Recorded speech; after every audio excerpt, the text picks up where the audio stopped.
Hello everybody, I'm Hawaiian Hillbilly. Welcome to another live stream. You guys know the routine. I've got to set up my laptop right quick.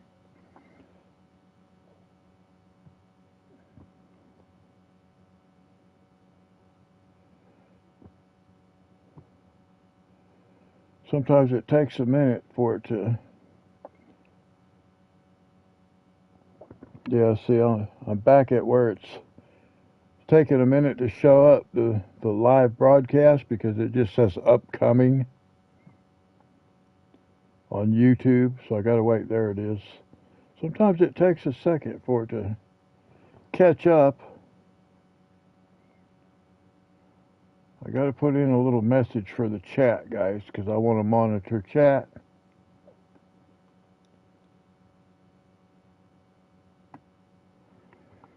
So let me see here. It's hard to see. I don't have my glasses. Hang on a second, guys.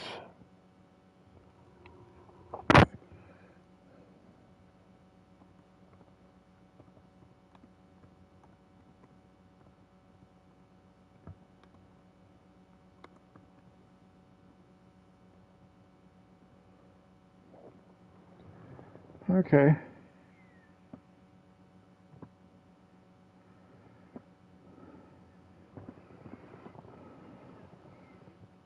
Okay, now I can monitor chat. Let's see if anybody pops into the room.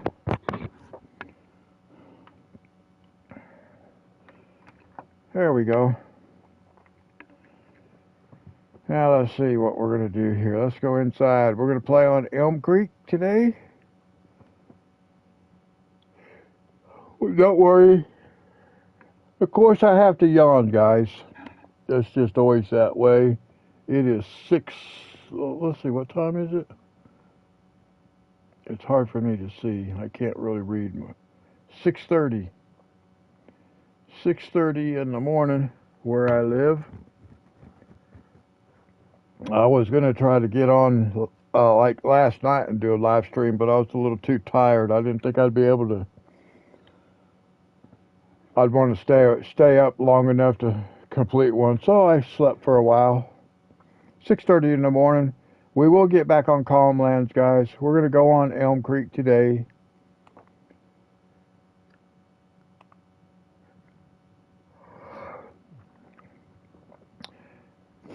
And if you've watched any of my live streams or watched the live streams after they were posted as videos, you know if I'm doing a live stream, I'm yawning. It just seems like if I put my headset on my head, then I start yawning. I don't know why.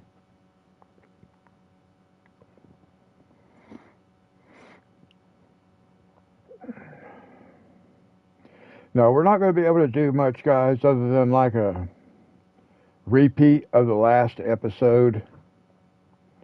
We're going to have to sleep, and then we'll harvest some fields, although I do want to take a look at something.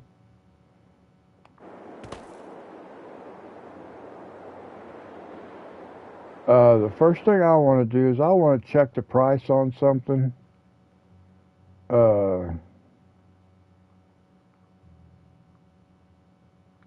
think we got to come down to here.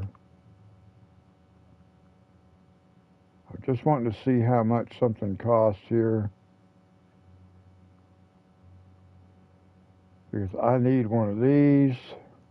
32,000.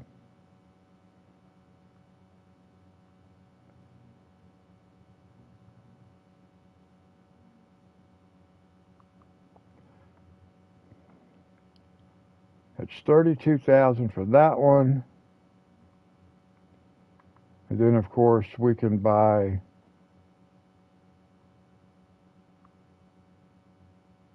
this right here also. I think this one, unreal capacity. What about this one? Does this have, oh, that's for something totally different.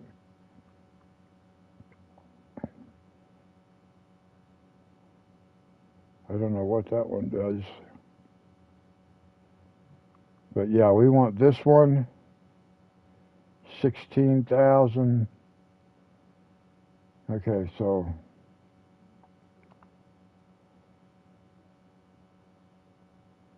Unreal. We'll just put both. Strobes. Yeah, attachers. Adjustable. Cover. Yeah. Main color. Now I wish we could get the metallic purple on everything, but it doesn't allow us that, so most stuff in the game does not get.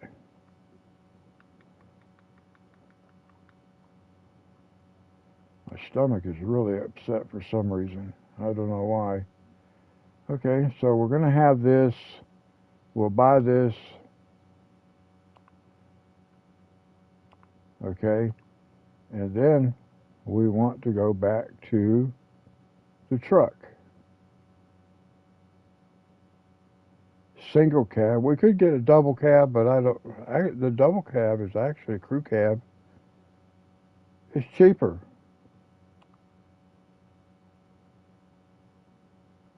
So we might as well get the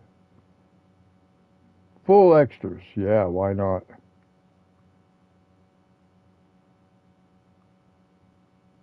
A supercharged 6.2 liter.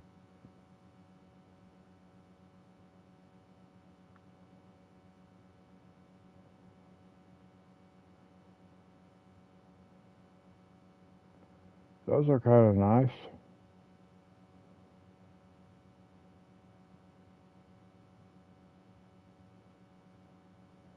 I don't want that. I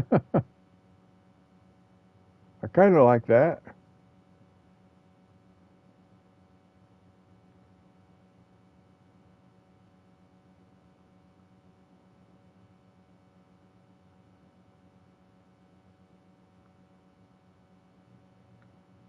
Okay, liveries. I think we're going to leave it standard. Oh, wait.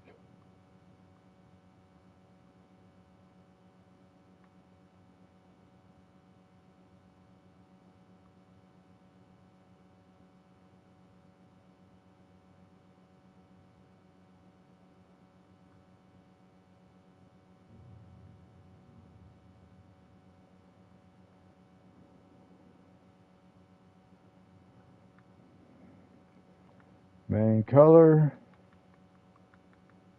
is going to be purple. Yeah. Design color will be black. Interior details.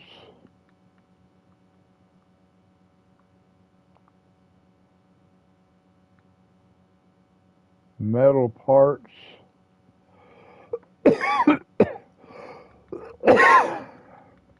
I just want to see what it calls. Okay, yeah. The springs. That's nice. And then rim color is also Valtra. Okay.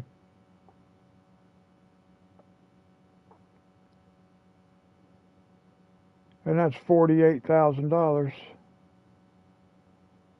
Wait a minute. Let's go back up here because this should be Valtra. That's better. See, I almost put the wrong color on there. Okay. Plates none.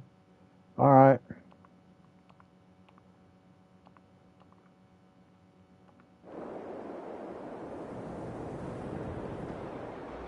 So let's go down here and get our truck. Our new truck. There we go. Hello, welcome to the live stream.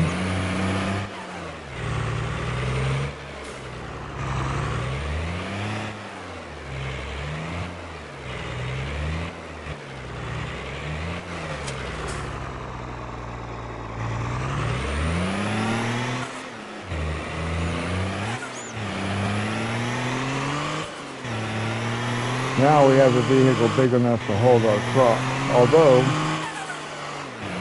we don't really need it just yet.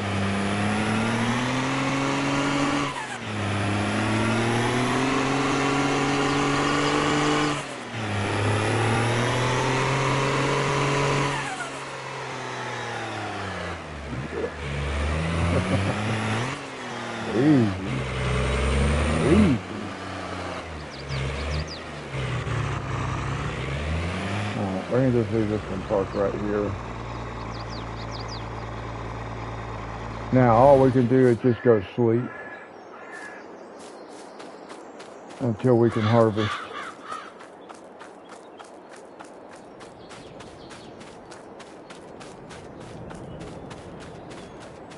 Looks like we might have to sleep a couple times. Whoops. What month is it? May. Okay, so we can sleep till 8 o'clock is fine. If it's in the winter time and you sleep until 8 o'clock, it's still dark out. So I sleep till 9 o'clock during the winter months.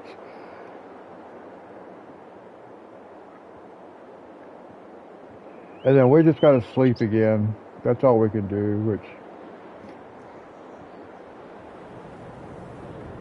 that's just how it is in this game. When you're first getting started, you have to just sleep through several months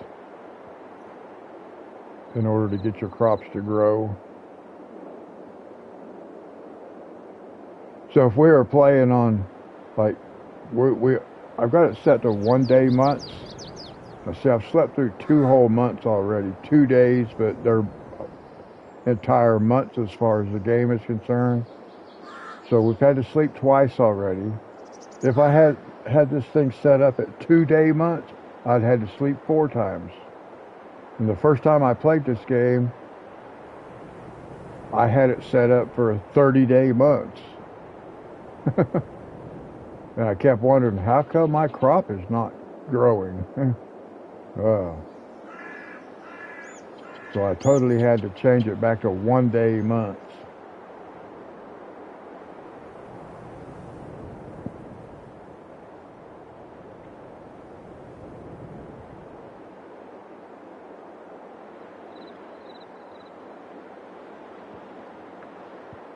We're just, there we go.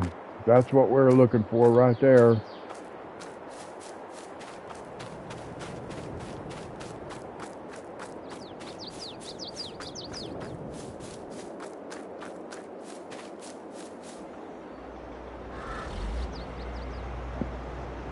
Now we do have the modded header with the height adjustment,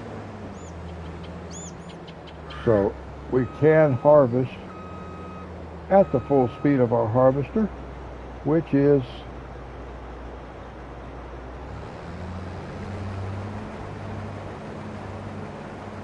12 miles an hour.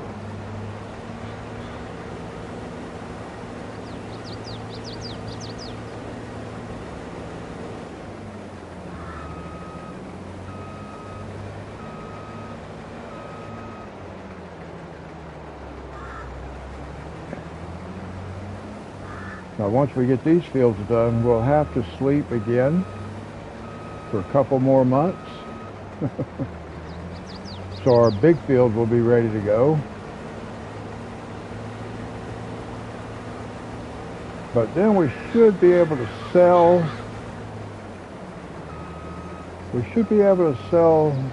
a trailer load of soybeans and then buy this other field that we want, a canola field.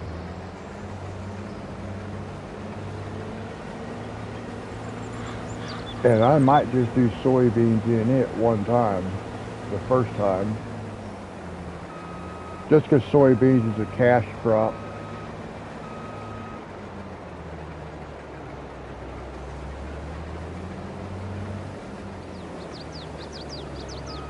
But I want to have extra canola to put in. I want to have more than just one harvest of canola to put in the the oil mill before I buy the oil mill.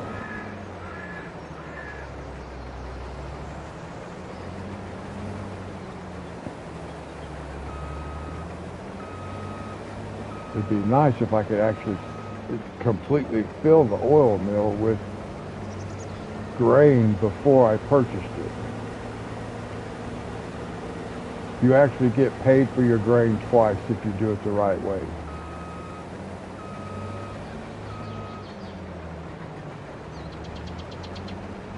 Because you can buy the oil mill. The oil mill is $80,000, but that's $80,000 whether it has grain in it or not. So you can buy it empty or you can fill it and then buy it. You can sell your grain to the oil mill.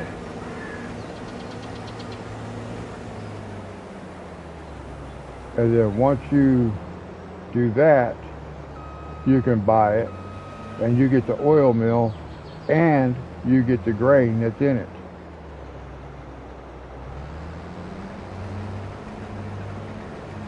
There's a little bit on this edge down here we got to catch. I don't know why it didn't plant that right there last time, but it didn't, so.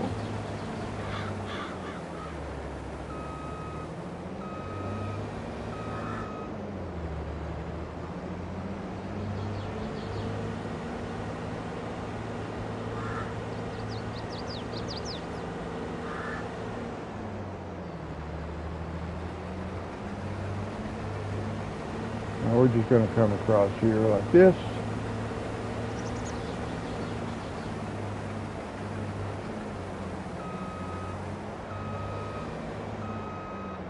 Now we're just going to go all the way across both of these fields. We'll go all the way down to the far end.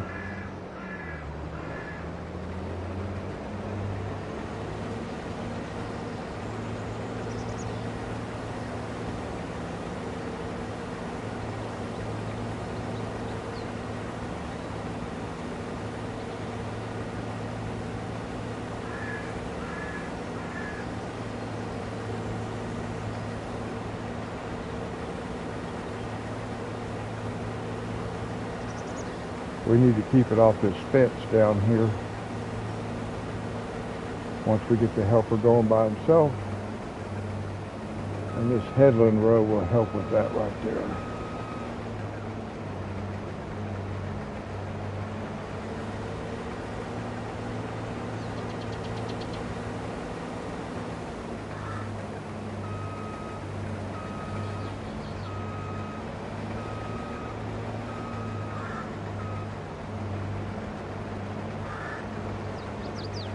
So let's see here. Now we'll just go back up.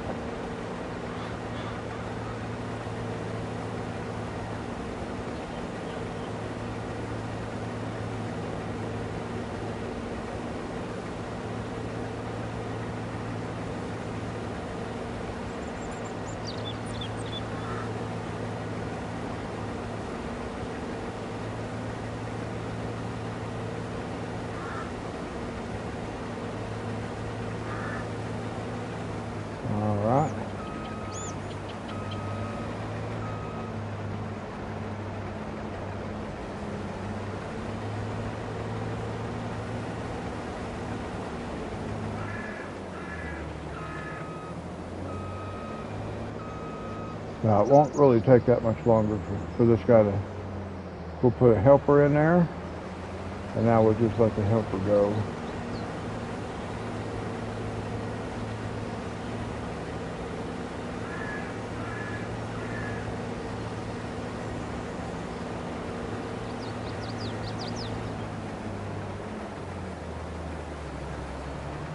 I'm surprised it doesn't just take off harvesting that field, although it is harvesting in that field.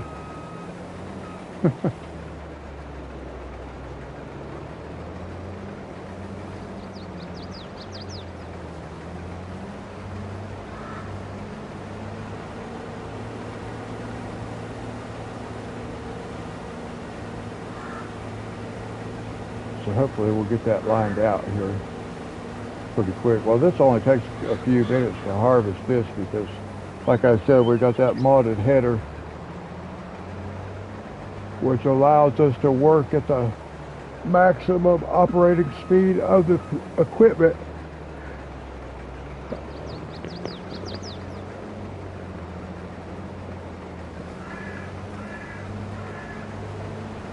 At least for this phase.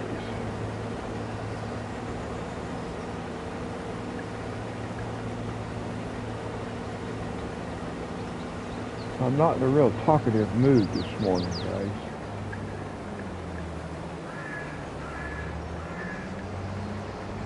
My stomach's not feeling too good today.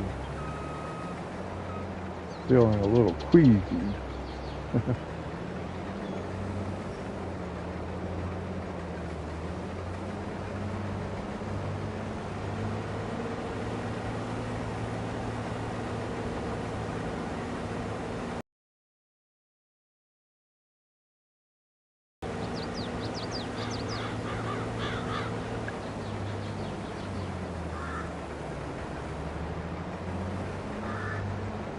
Now the reason I don't go ahead and do the fertilizer in that backfield while these up here are still in the harvesting process is because the fertilizing goes so quickly. It's just one pass and it covers everything. So it doesn't save any time for me to do that ahead of time.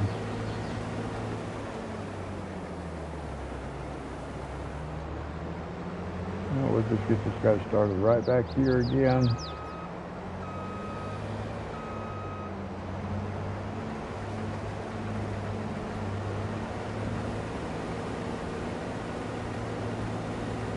And this will be ready to go here in a few minutes. We'll take a pass with the fertilizer spreader.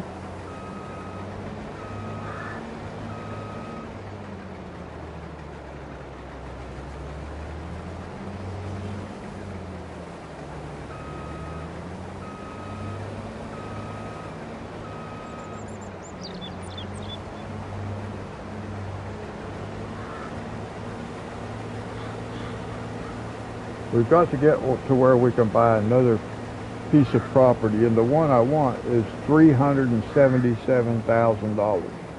I think that was the price of it.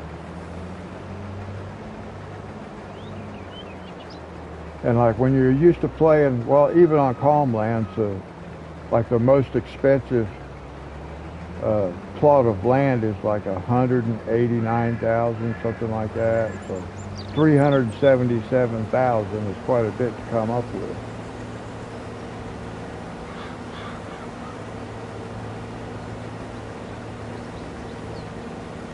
And on No Man's Land, which was the first map I ever played on, plots of land are only $85,000. So you kind of like, you think it's going to be that way on all the maps, but nope. And that is one thing about this game, some of the plots are pretty expensive.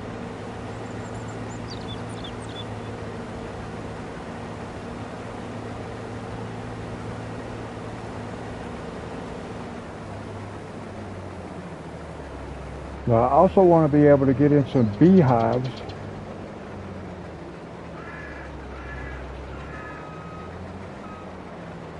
But that's going to cost about $100,000 to get those put in.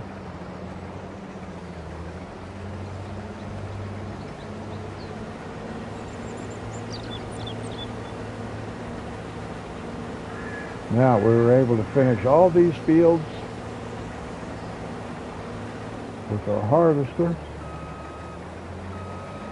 Now what's he doing? And let's see what he does, because he's actually done as far as I know. So I was curious just to see what he's going to do. He's going to turn around. I pull up on this end and say he's finished.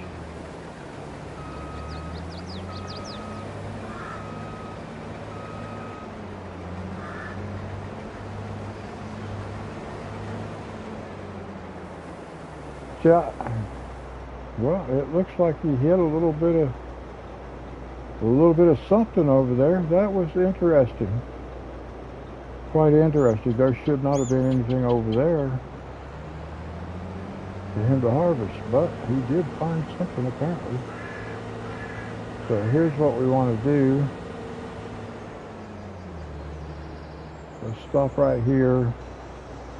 Let's put out a pipe and then we'll go over here. We're going to use this one.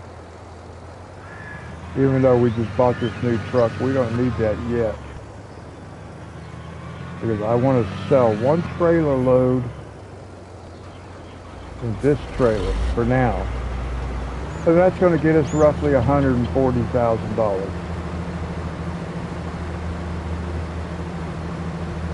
Of course, we have to go down and get some out of our big field too.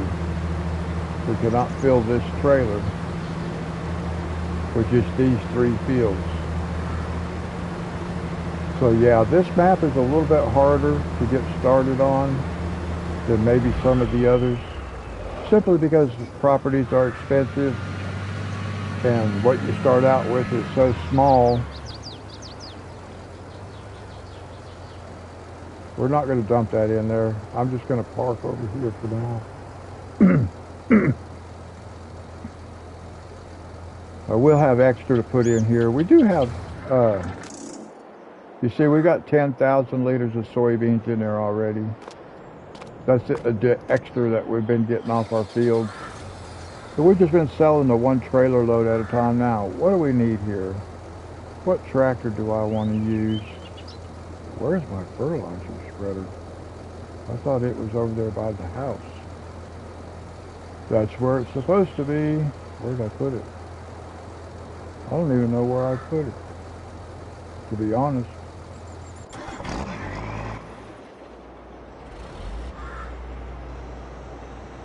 Let's take this. Let's go park it. But, you know,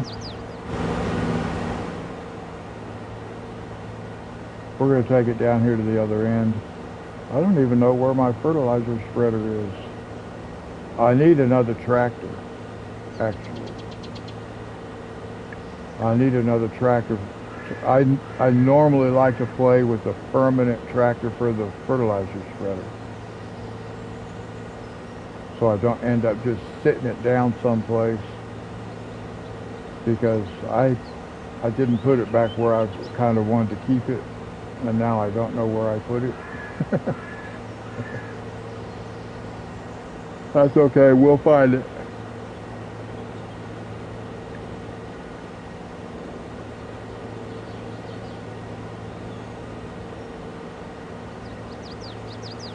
Now, driving this harvester at this speed right here seems fast when you're harvesting. It does not seem fast when you're just driving down the road. And you can see our greenhouses over here. And we're going to put the beehives somewhere in this location down here.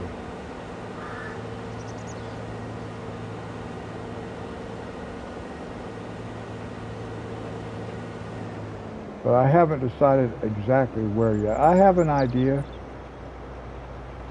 We're not going to start this yet. I'm just putting this over here.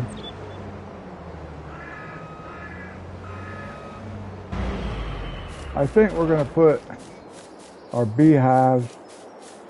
Now, I don't know if you've seen in other videos or not, but you can see how much water we have. 999,908,000 liters. So all of these greenhouses right here, you can see I got pallets. Because I set it up wrong. Yes, I messed up when I set my greenhouses up. So now I've got, even over here, let's see, there's one, I know there's tomatoes down here on this end. But I'm just going to leave these pallets sit out here. I mean, it looks cool, but that was not my intention to have pallets out there. But this thing right here gives us 1 billion gallons of water to be shared by these 6 greenhouses. So we don't ever have to come down here and put water in our greenhouses again. But I think what we want to do is I'm going to put beehives down in this area.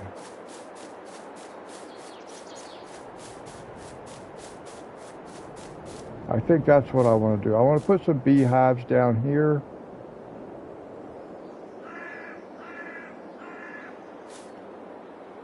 I know they have to be, we want them fairly close to a field, but I'm not sure how close they have to be. So I'm going to try to put them right in here maybe, and hope that they'll be okay like that. So that's the plan anyway, but we can't do it yet. It takes about $100,000. Now I got to figure out what in the heck did I do with my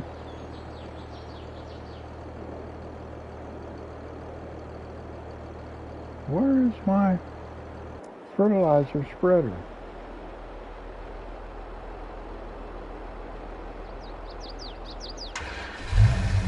I am not seeing the fertilizer spreader. Let's go drive around. I have no clue. I normally put it right here beside the stairs, but it's not right there beside the stairs. I don't know where else to look for it.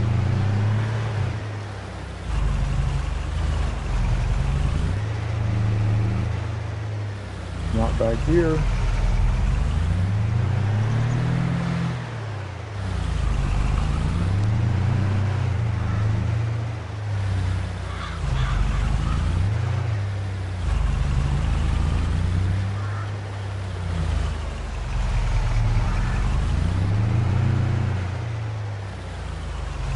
I do not see a fertilizer spreader. Where is it?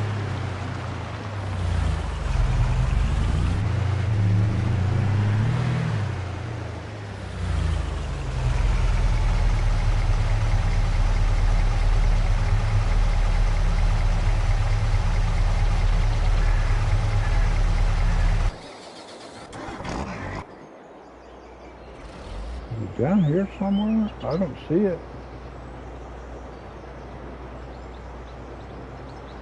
I just don't know where I put that thing, guys. And I don't see it anywhere.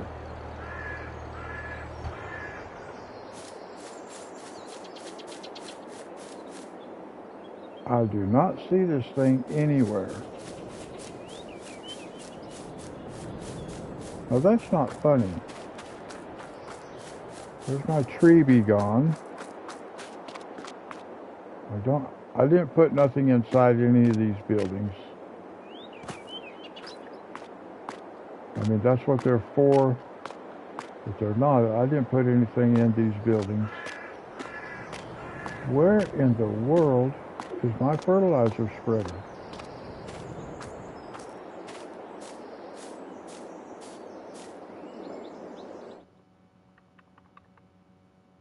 We own one. Show on map. Where is it? It's not let me show it on the map.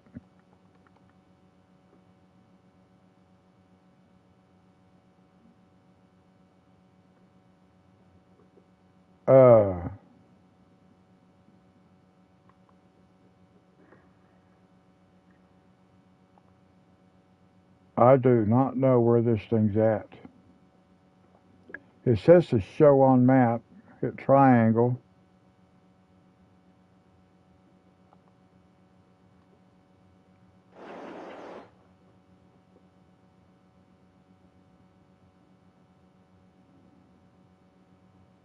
Let's see.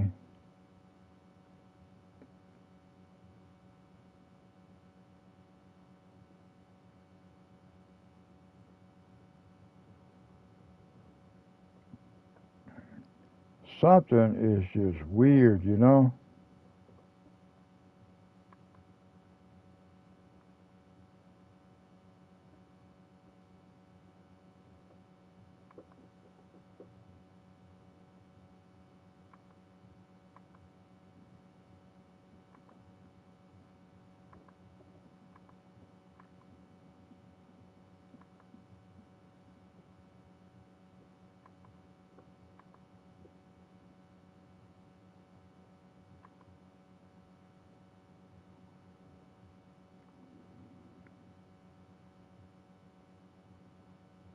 What is this? I do not understand where my fertilizer spreader is. It's like it's disappeared. This is kind of crazy. It doesn't make any sense. It does not make any sense.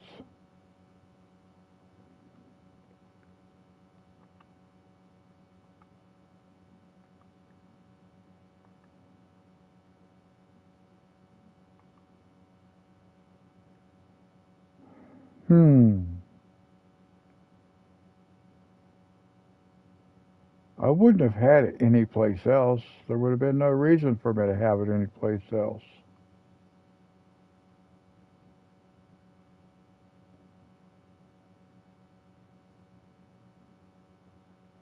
That is really, really strange.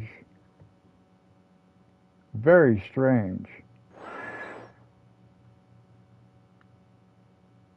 Let me see what happens if I go up here. Oh, now see? See how it did that? That's what it's supposed to do for my fertilizer spreader. But it didn't do that.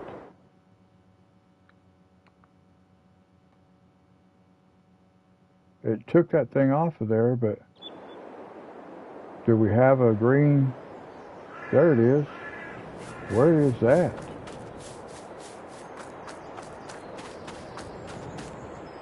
It's way down here somewhere.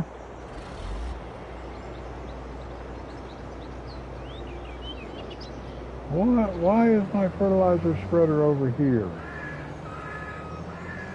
That is really weird. Why would it be over there? I do not know.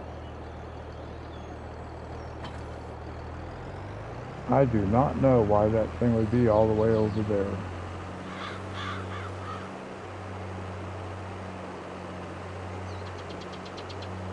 Well, at least I found it.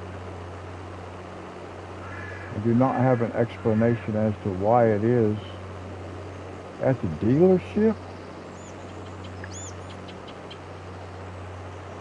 I can tell you, I do not remember leaving that over here at the dealership. I mean, it's weird.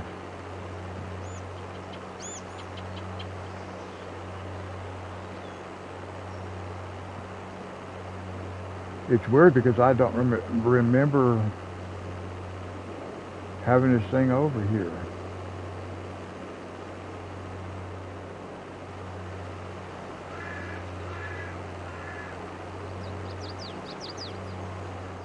I do remember having this thing over here. I bought like the tree be gone, and I left this thing sit right here. Okay, it can disappear now. Let's see if I go this way. There we go. Okay, well,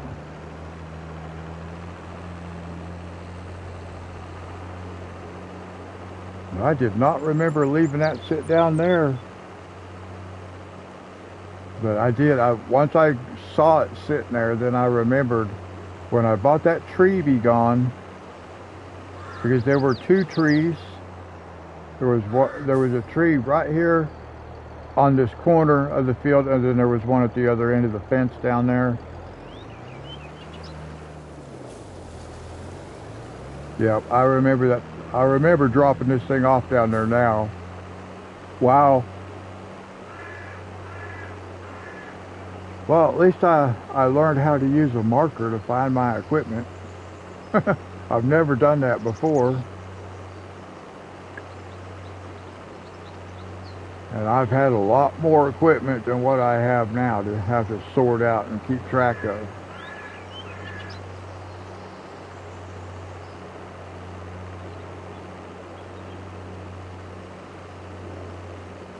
And since we're here, we'll just start on this end.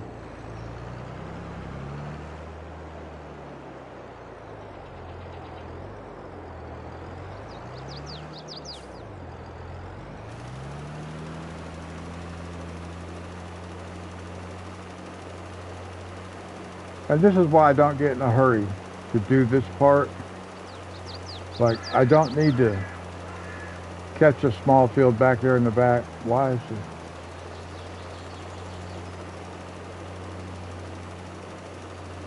Because all I'm going to do is make one pass and I can catch everything, so it doesn't really make it any faster. It would if I wanted to go ahead and start planting that field and all that, cultivating and get it planted, but it's not that big of a hurry.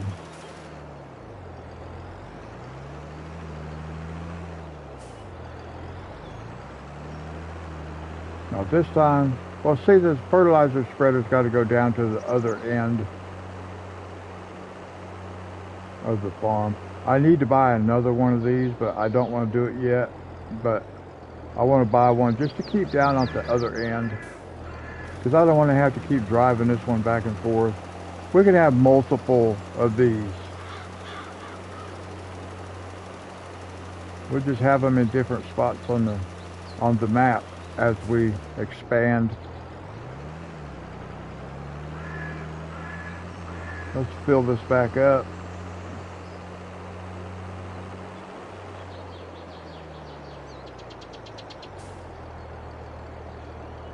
There we go.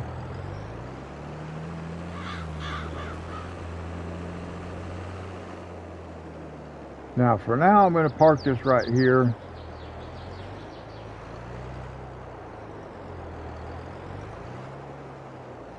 But I may buy another one.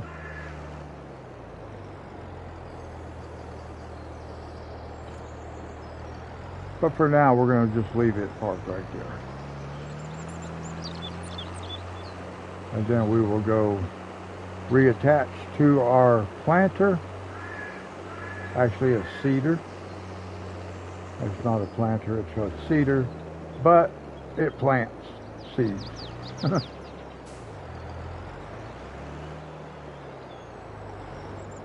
since I'm not a real farmer,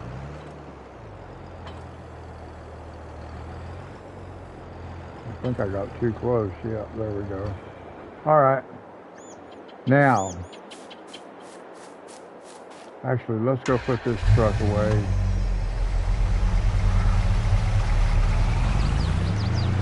It didn't really help me out much. Well, because I was able to use the map.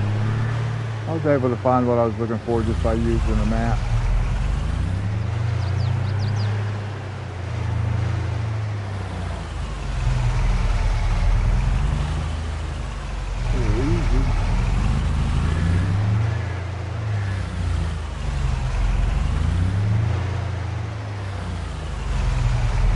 Kind of hard to get it straight here. Can't see. Oh.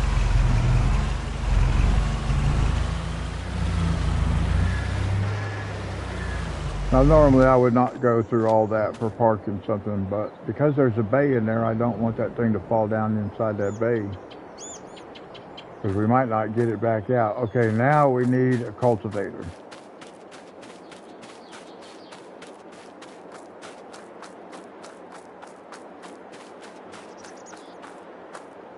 Where did I just see my cultivator? Over here?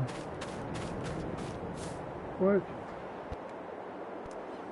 There it is. I knew I had seen it sitting somewhere. Alright, we'll just start down here.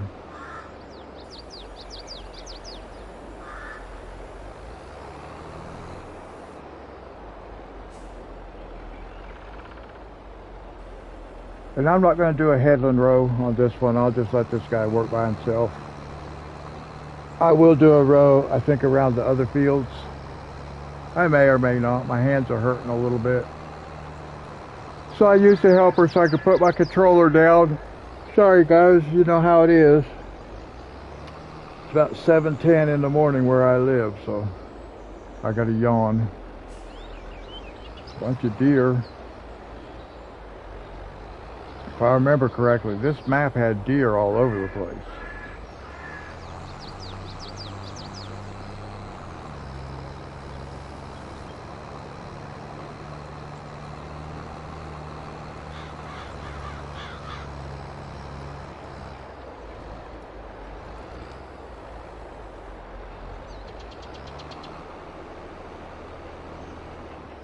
Now work goes pretty quick with this cultivator too, because the cultivator is 8.3 meters. Our other tools are 6 meters. So things get done a little bit faster with this tool. I like this cultivator. I mean, if you're working in like a really big field, you want something bigger. But for these little fields right here, the home fields, this cultivator works really well.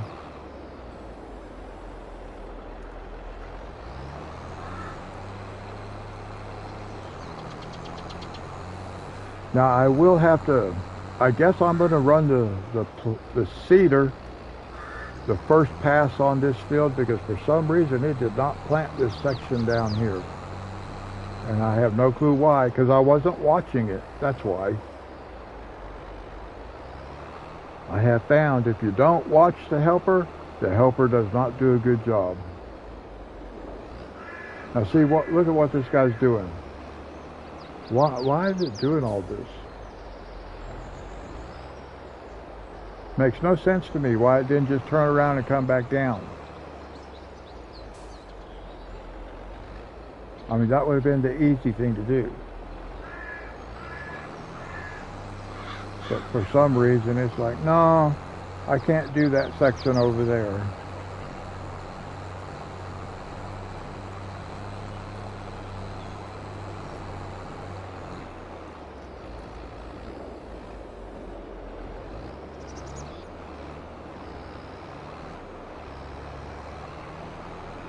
Now normally when I drive around, I fold up my equipment. In this particular case, I'm just going to drive on over here. Last time I did not do that. I folded it up and then I unfolded when I got over. I don't like to drive around.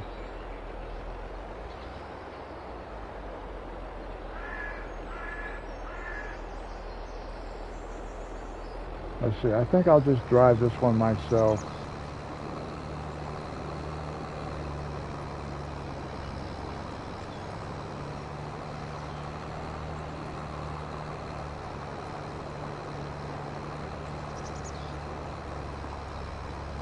And then we'll put a helper in it after we get the edges done.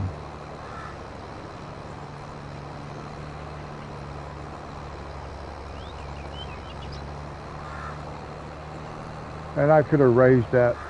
I could have raised the cultivator right there and then lowered it when I crossed the road, but I figured that it doesn't really matter. It doesn't hurt.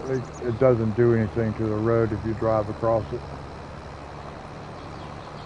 But in real life, you would raise that thing, of course. So I do try to play with some semblance of realism, but it's not mandatory. I have watched other people's videos where, you know, they initiate their own rules as to how they want to go about playing the game. And it's really interesting. I've seen people play with, like, they're not allowed to lease equipment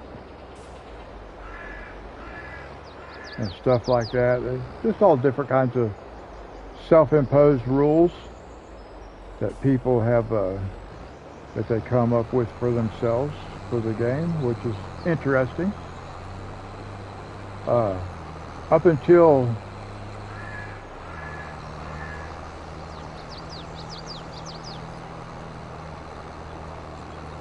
Up until this playthrough on this, although I don't know if it's technically called a playthrough, I just use that term. I've heard that term used or seen it used in association with gaming videos, but with the exception of playing on Elm Creek this time, so I can't remember if it was in the last episode or if it was I think it was in the last episode. I think I did lease,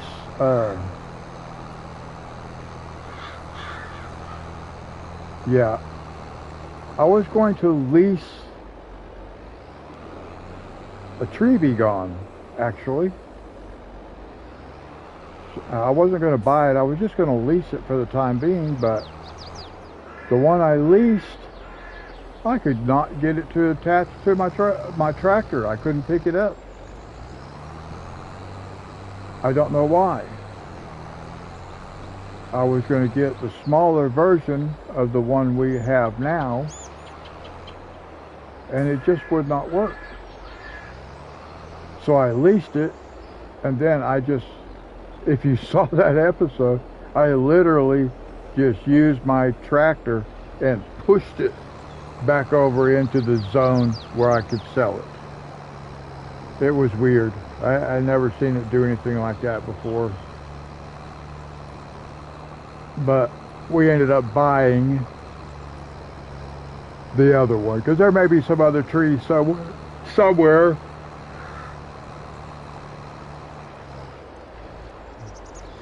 that we might want to take out. I can't stop yawning, guys, but that's just how it is. When I do live streams, man, I put this headset on my head, I start yawning. It don't matter what time of day it is.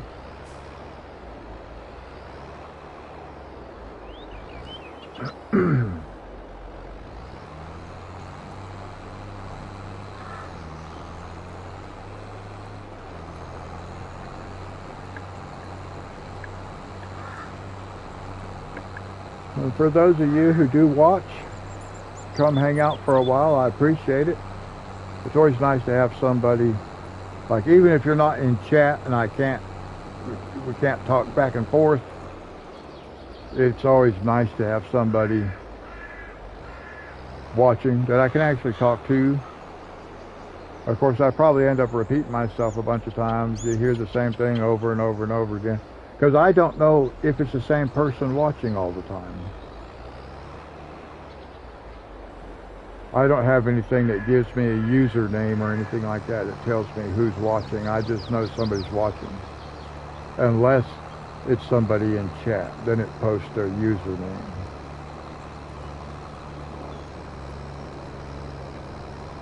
But it's always nice to have an audience. And if you are new here, please consider subscribing.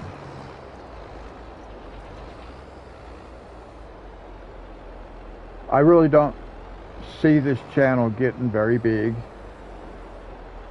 We're a very tiny little channel. I don't see it getting like really big. I mean, there's a lot of people that play this game, and they've been playing it for years, and they have, you know, a big following. So I don't see us jumping in here and doing anything different than anybody else has done. I just like doing live streams. I was doing some test videos. I had another channel that I made strictly to post some gaming videos to when I had my PS4, and I was learning how to do videos and stuff like that. I did make another channel because I wasn't going to put games on this channel. That's not the original purpose of this channel. But I just could not come up with anything that I could consistently do as far as videos. But like I was saying, I set up another channel, and I did some gaming videos on my PS4. Now, PlayStation allows you to record videos for up to 59 minutes, 59 seconds. And there were times when I kind of just had to end a video in a place I really didn't want to end it, because I didn't feel like that was a good spot to end, but I was out of time. So I wanted to do live streams. I used to run a Pal Talk room, which is an audio video chat room. So I got used to doing that then, where I could talk and people would come in then. And in that case, on Pal Talk, I had hundreds of people that would come to my chat room. But this is different. YouTube, I don't know how to go about getting people to come in, because like even myself, when I watch YouTube videos, for the most part, I am watching YouTube videos on my smart TV. I have a Roku smart TV, well, it's not a Roku brand, of course, but it has the built-in Roku uh, stuff on it, and it's a TCL or something like that. I can't remember what brand it is, but anyway, it's a Roku TV, and I watch YouTube on my TV. So participating in chat, even though I can watch, I can't talk. So I understand. Okay, so we're cultivated, so now all we got to do is plant. So I understand that I have viewers who are maybe watching on their TV, so they can't really be involved. And I understand that, and I do appreciate it. Like I said, it gives me somebody to kind of hang out with a little bit while I'm doing this. It's fun, and that was the whole thing. But yeah, the chat room is the main thing that I want to get out of doing this. This is a great game. This really is a really kind of like a perfect game for me as far as being able to do chat, the live streams, and of course it works well with my hands, the arthritis, because I can put the controller down, let the helper do the work, and just kind of keep up with the helper. Now we're going to go all the way across, we're going to go straight across the road.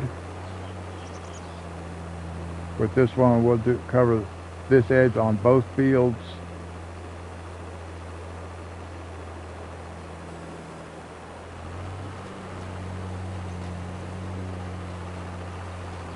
I will not, I'm not going to do like a, come on, already going crooked.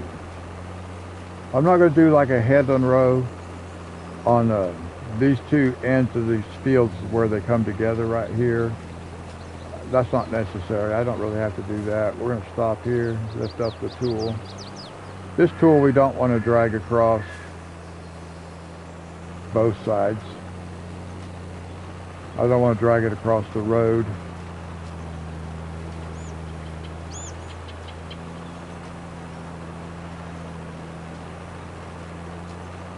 And I wish the helper also would be nice if like I could set the pattern and the helper would follow. That way the helper would just pull up to that road, raise the tool, drive across it, lower it back down, cover both fields at one time.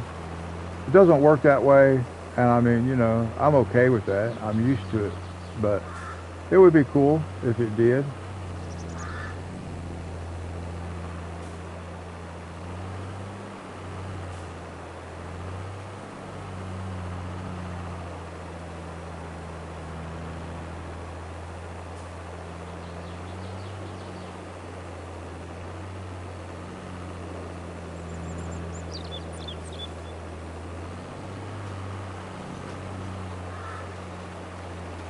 But we'll be able to turn this helper loose here in just a second.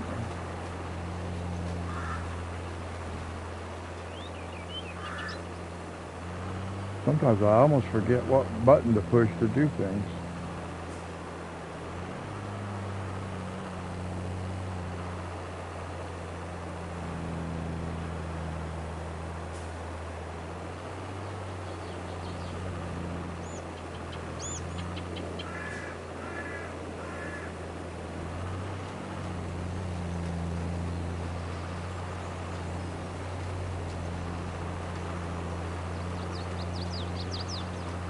And I always end up getting off to the edge of the field a little bit. If you've watched these before, hung out, then you know I overlap. It's not that critical. And I'm just going to drag this straight through. I don't care. I picked it up. I raised it up on the last pass, but I decided it's not that important, so. It probably did a little bit of damage to the tool though, because you technically should not be doing that, but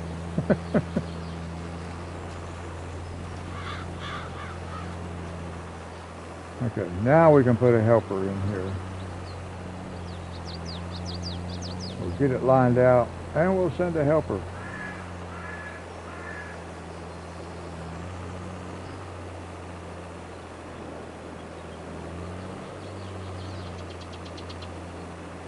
I think about like that's going to do good. That's good enough. All right. Wow. Been live streaming for an hour already. Doesn't seem like it.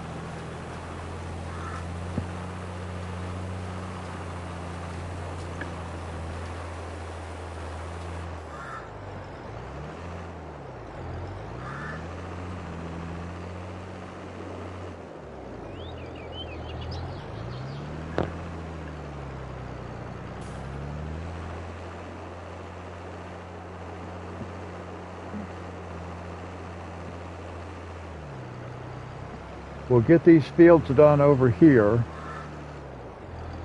and then we'll move our equipment down to the bigger field. I could go ahead and move some of it, but I'll just wait. I don't think the helper will have any trouble finishing up these fields.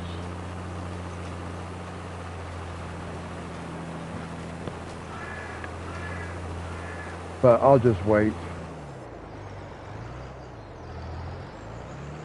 I don't like doing live streams that are like less than 2 hours. I think the shortest one I have is maybe 2.5 hours. And that's about like an average for the shortest I'd like to do, around 2.5 hours.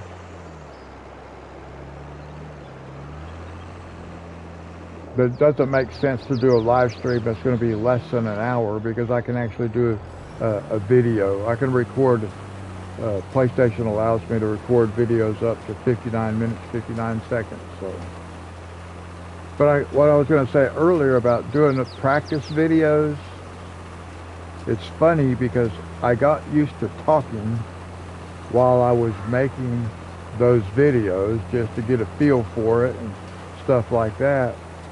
So now, even if I want to play on my PS5 off camera, which I actually don't do that, I'm not really a big gamer. I just want to be able to chat with people. So this is the live streaming is a cool way to be able to do it. So we have something in the background going on, but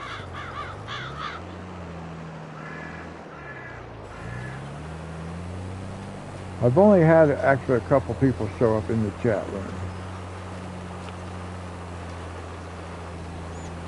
I've had more people show up in chat wanting to play multiplayer than I have people that just stop in to say hi.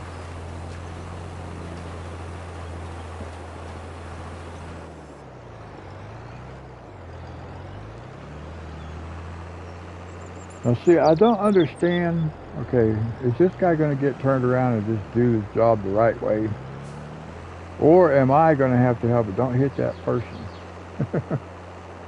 I don't know where these people are walking to that are walking across my farm. I'm not sure why they are walking across my farm in the first place.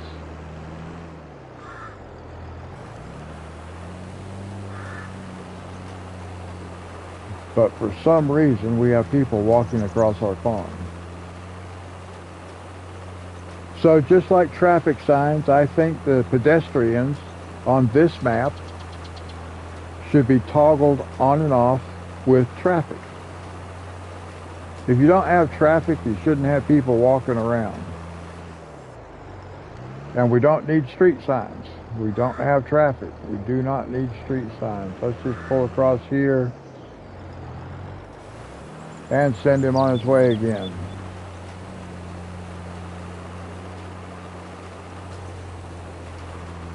You can see the alignment's a little bit off, but that's coming straight across from the other field, so I decided not to move it. It doesn't matter if it overlaps a little bit.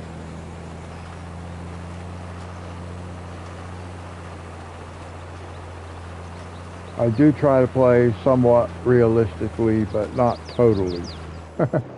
If it suits me, I'll do it. If it doesn't suit me, I won't. It's all the same. Although I will tell you, like the very first person I ever watched, the first videos I saw of this game was a person, a YouTuber called Daggerwin. And I'm not sure where he's from, but he makes some really cool videos. And the very first one I ever saw him do it was like a vintage survival on No Man's Land. And I will tell you, it was pretty cool.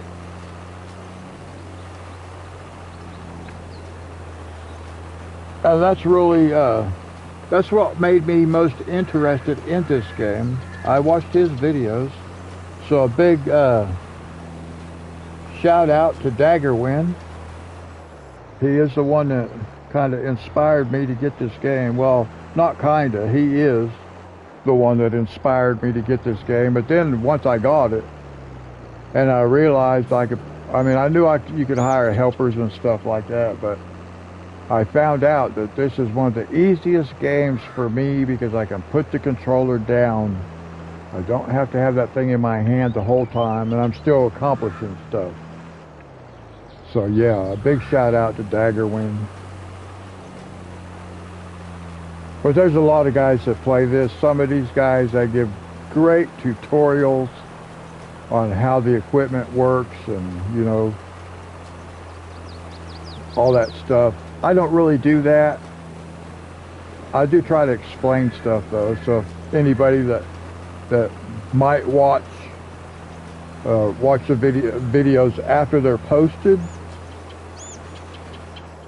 that they will, you know, I always try to assume that maybe people aren't familiar with the game. Although at this point, I figure most people that might come watch, they're familiar with the game. They've played the game, or at least watched videos on it or something. It would be cool to think, you know, that maybe somebody likes, never seen it before, and they come across my channel and they just enjoy watching me do it. But that's a little bit conceited on my part. So I tend to think that people generally they're familiar with this particular game, whether they've played it or not, but they've probably seen other videos and stuff on it. But I do like to kind of explain what I'm doing a little bit sometimes. Just, you know, if there is somebody new that's never played the game before and everything like that, they may not totally understand what's happening. Most of it is rather self-explanatory as you're playing it, but maybe watching it, it's not quite so much. So I do kind of like to explain things a little bit, but not what I would call a tutorial. And there are some, like I said, there are players that give great tutorials on this game. One of them that comes to my mind right now is a YouTuber called Farmer Cop. He's a police officer in his community, and his YouTuber handle is Farmer Cop. It does some awesome tutorials, and there's several guys that do. So not just him, but he's just one that I haven't watched any of the videos in quite a long time, actually, because I learned how to play the game, so I haven't been watching other people play. I haven't watched Daggerwin play in a long time. Okay, I'm just going to drive this over to the other field. Normally, I like to fold my equipment. I don't like just driving around. I don't like driving around outside of a field with this equipment like this unfolded. But I'll make an exception sometimes. Not often though. Normally I do like to. Now I don't know why this did not plant last time, but it did not. I am just going to hire a helper. I am not going to worry about doing a headland row in this situation. I'll just go ahead and because by the time you get the headland row done, it's like, man, I might as well just do this thing myself. I kind of keep looking over at the monitor for my security camera. I have a pit bull, or we have a pit bull. It's not mine per se, it's the family's. But we have a pit bull, and I relocated it, and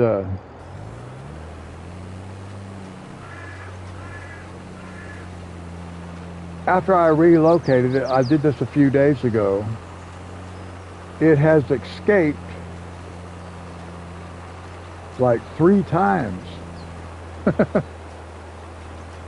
So, I mean, I have it chained up. I don't really like having it on a chain. I want to build a kennel for it, but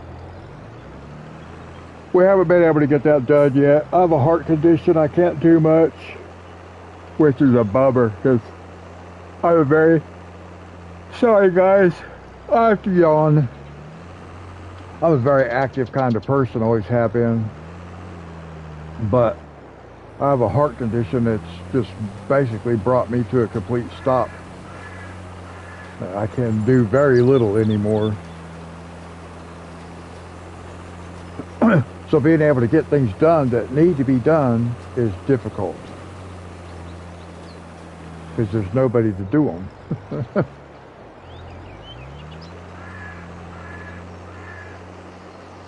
So we make do. But anyway, I moved the dog back to the backyard. We had it back there before, but one of my neighbors and a family friend got together and they built us a nice dog house for it. And the problem is, because the dog eats dry dog food, when it would rain, the dog food would not stay dry because there was no like it had a dog house, but it didn't have a carport for the dog food to go under. You know what I mean? There was no shelter for the dog food. So I told my daughter, let the dog loose. We'll feed it on the porch. But the dog has tore up my yard, tore up my rose garden. It's just destroyed everything because it's still a puppy. It's probably, I don't know, 10 months old. It's pretty big, but it's still a puppy. So it just destroys everything. And I told my daughter, I mean, a bear got into a building and made a mess, had some, there was a couple of garbage bags back there, and the bear got into it, which the family friend that helped build the doghouse is the one that left bags of garbage sit back by our building out back. And a bear got into, a black bear. And the dog has gone crazy. And it's got this stuff scattered all over the yard. Well, there's no cleaning it up as long as the dog is running loose. So I got to chain the dog up. But I am hoping to be able to get a kennel made for it. I'd much rather it be in a kennel, so it can run around. I mean, its space is going to be limited, but at least it won't have a chain on it. It's going to be a good dog when it gets older, after it matures some. Right now, you can't even get close to it. It jumps on you. It's a very friendly, playful dog. It's a puppy. So yeah, it jumps on you and everything like that. Knocks the kids down. It's bigger than the kids are. My grandchildren.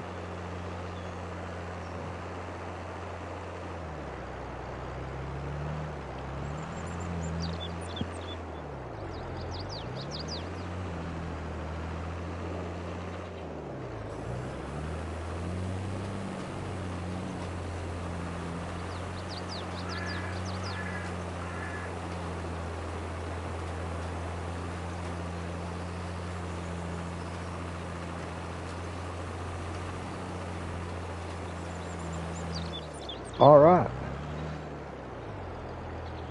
That takes care of that process. Now these fields are done.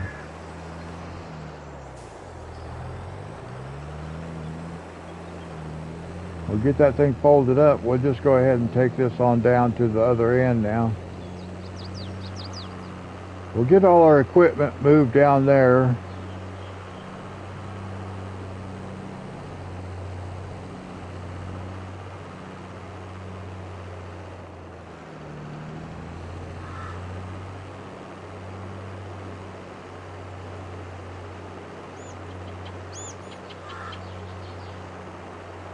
And then we'll come back and we'll sleep, I think, for 2 days,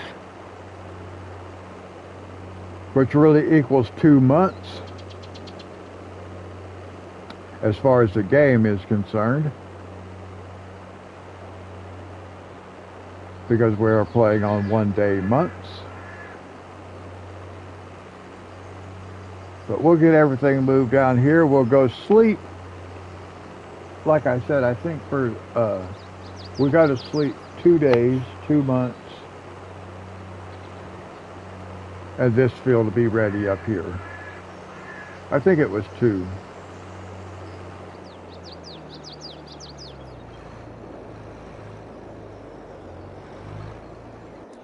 So we'll just park on the side there. We'll fast travel back. I'm getting a little bit better about using my fast travel. I used to just run all the place. I would very seldom use fast travel. I would just run from one place to another. Even when I played on this map in the past, I would just run around. Because I can run probably as fast as I can drive down here. It seems like it.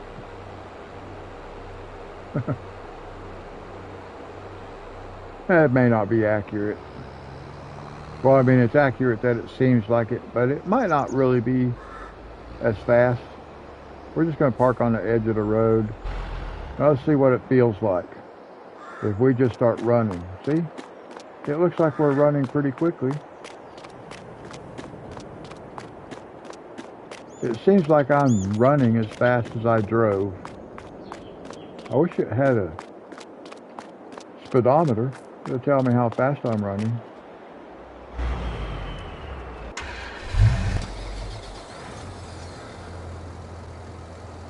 Now we got to take this down here, and then we got to come back and get our fertilizer spreader. Unless, let me look at something. We might go ahead and spend just a little bit more money, guys. Where's my fertilizer spreader? There it is. We might spend a little bit more money to just go ahead and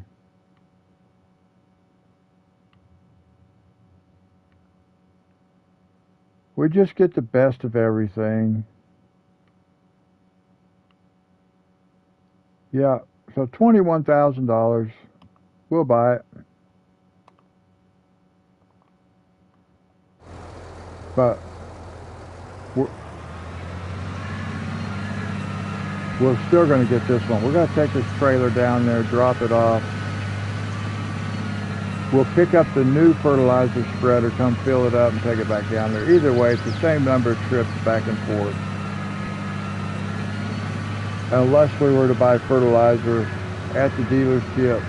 But I don't want to do that because I get it for free. Although, well, yeah, because I normally do not use a helper with the fertilizer spreader. I do it myself. There are certain situations where I will have a helper with that. And when we do this big field over there, I will probably use a helper with fertilizer because I can have more than one operation going in that field. Actually, I will in this field, and that field over there I can't. What? Oh, I kept wondering, what am I seeing right there? That street light. That was kind of weird.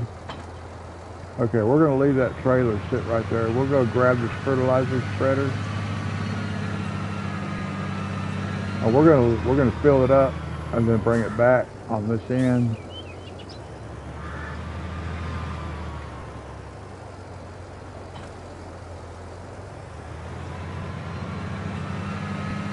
So we do have to drive all the way back down to the farm.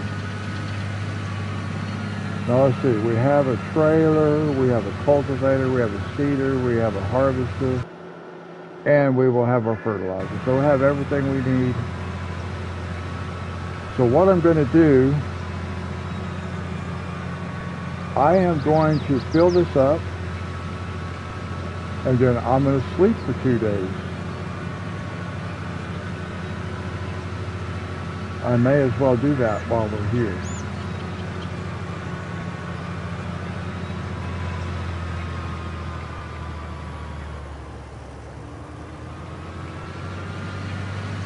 So let's just go ahead and fill this up, open it up.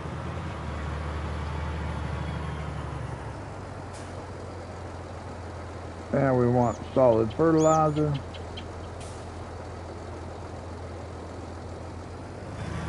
And then we'll take it back down to the other end of the map for us. But first, we're going to sleep for a couple days. I think we got to sleep 2 days. I think that's what we had to do. 8 o'clock is fine.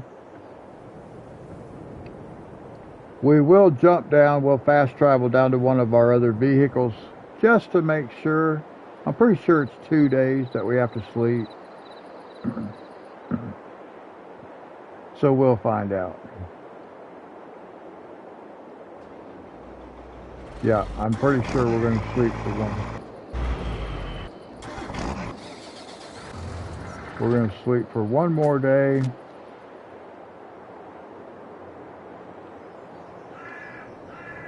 And we should be able to harvest our other field.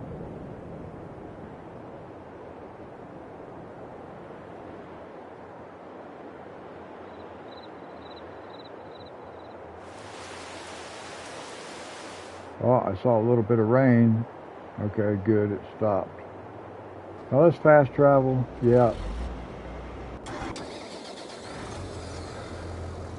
So now, I have a bad habit of not doing this. We better save it.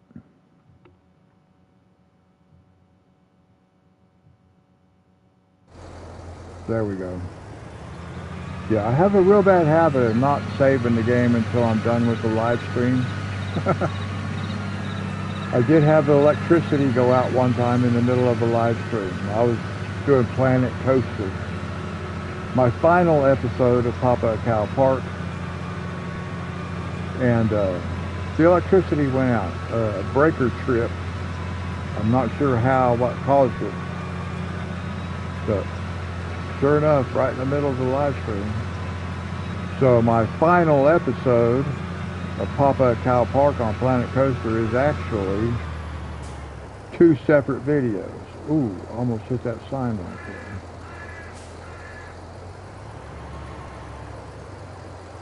That can just sit. Well, I'm going to have to. Yeah, we'll just drop this off right here for now. It's good enough. It's okay.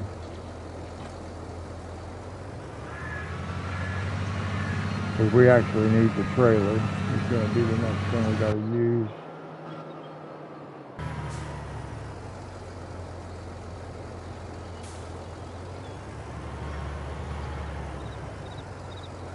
Now, I tend to go very fast when I'm backing up. I go too fast and it's hard to control things. All right, let's get in the harvester.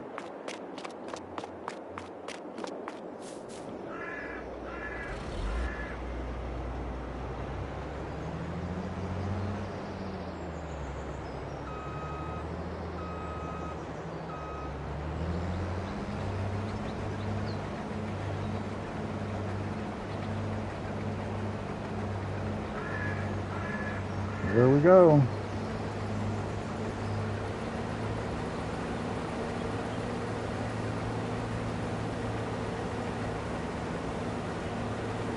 Now we just might be able to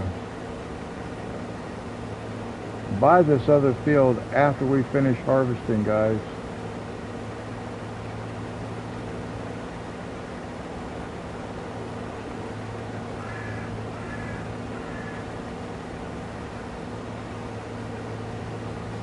Although I'm not really wanting to harvest it until I have a crop in it. I don't necessarily want to buy an empty field.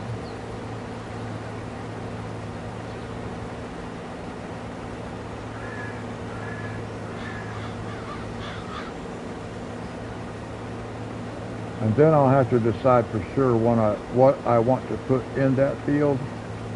I'd rather buy a field, well, it doesn't matter if there's crop in it or not. Unless it was the right crop. Because you still have to spend the time to harvest it, right? So there is an expense involved in that. But it's not bad. So yeah, if I can pick up wheat or really whatever I could get out of that field would be fine, because I can put it in my silo. Because I will have a grain mill at some point. We're not ready for that just yet, because we want the oil mill first. That's what I'm trying to set up for. And the oil mill is right there. That's the oil mill, that first one. But I want to be able to fill the oil mill. I shouldn't say fill it. I don't know that I want it full, but I do want to be able to put some grain in it before I buy it. Because I can sell the grain to the oil mill and then buy the oil mill and get the grain back. So that's what we want to do.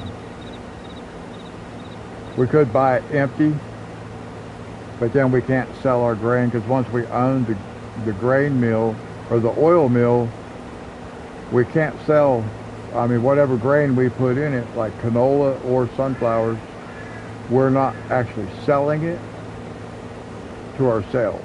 You know what I mean?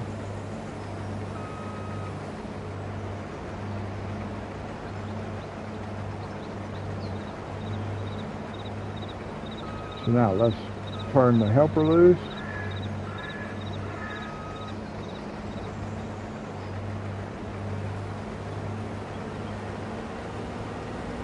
And we'll just let the helper run. And I can set that controller down again, which is nice.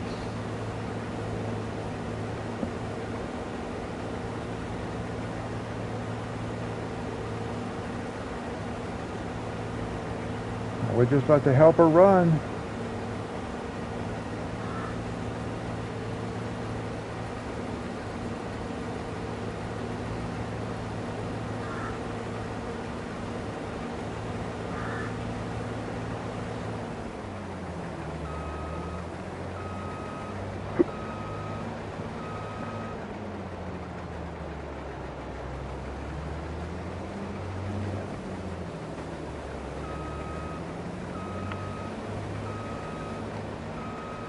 Now we will be buying a bigger harvester eventually, so we can use it down here on these bigger fields. But for now, this one works okay.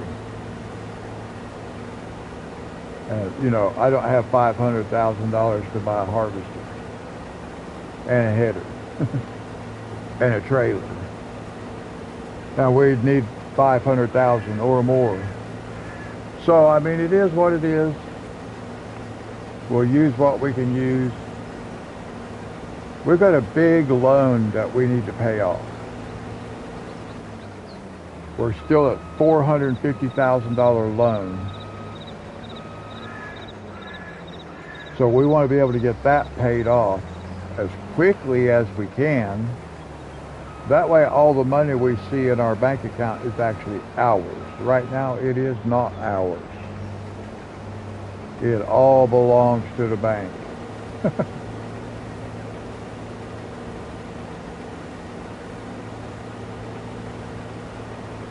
But thankfully there's no penalties. We can hold on to that loan. We keep paying the interest on it. The bank don't care. But we paid off 50,000 of it.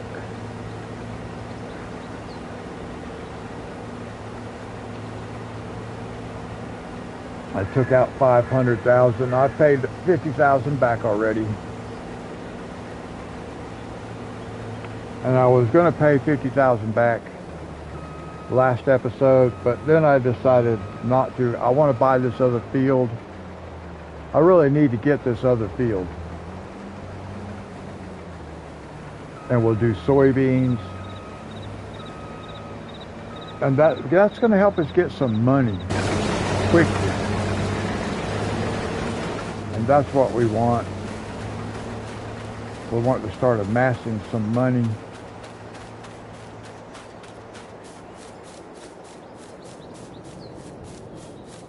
Now we're just going to grab our trailer right here. Now we have our other truck, but I don't want to use the truck yet. It's not the right time for that. I'm only selling one trailer load of soybeans at a time for right now. Now, after I get this other field over here going, we could sell probably 2 trailer loads and put the extra in the silo until we can fill our pickup truck. And it takes like 108,000 liters or something for it. I can't remember. We'll find out later on. So we're a ways away from being able to do that.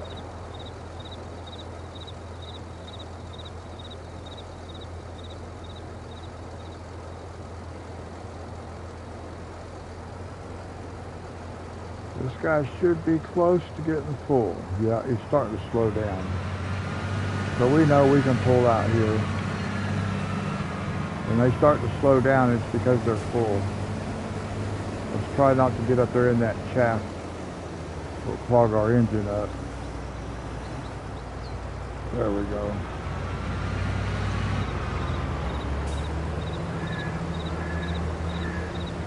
All right.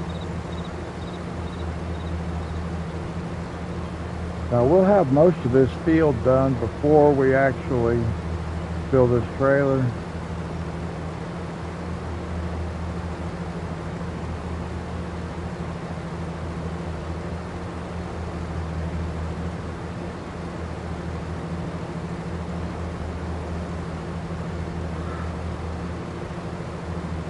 Although it's filling up fairly quickly, ain't it?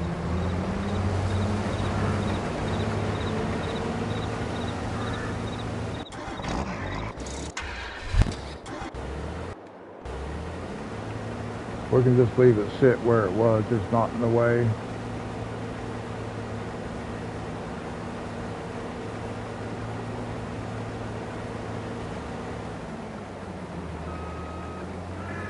So we will have enough money to buy this next field. There's no crop in it though.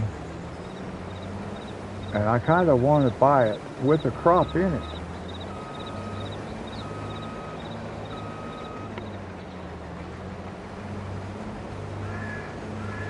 Simply because for the price I get grain, I don't have to wait for it to grow. So I'm probably going to do that. I'll probably, once we get this field replanted, I will just go sleep until we've got a crop ready to harvest in that other field.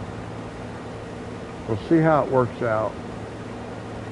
We may do things a couple times, because we may do the 3 small fields at our farm. We may do them again in this episode. I don't know. I've never done that where I've harvested the same fields twice in one episode.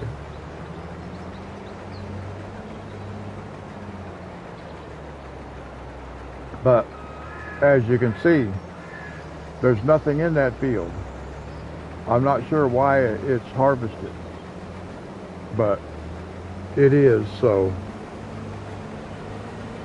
it may mean that by the time it's ready to harvest again, our other fields are also ready to harvest again. So we're just going to do what we have to do because I want to buy that field in this episode, but I want it to have a crop in it when I buy it.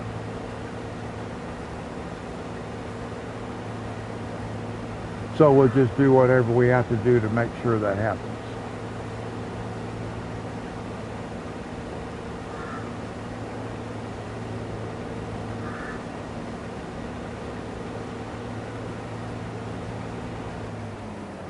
And then our next goal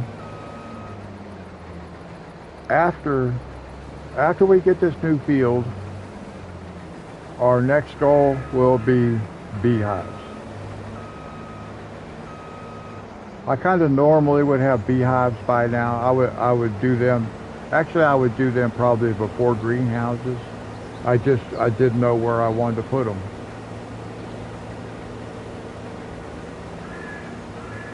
So it's okay.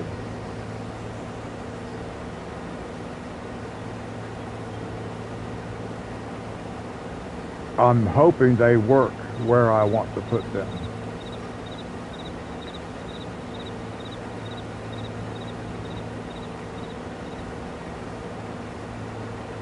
I could actually put them along the road, right over there, on the road edge. I could do that. I don't really want to do that though. I want to put them out here. I think they'll be close enough to the fields if maybe I could put it right between the two fields.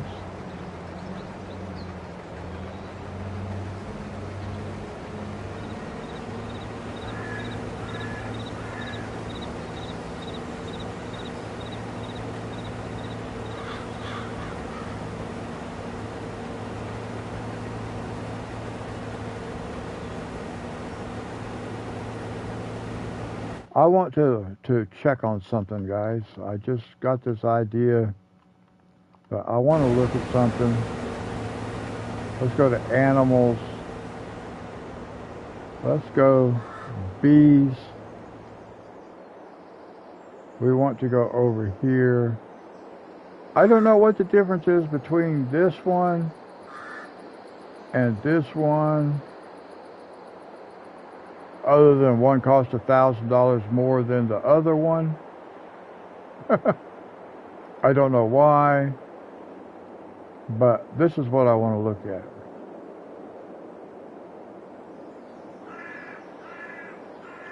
See, I think I want to put these over here like this. I don't want to get too close to the edge of that field though. So I'm thinking, see, land is not owned by you. Oh.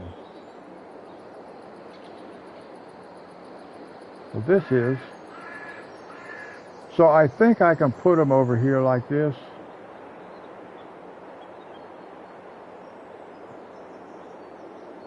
I think I'm okay with it being like this.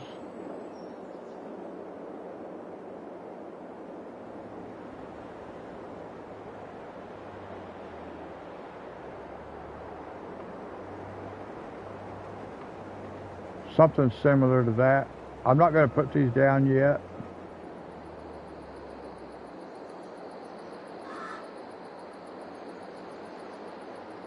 But yeah, something like this. Let's see how these look. One thing about it, it's hard to move the camera. It's hard to move the camera without your whatever you're working with moving also. You see, I think I can put 4 of these in here. Right here, if I get just in the right spot. Actually, I'm gonna buy one. I'm just gonna buy one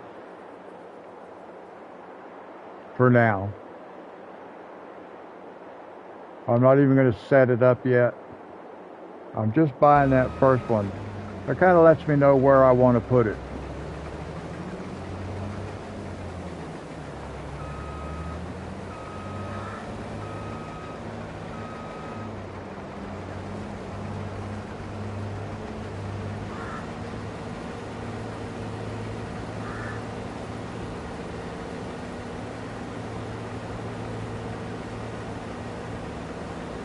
and hopefully I will set it up correctly.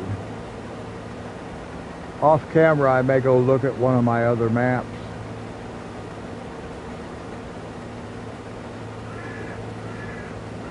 Just to make sure that I set it up properly. If you don't set it up properly, it's not going to sell your honey. It's going to start stacking your honey. And I don't want it to do that. I want to be able to just sell it. I don't want to end up with pallet full of honey sitting around like we have on our produce over there. Especially, we got tomatoes and lettuce sitting outside. But in this game, I don't think it'll rot. I think it'll just sit there. So, I mean, it looks cool, but I don't want to do that with the honey.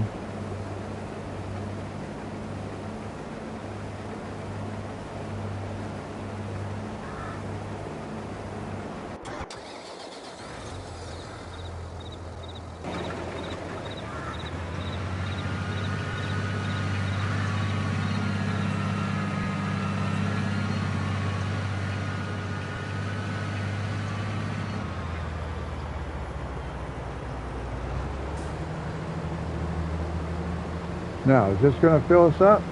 If it does, we'll go sell it. We will go sell it. It might do it.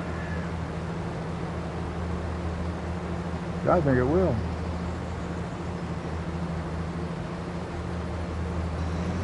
Yep. So we will go sell this. I'm pretty sure we still want to go to a farmer's market. I'm pretty sure. Right here. Johnson's Farmer's Market is $21.28. And that's the same thing for feed and grain south. We'll just go to Farmer's Market. Oh, the grain mill is $21.40.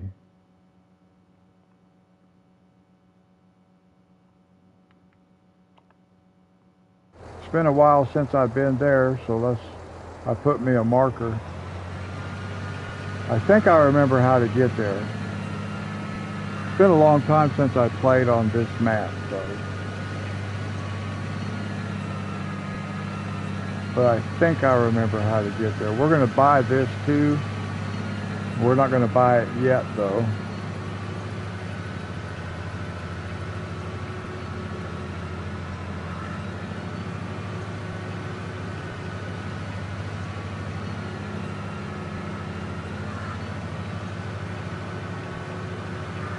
But we will sell it for the most money we can get. Now, the last two times we've sold a wagon full of, I keep calling it a wagon, a trailer full of soybeans. We took it to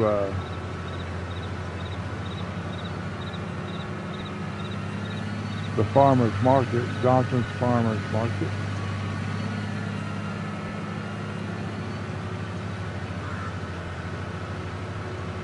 But we are wanting, let's see,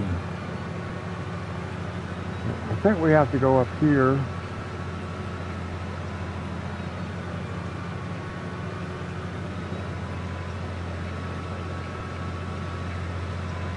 I'm pretty sure we go up here and go under this bridge, through the covered bridge, and we'll get us a collectible up here too.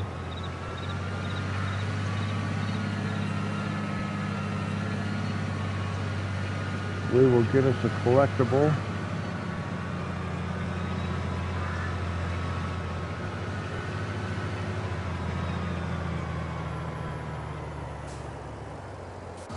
We're going to jump out right here. There's a collectible in the window.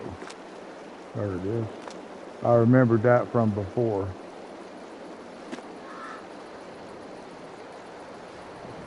You found a cow. There are 9 more cows to be found. We picked up $1,000. Now, the reason I did not go through that tunnel or through the bridge is because of the way it affects the camera. I don't know if it still does that or not. Let's find out. I used to just drive around this bridge because The camera, yeah, see how the camera goes in there? Like that? It just looks funny. So I always just drove around the bridge. First few times I went through the bridge, I did not even realize there was a collectible sitting up there.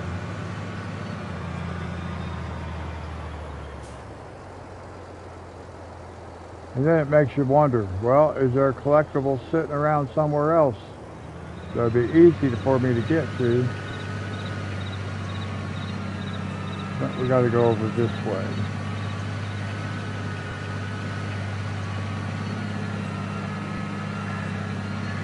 See this field right here, this cotton, but we'll eventually buy that, and we'll, because our grain mill is right here, we'll do grain in there instead. We won't do cotton, we'll do grain. Oh, I just took out a sign. See? Street sign should be turned off. Let's pop out right here. Let's go see how much this building costs if we want to buy this. I think it's 80,000. Oh, 96,000. Okay. More than I thought. We're not going to buy it right now. When we buy it, we want to make sure there's grain in it.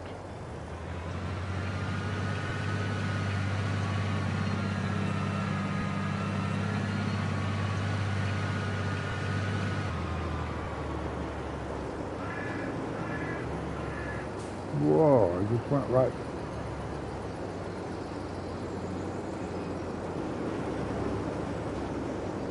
Now wait a minute. Why did it tell me?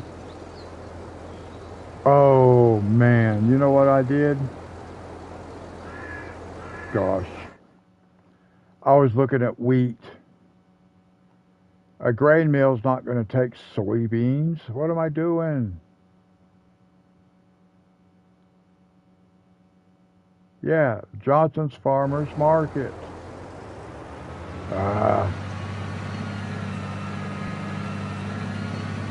Alright, well that's my fault.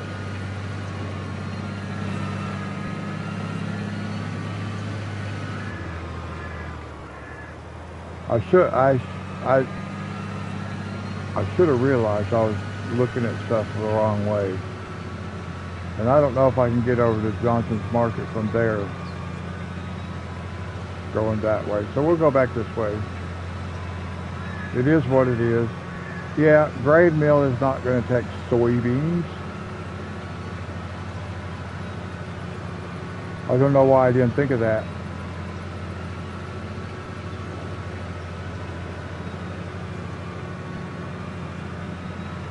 Probably because I was thinking about picking up this collectible. Because I did know there was a collectible in there, in that bridge. I remembered it from before.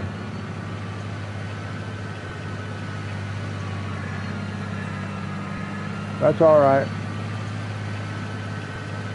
We were able to pick up a collectible and to figure out that our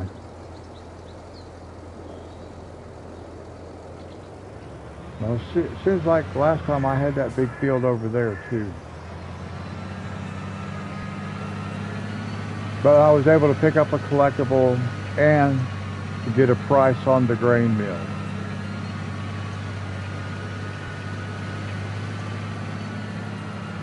So that's okay.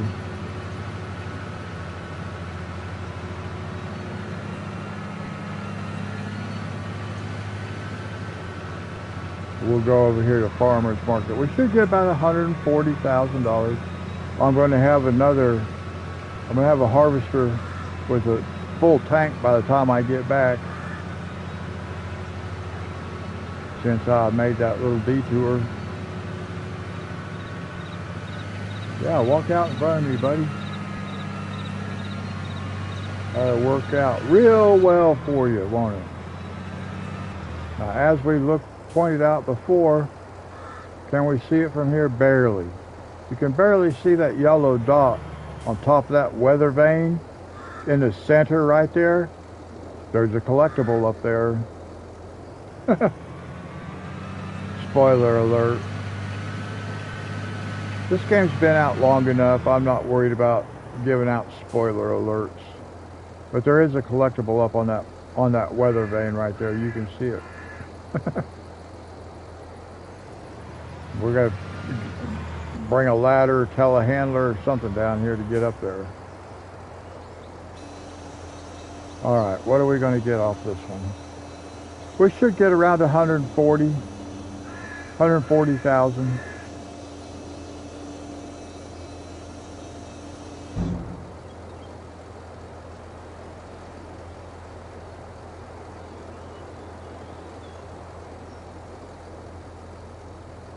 So right there is enough to buy that next field. Not going to leave us with a lot of extra though. 137,000, that's what we got the first time. The second time we got like 141,000, so.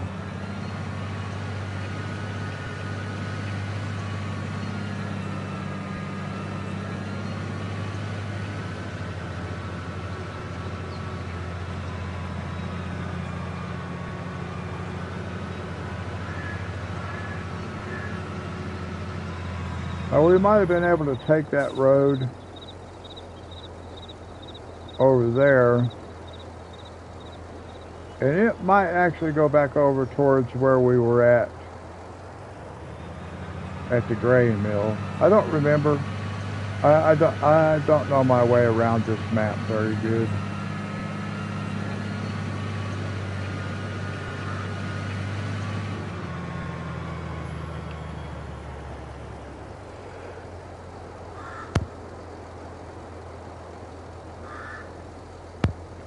I used to know the map pretty good, but now I do not.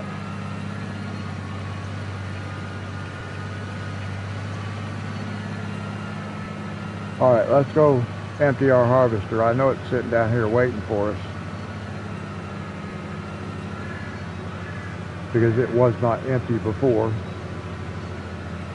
Now I believe the spinnery is up that way. Yeah, the spinnery. I don't know if we're going to be using that. We probably will not, but we might. But that means I'm going to have to figure out how I can do sheep. Where can I put sheep?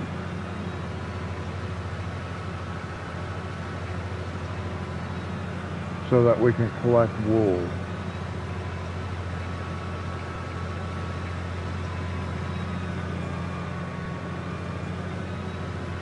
And I'm not real familiar with all that stuff. I did do a little bit of sheep before.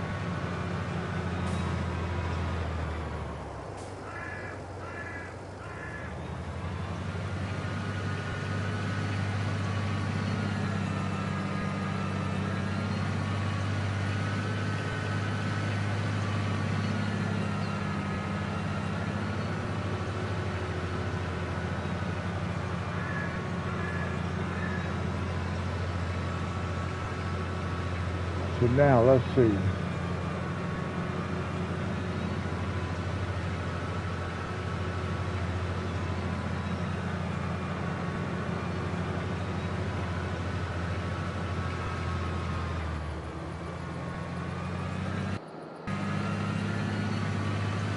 Oh no, this guy.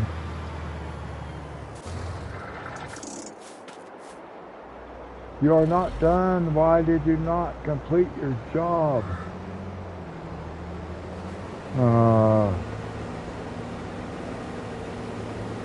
I was expecting this guy to be sitting here, although I didn't see it flash up there at the top. I thought maybe I just missed it while I was doing other stuff. I wasn't paying attention and I missed it, but nope, that's not the case. The case is, it just stopped working.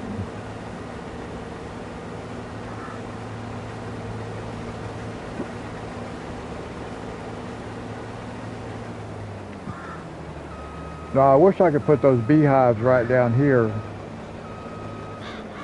but I cannot.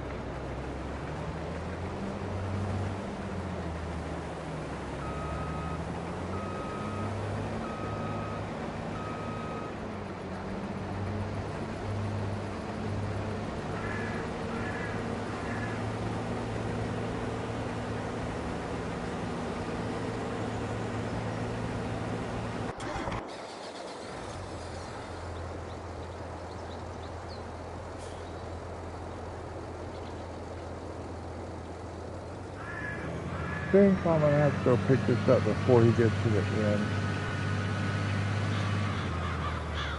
Yeah.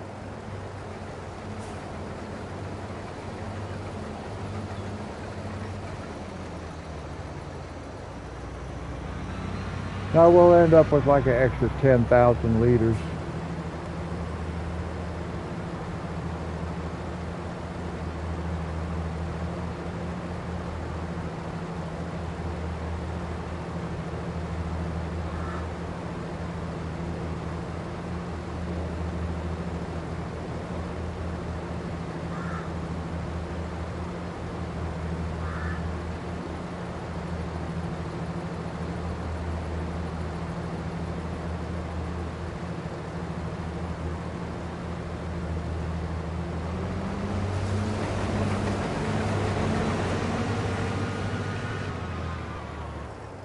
Now we'll just leave this sit over here.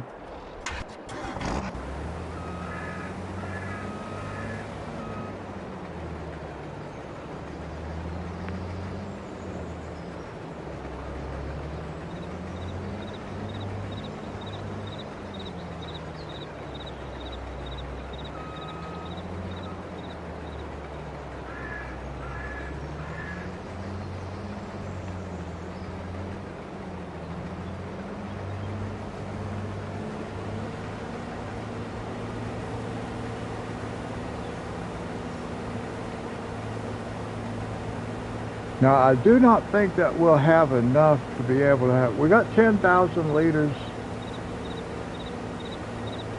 in our silo. I don't think that'll be enough to give us a full trailer. Maybe it will be, though. Actually, it might be. We'll find out.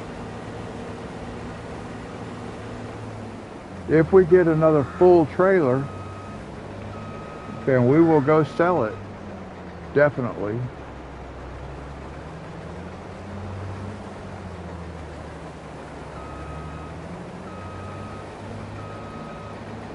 Now this guy's going to think he's done, and I'm going to have to, because he's got a blank spot right here. They always do that. They think they're done. Because when they're backing up, they actually hit part of it with the harvester, and it leaves a blank patch, an empty patch on this last little row, and they think they're done. I have to restart it.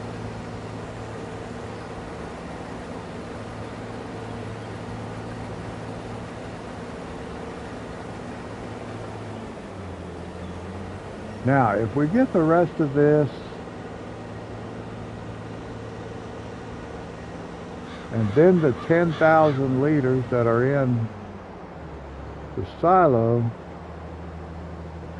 we may have enough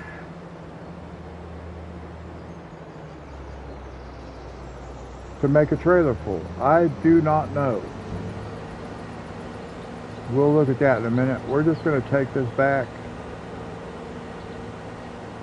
We'll drive it back because we know we're done with it for now. Sorry guys. Had to yawn again. Yeah, I'm not even seeing what time it is. It's about 8:30 in the morning where I live. Oh no, I wasn't watching. I was looking at my cell phone to see what time it was. And I crashed right into my cedar. Oh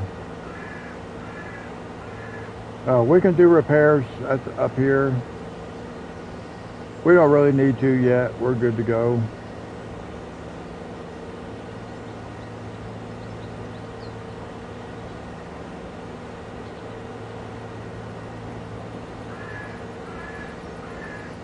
Oh, this is a slow drive. A very slow drive.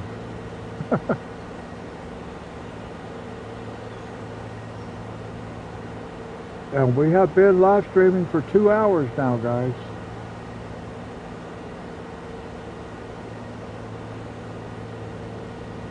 We still got to get that field replanted.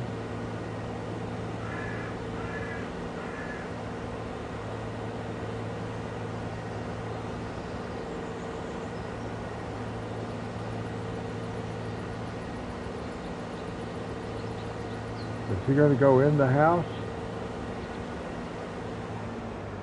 Nope. He just walked over to the front door and turned around and came back out.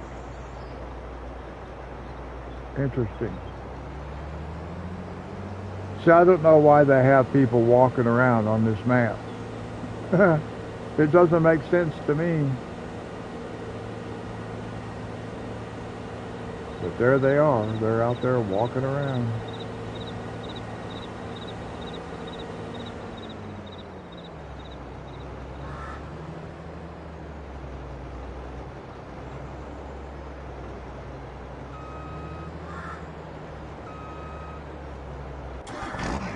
Okay, now, let's get this guy, because we don't need him down here anymore. Let's go put the other 10, no, we don't have enough. It's not going to be enough, and I do not want to take this unless it's full. And we've got 10,000 liters in there, and we're just at 48%. I've got 10,000 liters in the silo.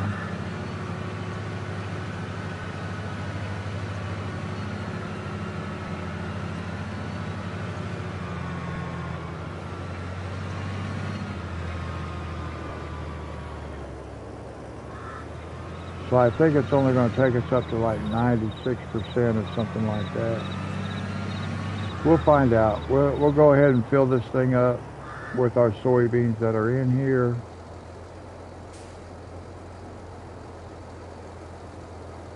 And just see if we get a full load. If we don't, nope, see 96%. And I do not want to sell less than a full trailer full.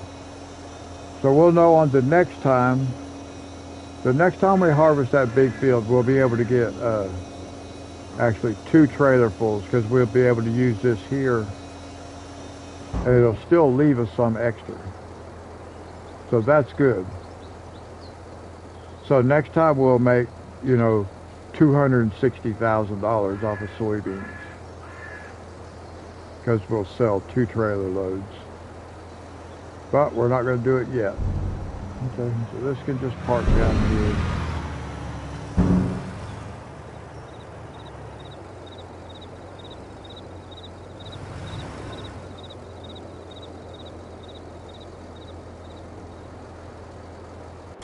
Okay, so now what we need is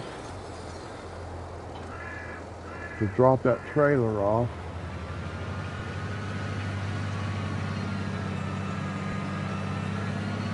We need the fertilizer spreader that's down here.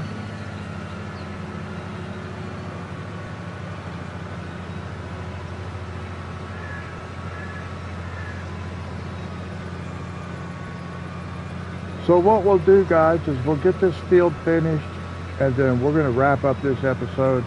I'm not going to get into doing, I'm not going to sleep. We'll do that next time.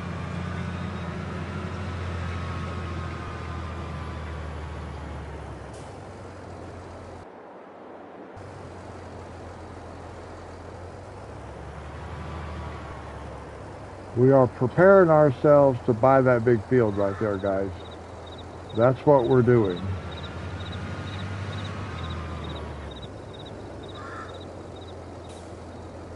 And we will do soybeans in it also.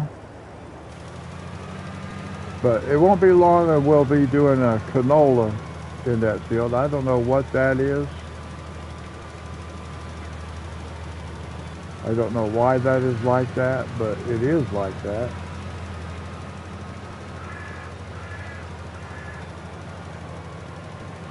It's weird.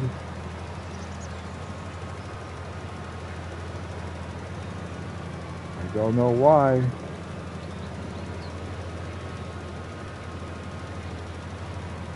But it doesn't really matter. It just is what it is.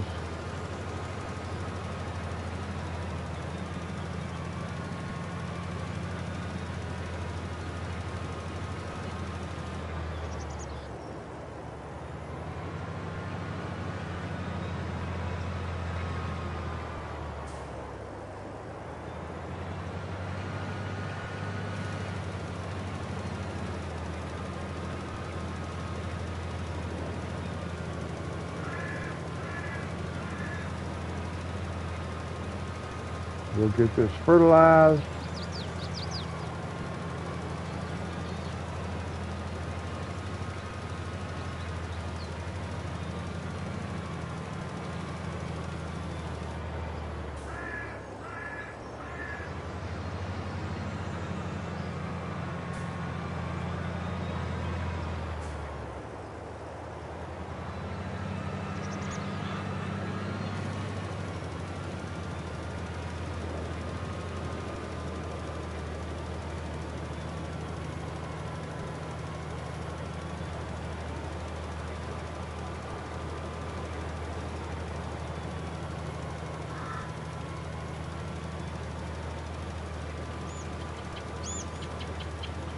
And then we will get our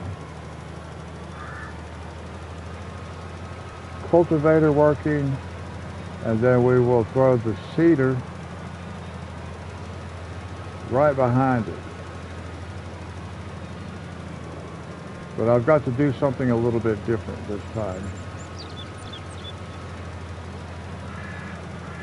If you remember, last time I kind of had a problem where the cultivator started working over the top of stuff that we'd already planted seeds on. So we really don't want that to happen again.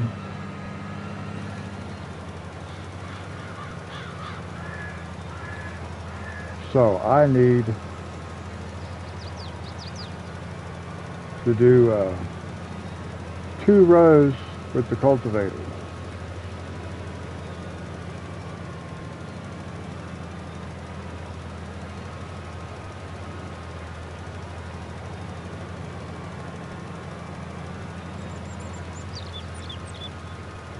And then that should let me be able to do 1 headland row with the seeder without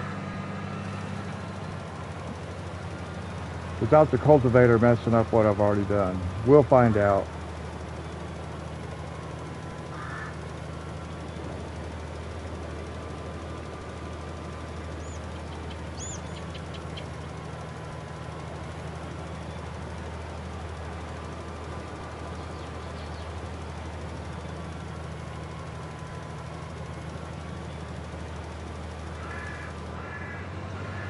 Okay, now this is just going to stay here.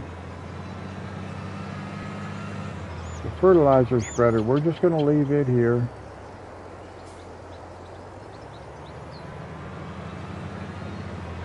So we can park it more on this side over here like this. It's fine. It's just out of the way.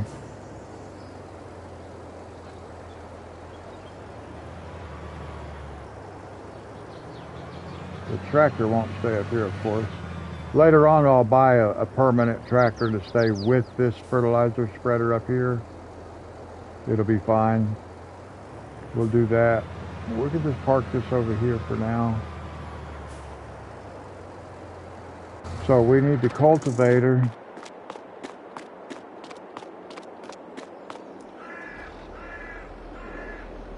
Let's see, where do I want to start with the cultivator? We'll just start right here on this edge. We'll start right here.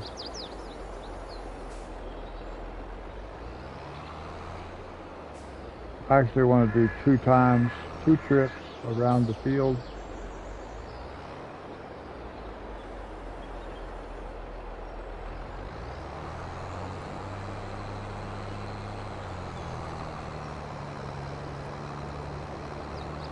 And that way I can do 1 time around with the seeder.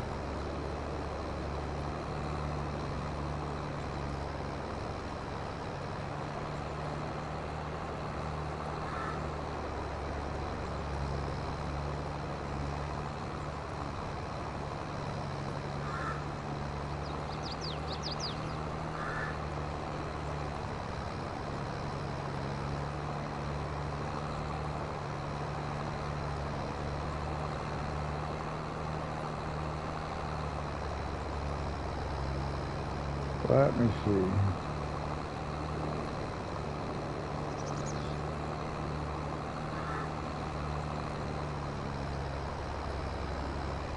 Yeah, this is going to be good. I do 2 rows, although I'm overlapping a little bit off the edge of the field there. I was looking at something else.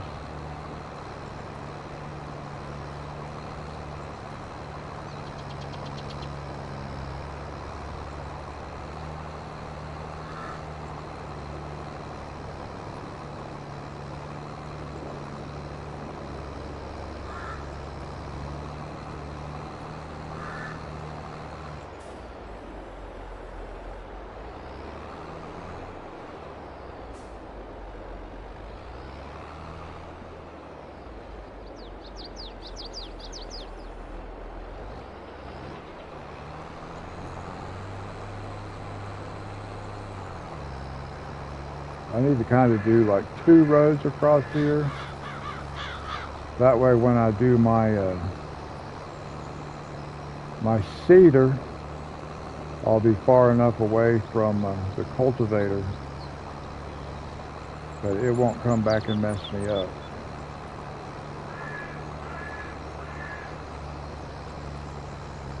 So we're going to run a couple rows here on this end.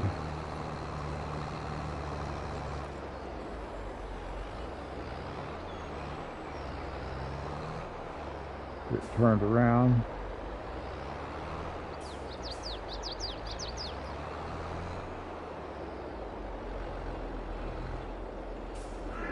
We'll go back this way.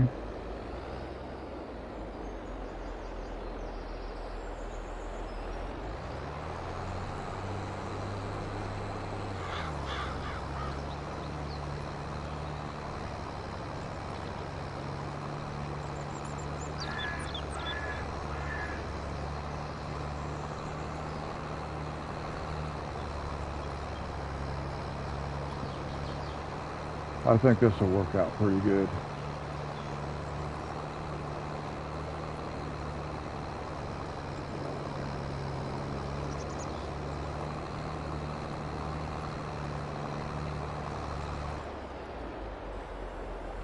And then we'll go back the other way.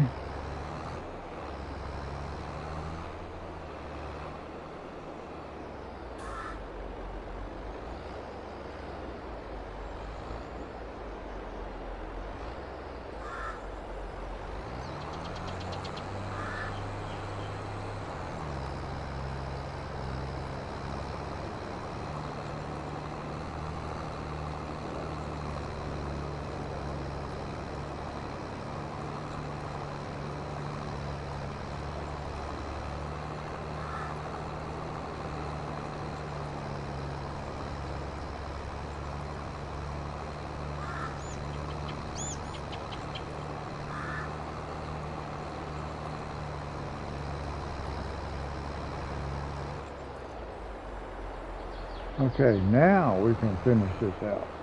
That'll make sure it's plenty far enough away from the cedar, what the cedar does.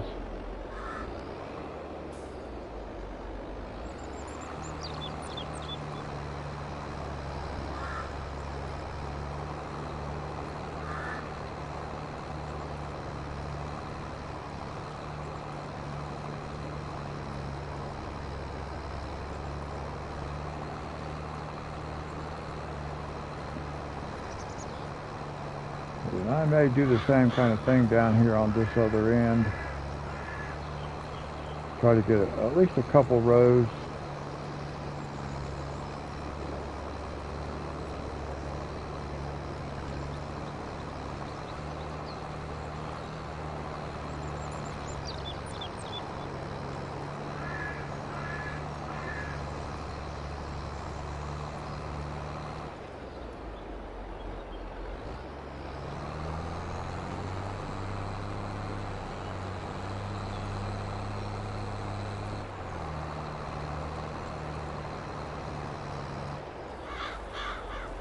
Let's go one more time across this way.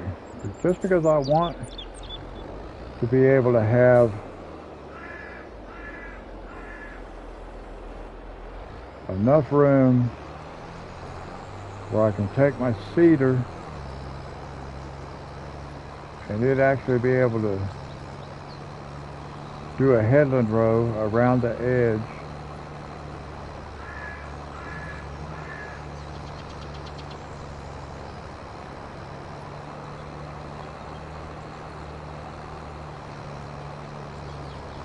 Now, we don't want the cultivator destroying what we just planted, so we want to give us a little bit of extra room. Last time I did not do this a double row, so I did not give us the extra room.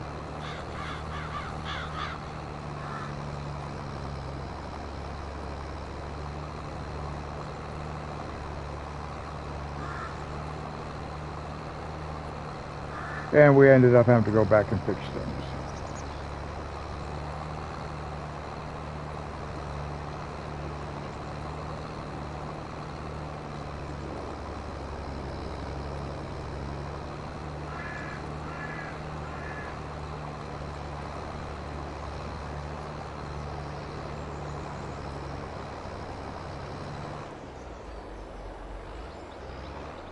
Now we'll go up here and we'll get her started.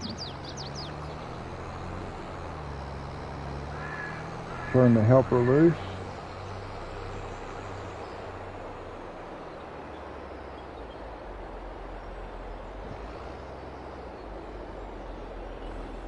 Yeah, we can let the helper go.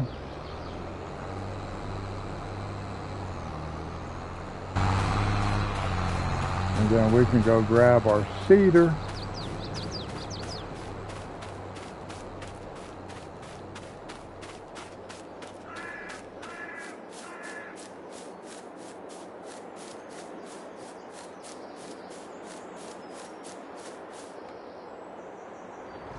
And then we can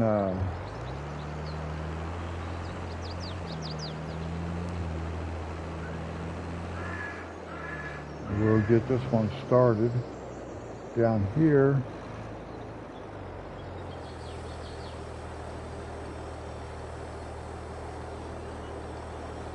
Might as well just back up and let this guy go through. It's like being on a golf course. Let him play through. So we'll let him go ahead and get going back the other way, and then we'll do our first row.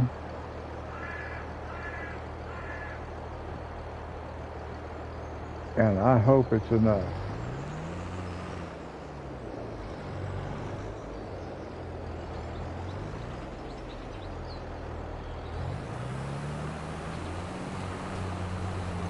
But he will not be coming out here and messing us up.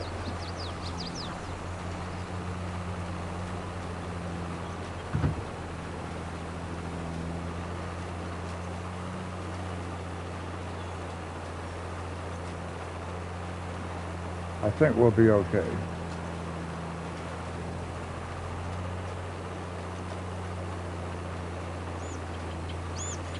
And it's not really critical that I do this like a headland row around this field necessarily on this end, because there's no fences or anything that's going to be in my way blocking me.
Alright, we'll get this side done.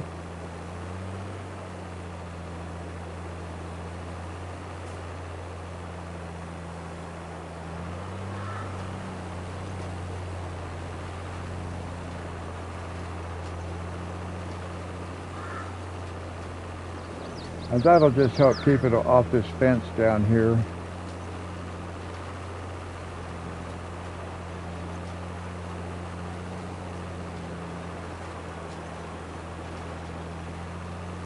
So when we get over here on this side, we'll just send a helper. We don't have to drive it down this side of the field. We'll just send a helper.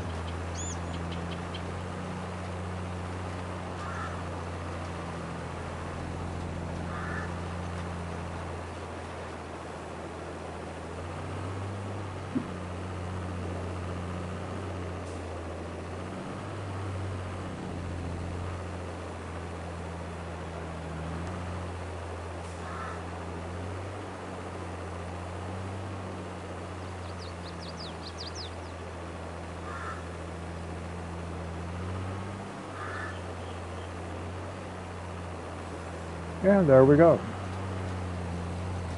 Now, we'll let it finish out on its own.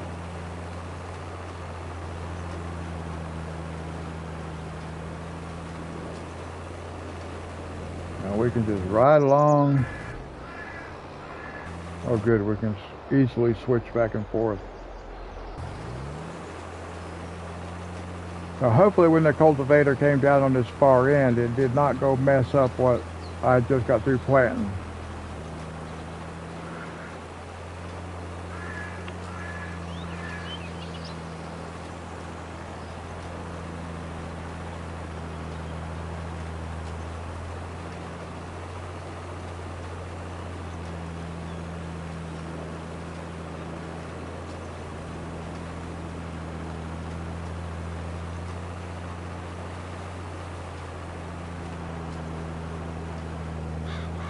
Yeah, it looks like it did fine that time. It did not mess up.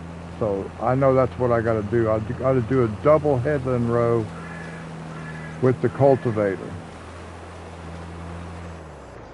and a single with a seeder. It's going to work out fine.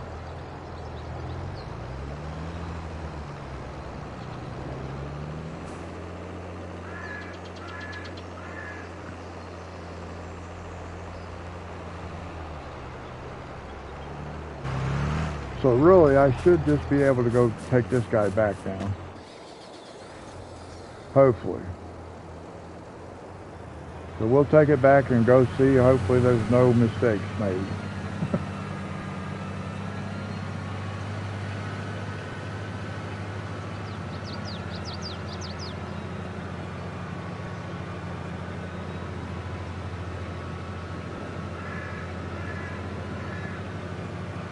Thankfully this guy runs fairly quick, so it's not like driving a harvester back and forth.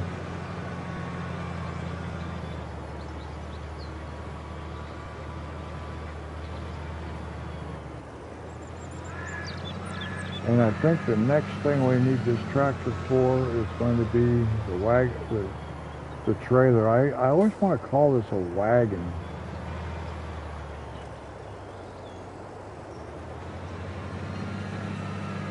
In a way, it is kind of like a wagon. We'll just park it there. And now we're here. There we go. Good enough.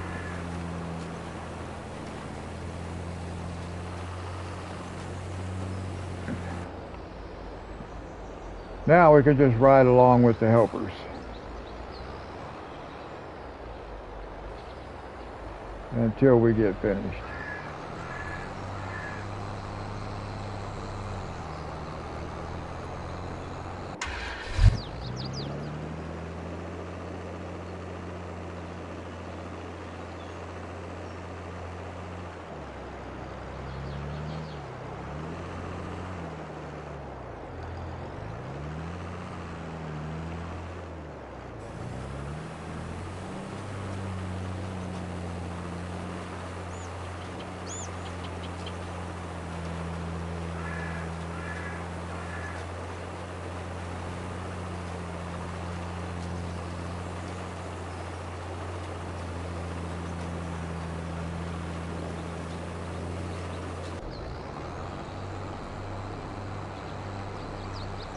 Compared to the cedar, This cultivator guy's moving pretty quickly.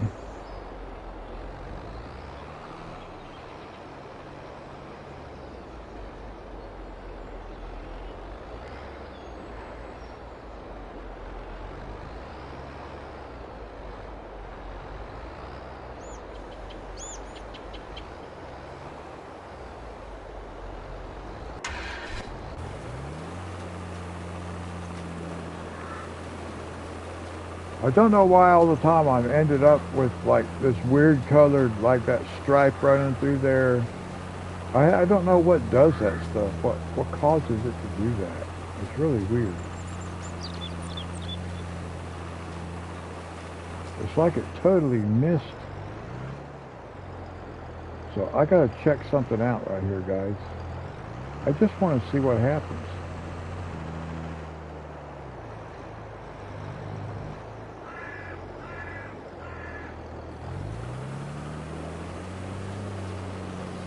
Does that line stay on there?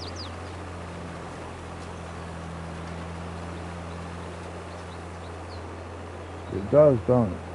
Okay, well, that's weird to me. It's weird, very, very weird.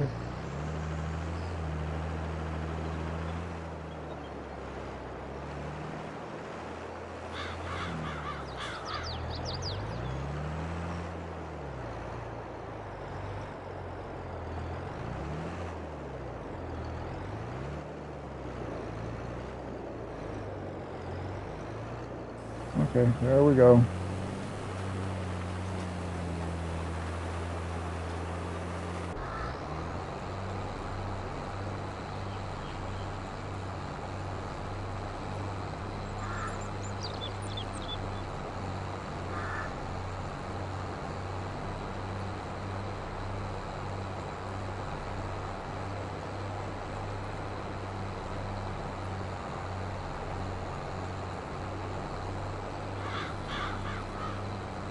Now, I was thinking about squaring this field off down here on the end, and I still may end up doing that because it will give us a good extra amount of crop if we do that, because we'll be way over here like this.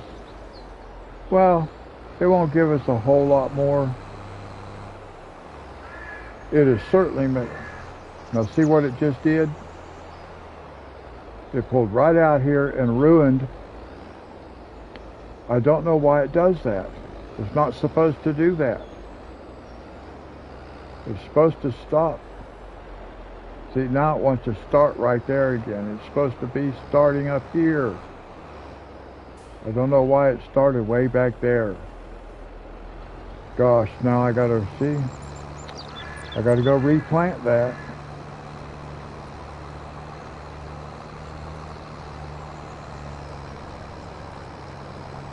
So it's telling me that it's going to be very difficult. I'm going to have to just do a different technique. I'm going to have to quit working with the headland row, at least as far as the cedar is concerned. I don't want to have to keep going back and repairing things that this cultivator keeps messing up.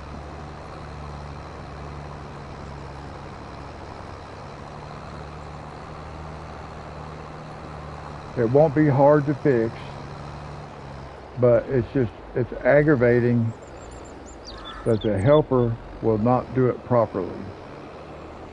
And it should. There's no reason for it to be destroying things, but it's destroying things. And it does it every time, so.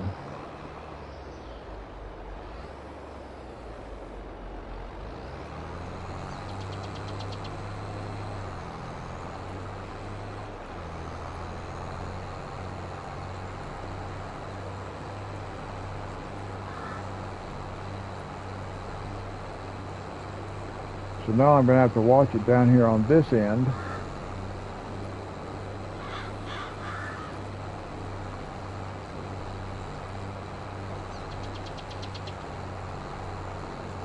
Now if you've seen other episodes on Elm Creek here, then you know that I've had to fix this every single time I've played. I've done this field. I've had to come along behind the cultivator and reseed because it keeps messing stuff up. See, it should stop right here. It's supposed to stop. And see, it decided, oh, I want to put the cultivator down and I want to cultivate this up here that's not cultivated. I don't want you to cultivate that. That is very, very aggravating that it does that.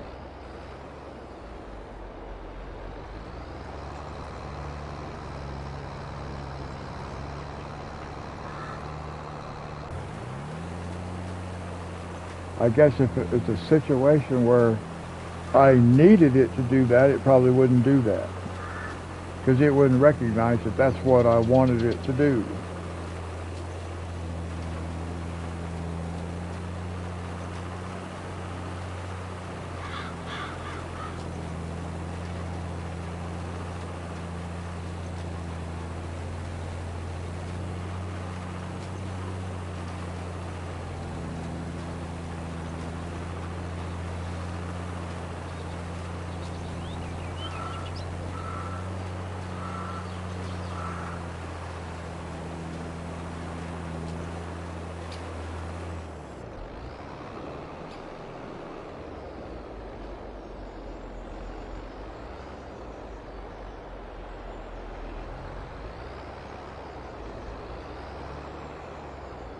Now, I will probably have to help it down on that end. So we'll get back over there to it here in just a second. So let this guy run just a little bit.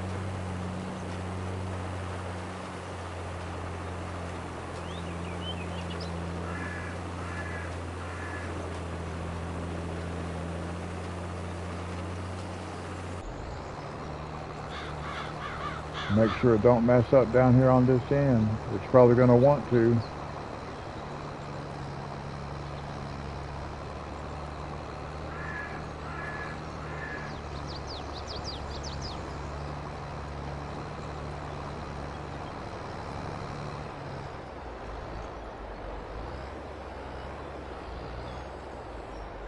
See, I don't understand why it's wanting to do all that. I gotta come hit these couple extra spots up here now. That's probably not lined up exactly right. Might as well come over here a little bit more centered. Doesn't matter.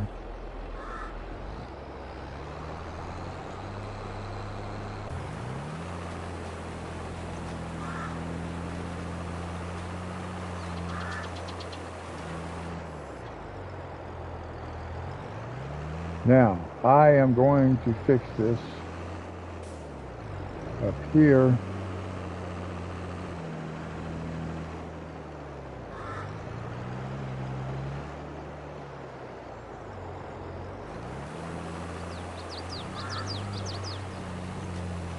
That way I won't have to come fix it later. And then we'll just come right on around this way. Because I got these couple spots that the cultivator made.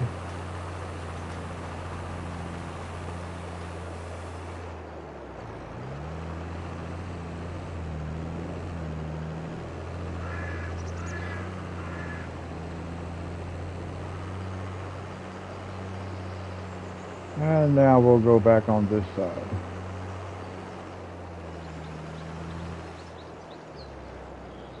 Get it restarted.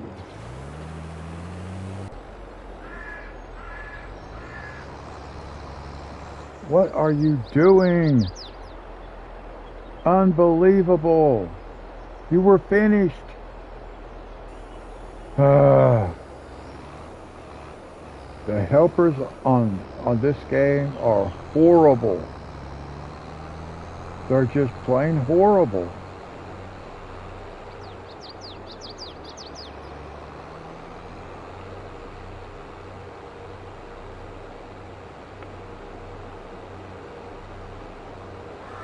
constantly having to fix stuff they mess up, and there's no reason for them to do that. When it got to the end of the field, it should have just stopped. Now I got to fix stuff down here. It's aggravating.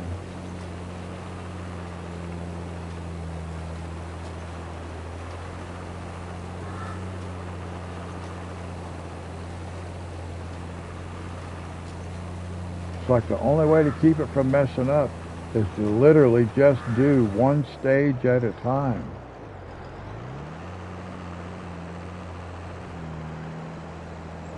I can't believe it just came through here and messed this up.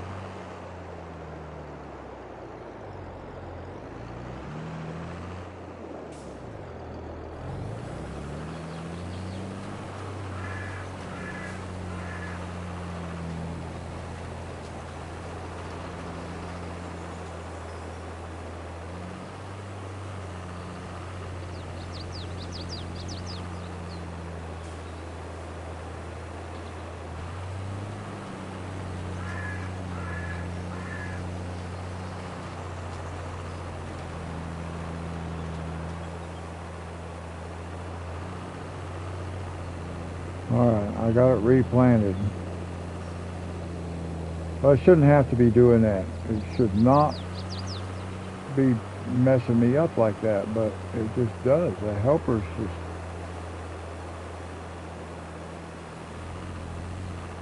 I didn't have these kind of problems on FS19. It just seems like the helpers were better. Alright, we'll get this field finished.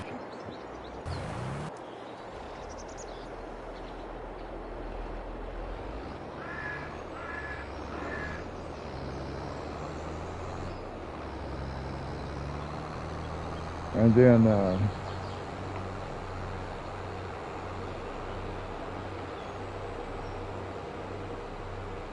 I'm going to bring my red truck. I'm going to bring it back down there.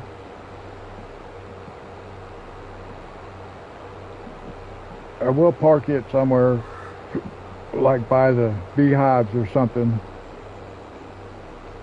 It just gives me a fast travel.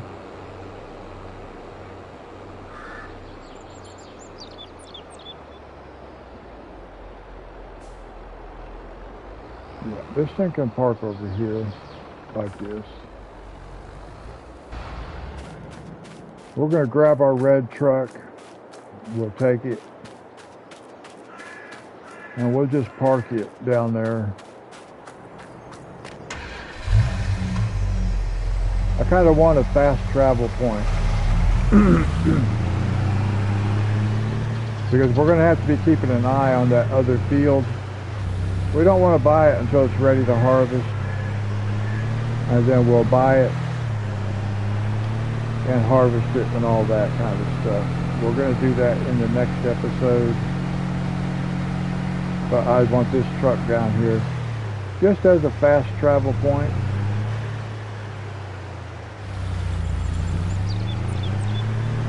So we can see when this field is ready. It's going to be a lot easier for us to see when this field is ready.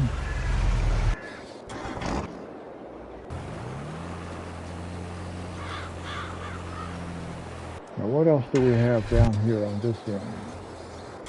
Is that it? Do I have everything brought back already? Maybe. It looks like I do, don't it? Yep, okay. So the fertilizer spreader and the little red pickup truck is going to stay up here.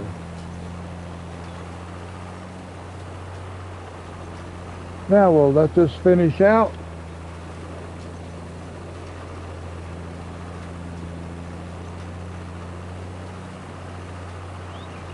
And we'll have another good episode. Next episode we'll be adding a new field, which will be nice. Something a little bit different.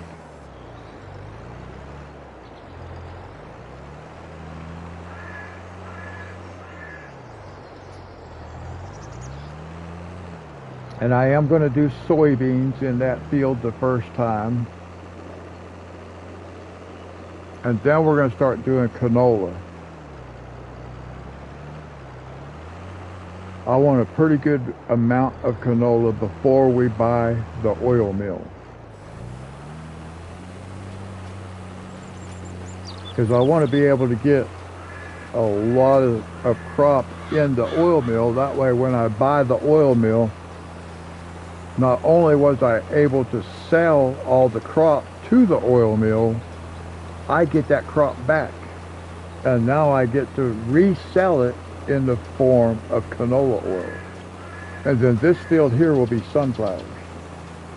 We'll do sunflowers and canola side by side, and they'll both, these fields will supply our oil mill.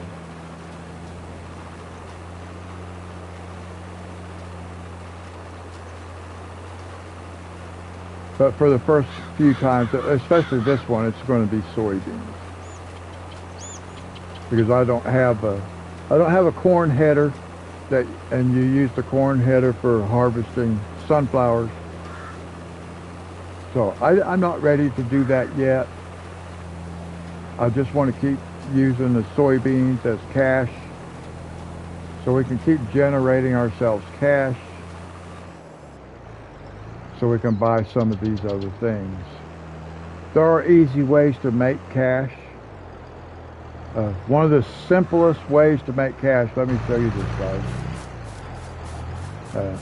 If you've been watching, you see what we bought as our watering system.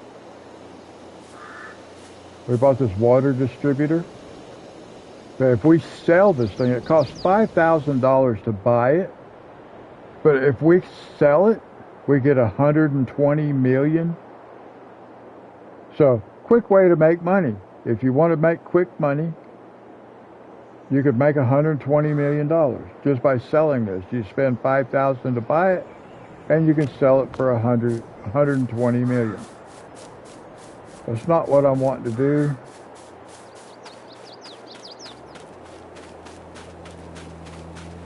But that's good to know in case you just want to make money that way.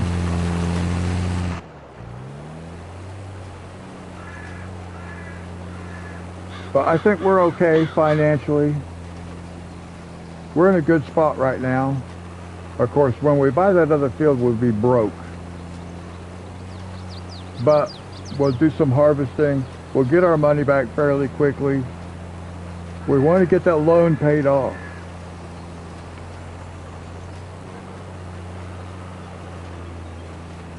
But getting this other big field and doing soybeans in it, it's going to be good for that. It's going to help us with that. We want to get this loan paid off.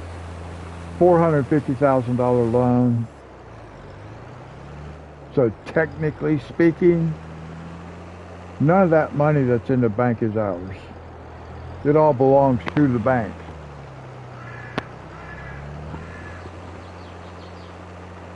But we have already paid off $50,000 of our loan, so the bank is happy. As long as we keep paying the interest on the rest of it, then we're good to go. So we don't have to worry about it. I did not pay off any of it on the last episode. I'm not going to pay off any of it on this episode.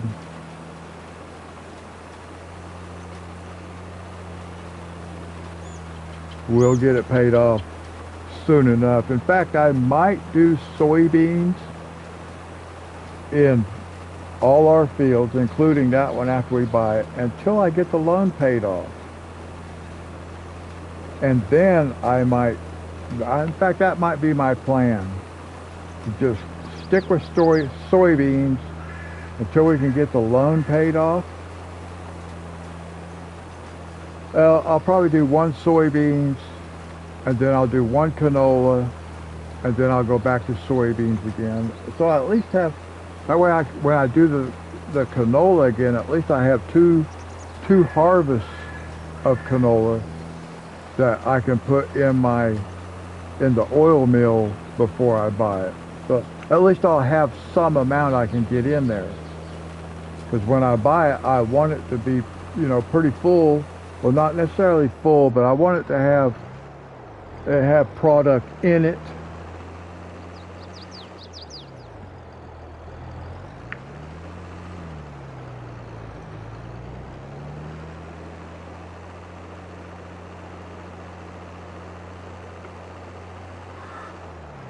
So I definitely want to put product in it before I buy it. And you got to do things quick because we don't want it throwing pallets out.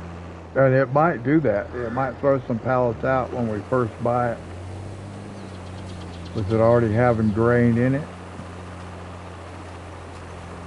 Because we got to go into our menu and set it up to sell.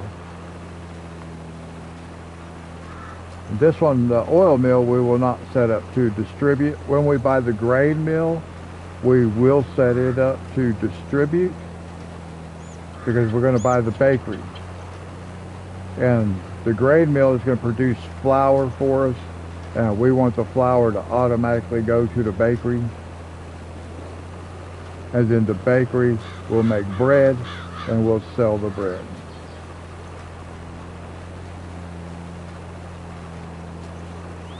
So we have a little bit of a plan.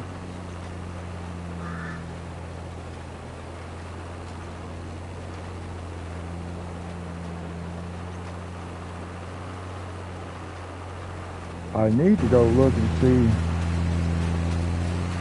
really what crop is over here already.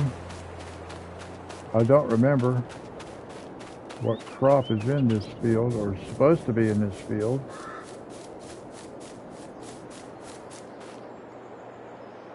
Sugar beets. Sugar beets. What a fieldstone. Okay. So that has sugar beets in it. So we'll end up plowing that up. So we're not going to have something that we can harvest.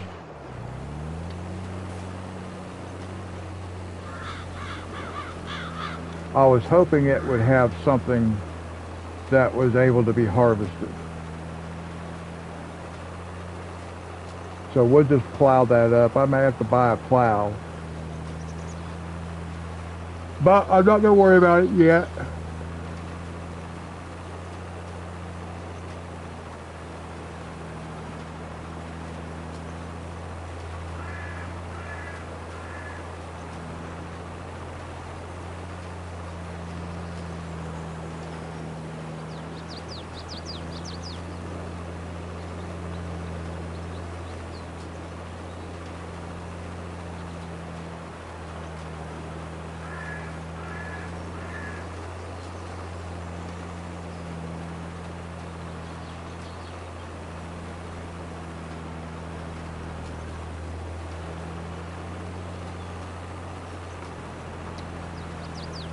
Yeah, I got to think about this field over here. This other big field. It's got sugar beets growing in it. I've never worked with sugar beets before. And I'm not really wanting to start working with them right at the moment. But I wonder if that's always what that field grows.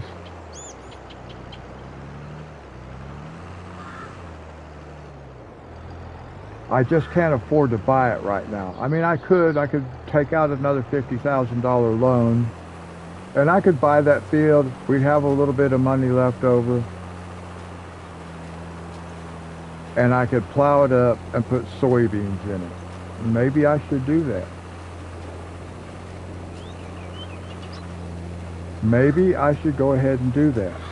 That way, when this field's ready to harvest, that field will be ready to harvest also.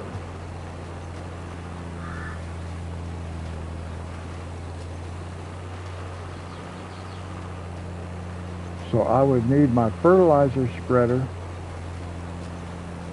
and then I would need my cultivator, and then I would need my planter. All right, well, maybe that's what we'll do. Let's go get the cultivator.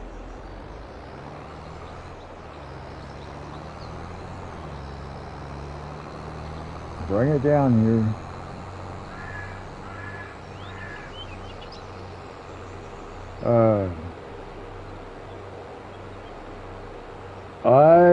I'm going to do something that's going to leave us pretty close to being broke. I'm just going to do this. I'm going to make this move. We are going to be almost broke.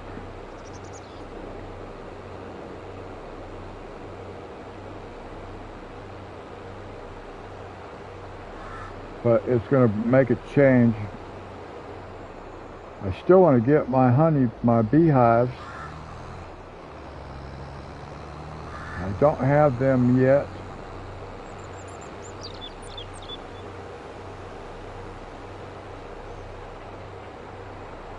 Let's see, we're going to start over here.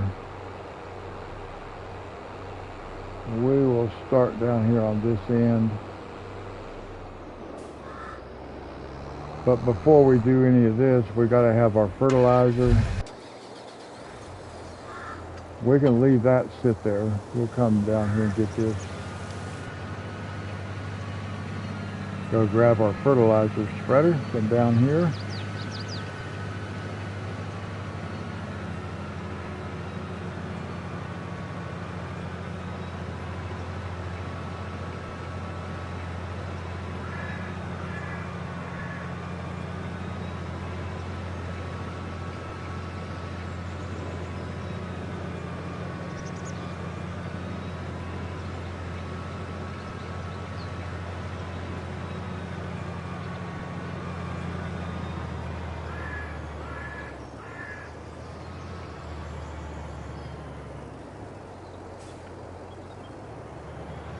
We'll let that cedar just keep running on its own. I don't think it can mess up any more than what things have already been messed up.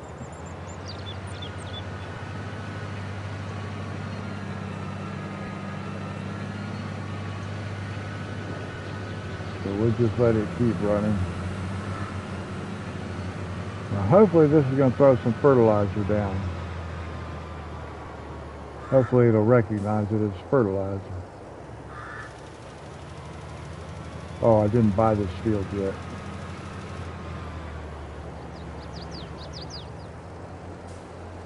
So let's go, let's look at the map.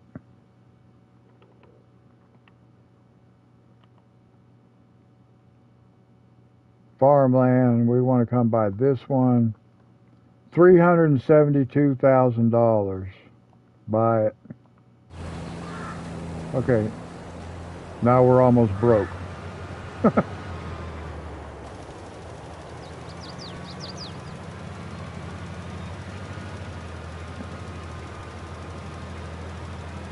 I better just do this one on my own,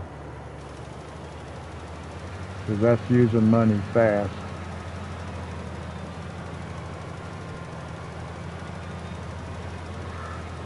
I don't want to use all my money.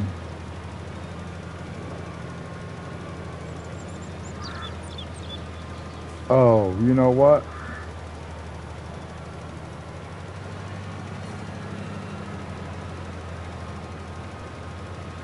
Yeah, this is going to be fine. I got a layer of fertilizer.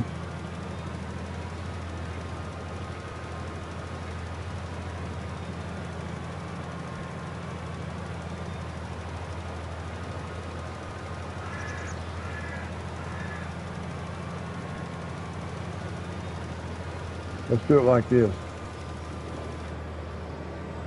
Now, we'll let him get turned around. I'm not worried about that little edge right there. It'll be all right. I just don't want to run out of money. I can borrow another $50,000 if I need to.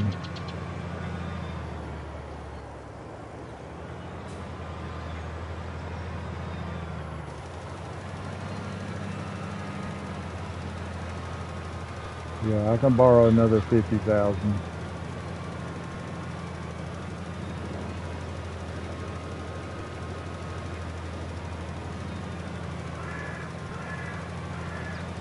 Pretty remarkable that it's leaving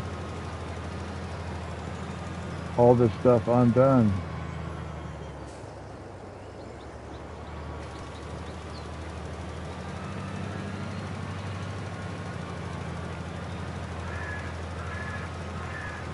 Well, I don't know why it's doing that.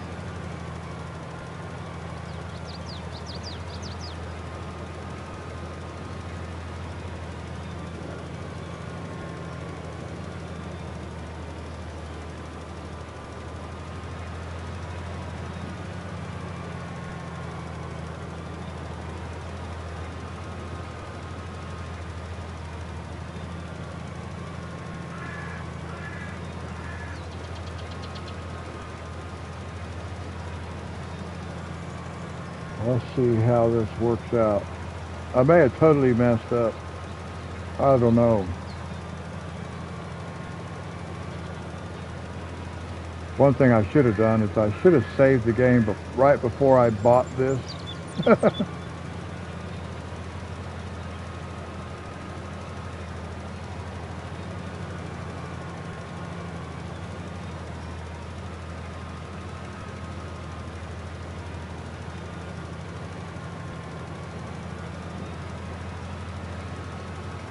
Because I'm pretty sure it says we have sugar beets growing. No, we don't want sugar beets. That's not what I'm looking for.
Alright, we're almost done fertilizing anyway.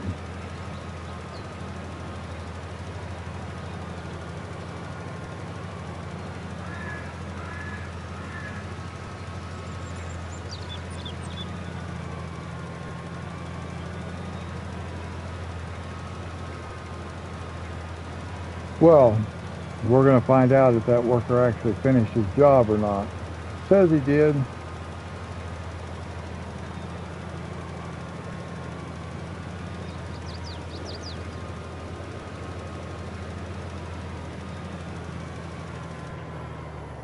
Now here's something I want to check out. I want to see what this says.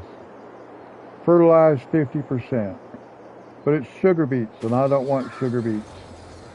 So we're going to cultivate those sugar beets right back out. I think we are. I think it'll do what I want it to do. I might have to get a plow. I'm hoping I don't have to have a plow. It does look like this guy finished.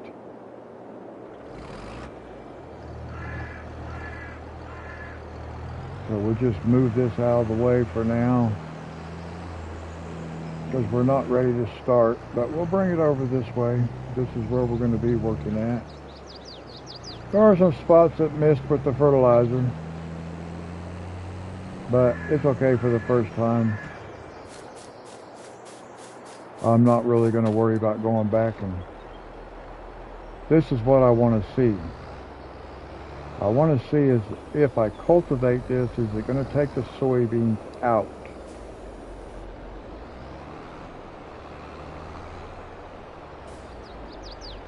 I know I can plow them under with a plow, but can I?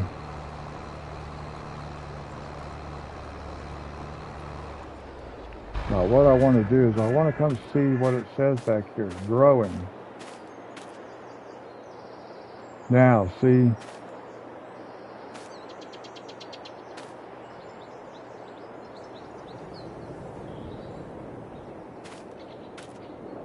See, now it says it's owned by me and it's fertilized at 50%.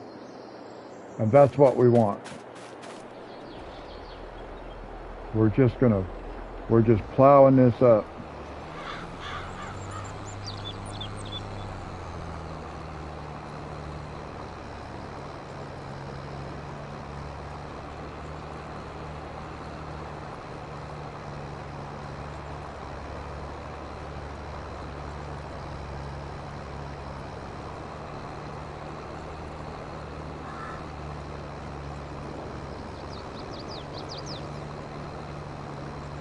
So I actually was not going to do this until the next episode, but I decided I would just go ahead and try to get this field in also in this episode, because that way next episode it gives us a little bit more we can do.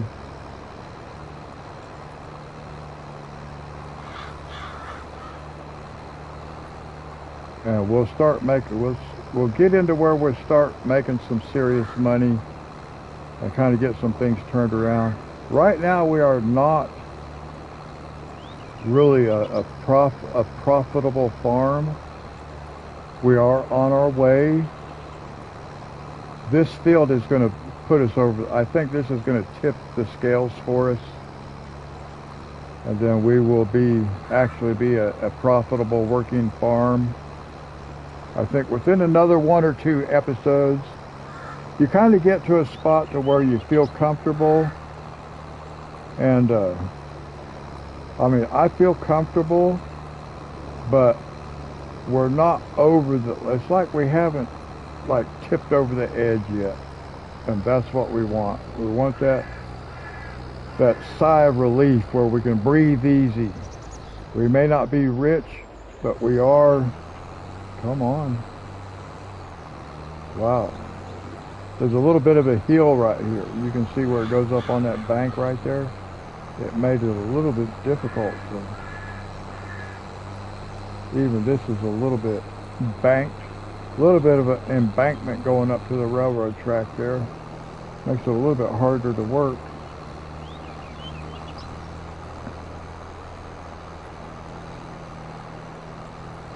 And we will get this one started.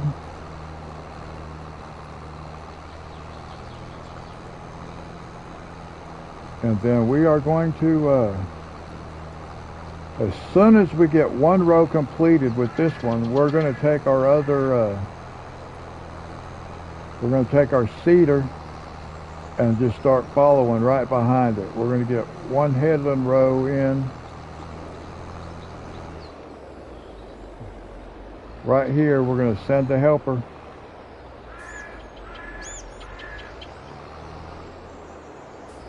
We're just going to put the helper right here. We're going to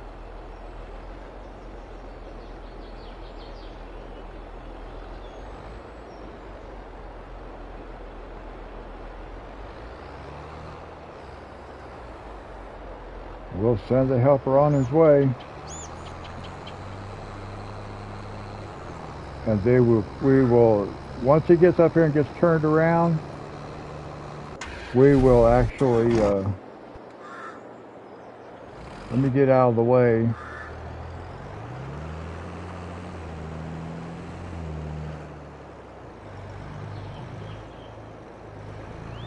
So once this cultivator starts out going back the other way, we're going to drop this thing in right here on this end, send it toward the railroad track, and we're just going to let it work on its own with no headland row, because it's not going to be messing up any other fields.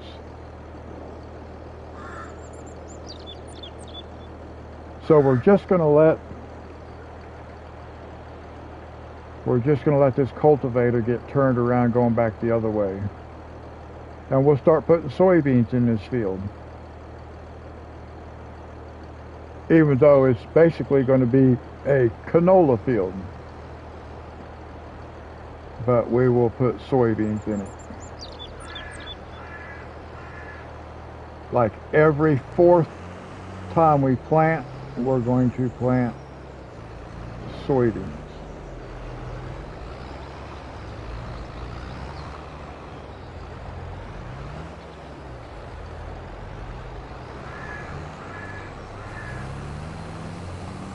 And there goes soybeans.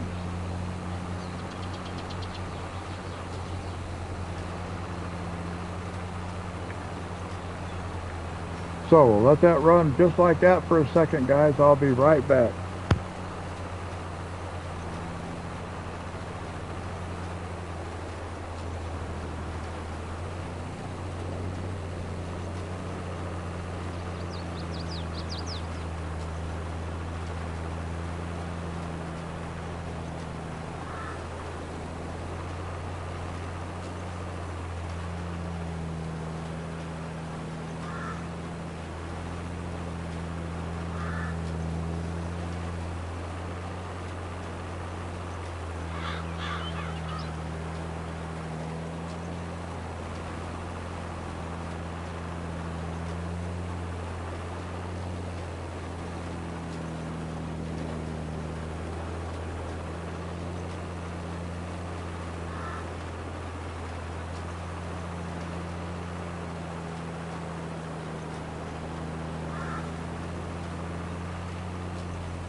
Okay, I'm back, guys.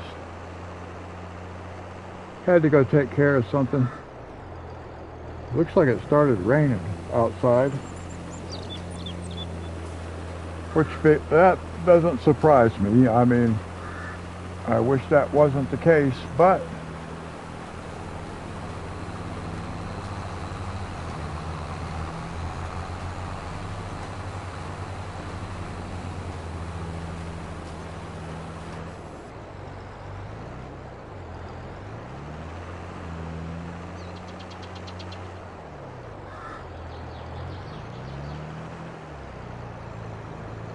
oh, we almost ran out all of our money. Oh my goodness.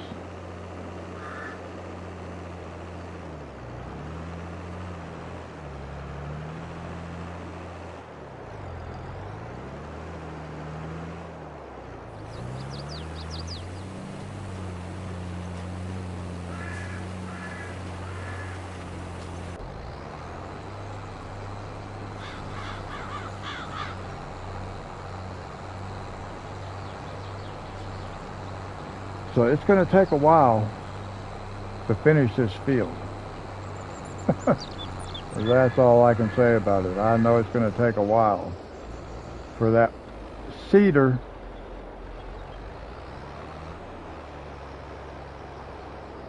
to be able to finish his job. It's not even doing the job correctly. What is it doing?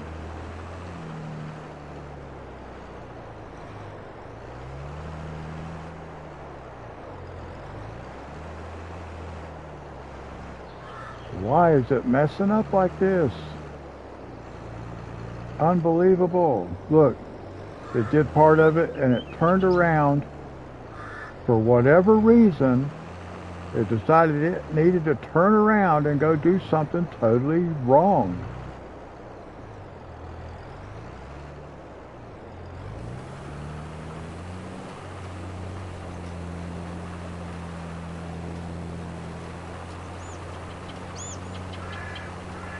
do not understand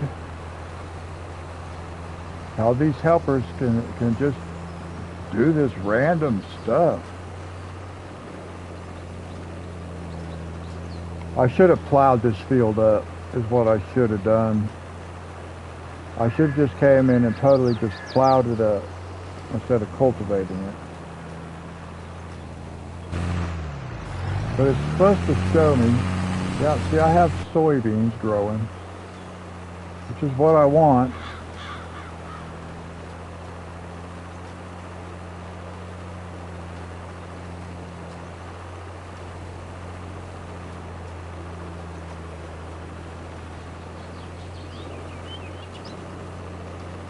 I should have been able to turn this guy loose and just let it do its thing, but that is not happening.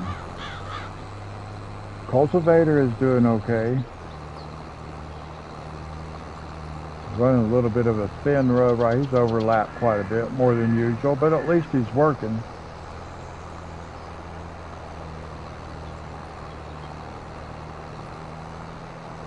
I'm not sure why it's overlapped that much, but it is.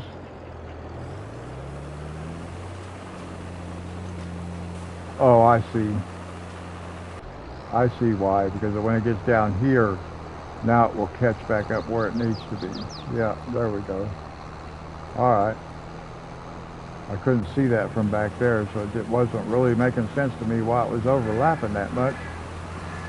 Because that is one thing the helper's pretty good about, getting lined up.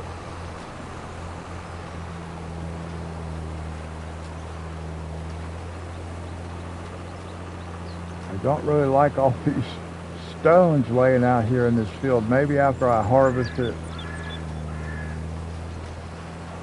Because I have field stones turned off.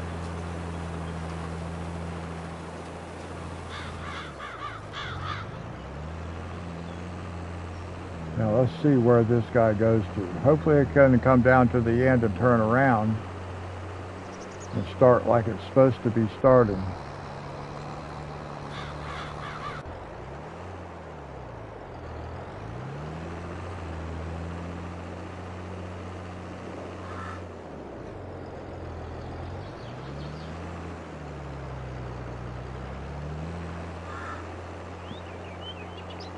Have to go with them so much just to make sure they do what they're supposed to do.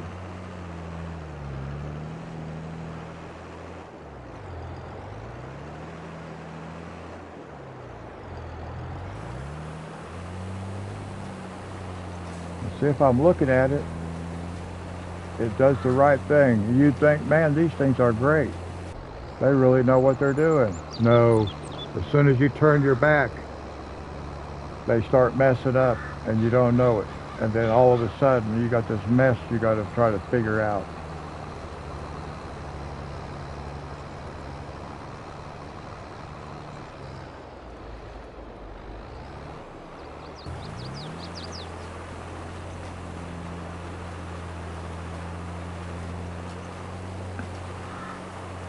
Well, nothing we can do about it other than just keep on working.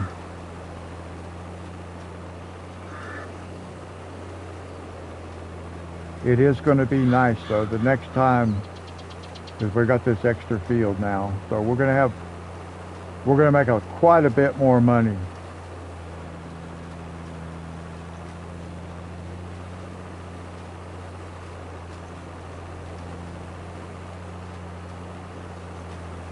Yeah, so we'll be able to at least double our money, our, like, we've been getting an average of like 137. One time I got more than that though. I got 141, so, but we'll say $137,000 per episode. Now we're going to double that. We will double that easily.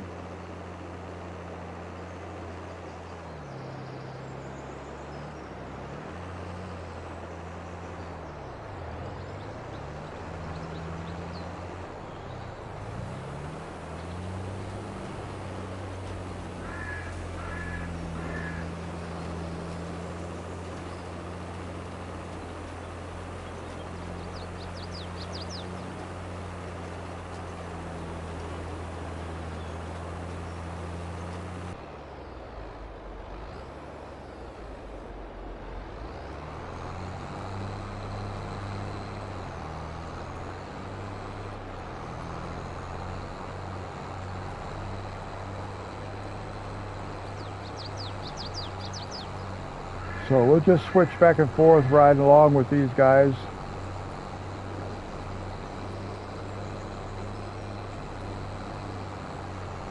I'm pretty sure I'll have to help them when they get over to the far side, just because the angle of the curvature in the field.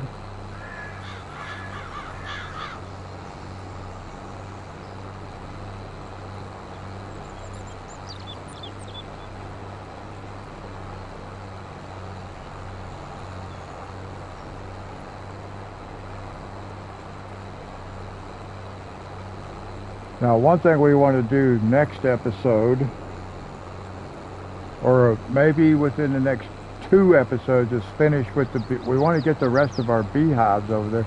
I just put one there to kind of give me an idea where I'm going to put them.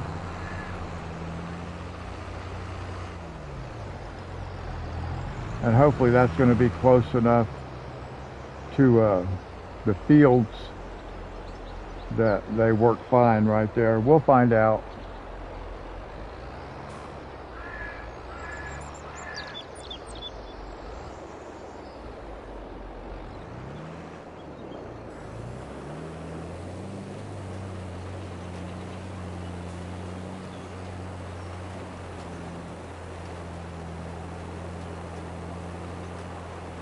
Now this guy's operating at 7 miles an hour and this one's at 8.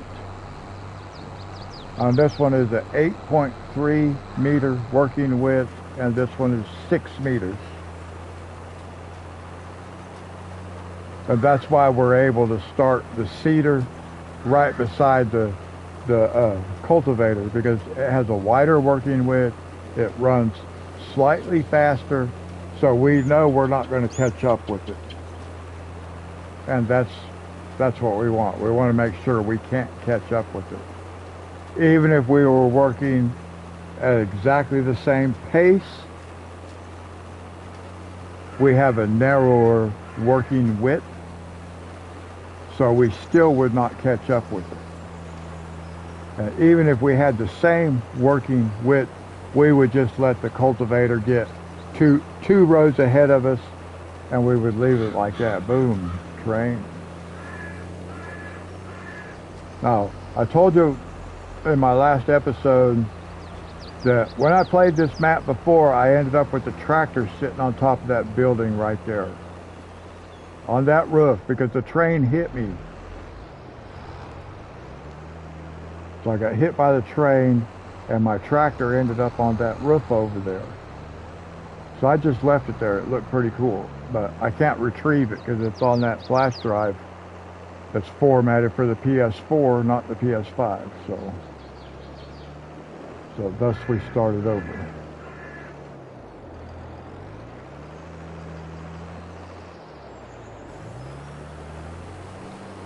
Hello, welcome back, or welcome if you've not been here yet today. As you can see, we just bought another field. We bought this big field here. We're doing soybeans. It actually has sugar beets planted in it right now, but we just cultivated those out. I cultivated the soybeans out, and we're replanting with soybeans. Or I cultivated the sugar beets. I may have said soybeans, but I meant to say that it had sugar beets in it when I bought it. I'm cultivating that with the cultivator over there to get rid of the sugar beets, and we are putting soybeans. I fertilized it before I did the cultivating though. So I gave it 1 layer of fertilizer. Over here you can see we're not that much fertilized, but I gave it 1 layer. And then over here, we're 100.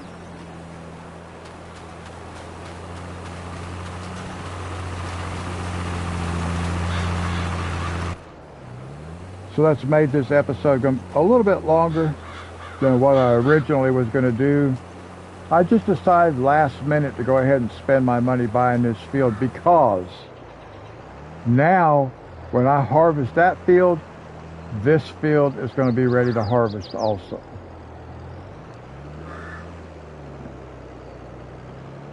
because they're both soybeans. So, but I won't be buying any other things. We're going to plant soybeans. We got to make some money. We got to make some money because we still owe $450,000 on our loan.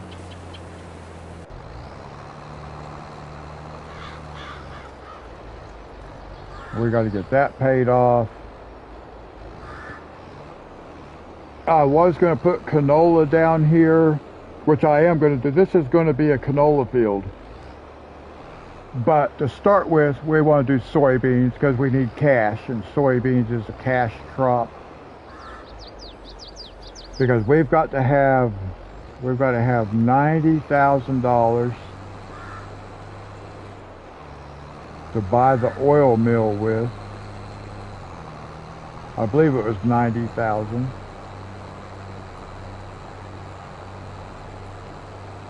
But before we buy it, we want to get a good amount of canola to go in it. We want to get a good amount of crop to go in it first, the grain canola, because we're going to sell canola to the oil mill. Then we're going to buy the oil mill and get the grain back.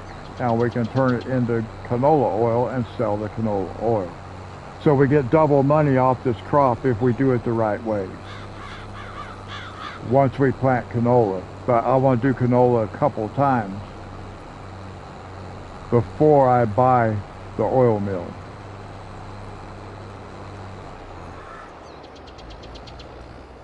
Last time when I did this, I think I just, the first time I did it, I didn't know how it worked like that, so I think I actually went and, I think I bought the oil mill with it empty,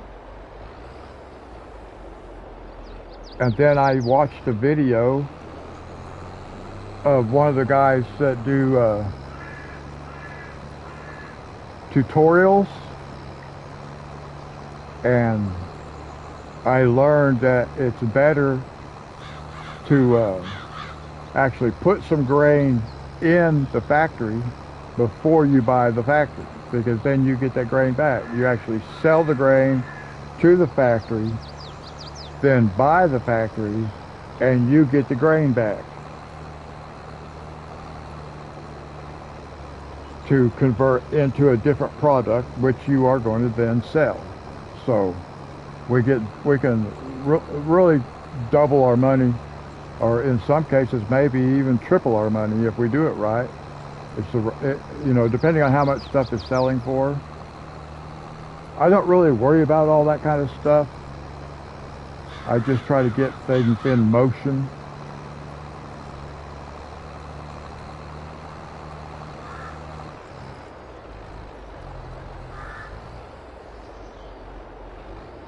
Actually, the grain mill might be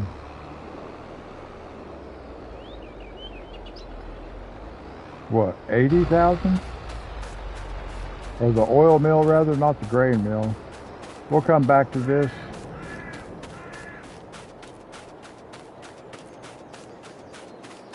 I can't remember how much this oil mill sold for. I got all these stones laying here. I didn't have stones on any other fields. I really don't want to have to do anything with them either.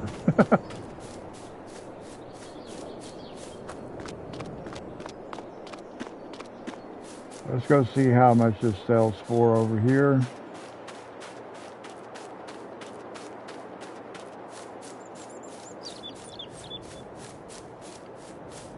I thought it was 90,000.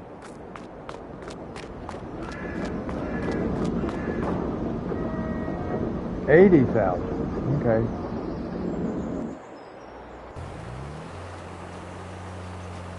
$80,000.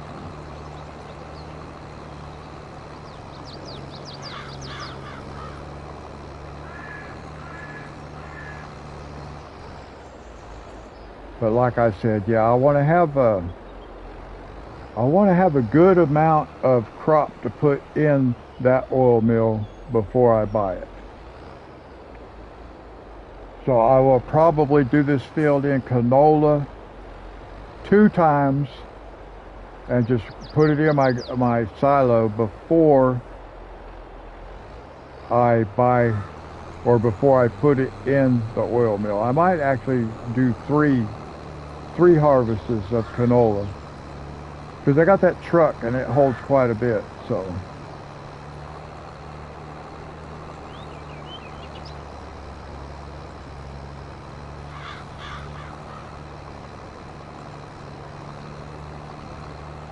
this guy's moving quite right along. The cedar over there is doing fine. It did mess up and I had to go fix a spot that it messed up. I don't know why it did what it did, but it did. So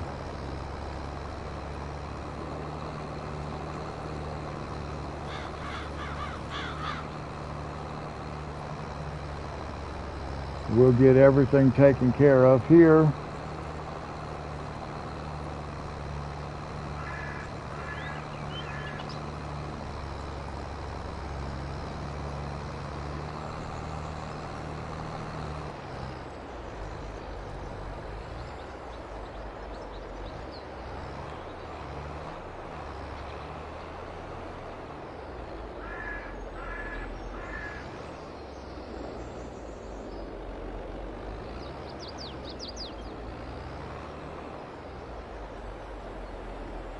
I may have to help this guy some.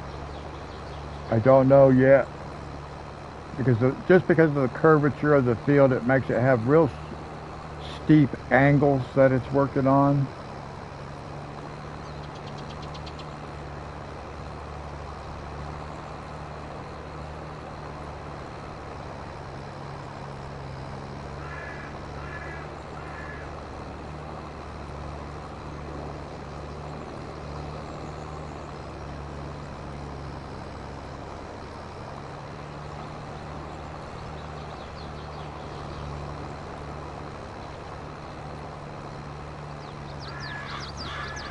I just want to keep an eye on, make sure this guy don't have no problems either.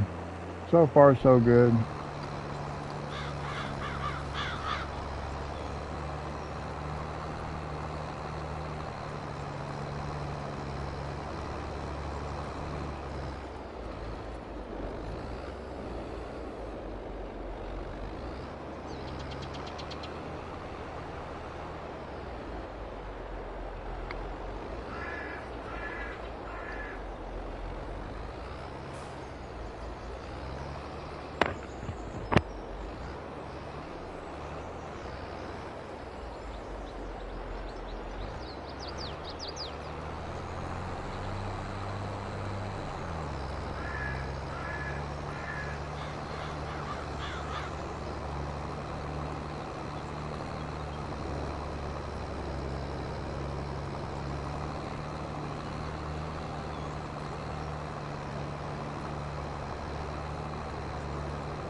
Sorry guys, somebody sent me a text message I needed to respond to.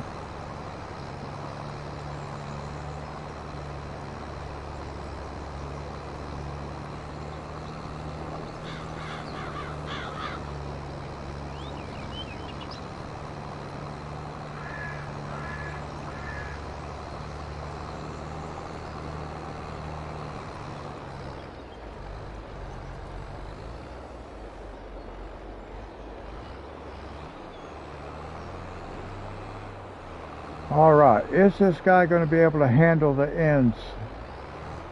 I had trouble on here before, on this field, over on this edge, guys. That's because the angle was so steep that it would stop, it would think it was done when it wasn't. We'll see how that works out this time. Okay, this guy's still doing good. So we'll just let him keep working.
Now, a lot of times this thing would think it was finished.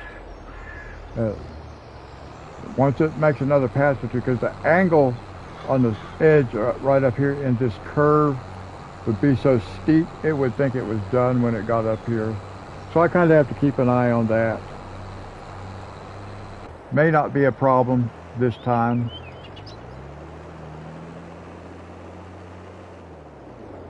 I'll just have to keep an eye on it and see what happens.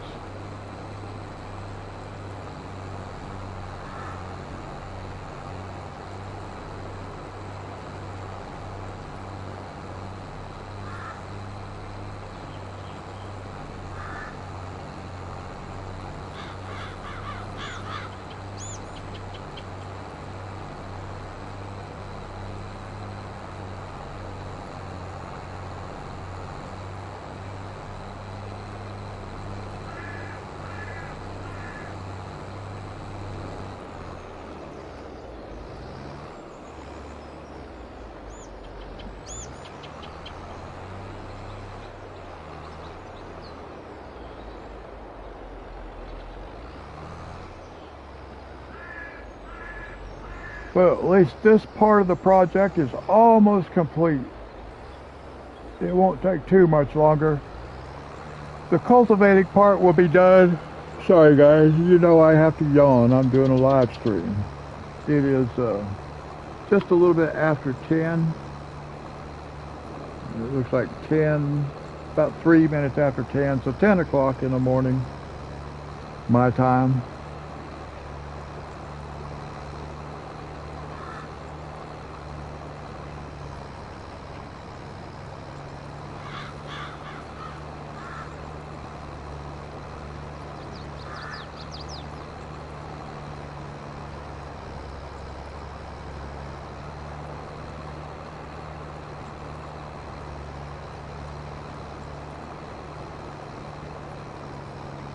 Now I'm hoping that this guy can turn around and actually I hope it can work this side of the field, this end of the field without any problems.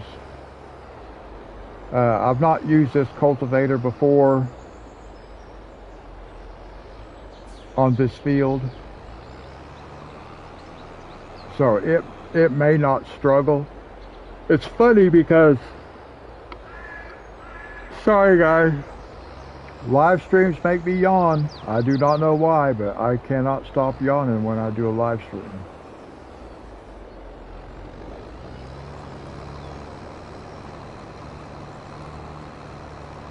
I was going to say, it's kind of funny because, like, I can use this cultivator.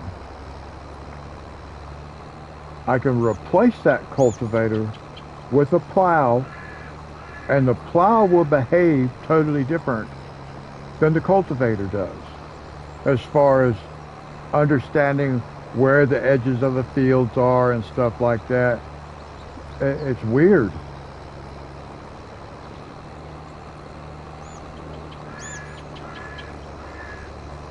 Like my favorite plow, I can't even really use my favorite plow because they don't work right.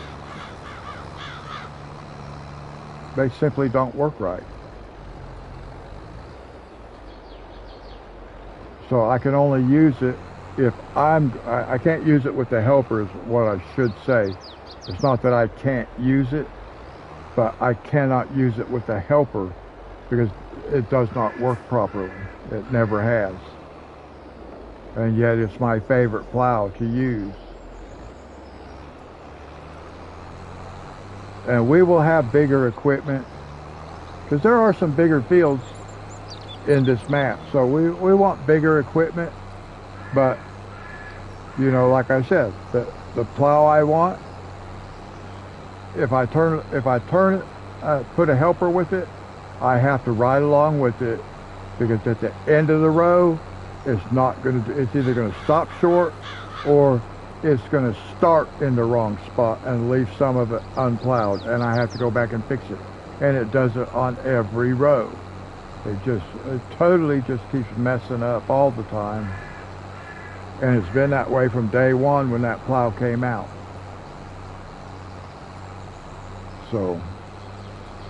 I'm not sure why. It's certainly something that one would think would be fixed in a, like an update, software update. That they fixed that part because it's been messing up for a long time. And it's not something that's ever been fixed, and I know people have complained about it.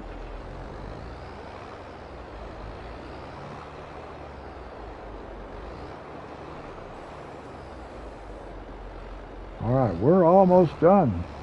And it is doing a good job of seeing where it needs to start at. I think on when I played on this map before, see how sharp that point is that we just went by down here? It's so steep, the angle is so steep that when it finishes this next pass, when it comes back up, it might think it's finished. That's what it would do before. And the harvester did it, like all the equipment did it, because it's such a steep angle.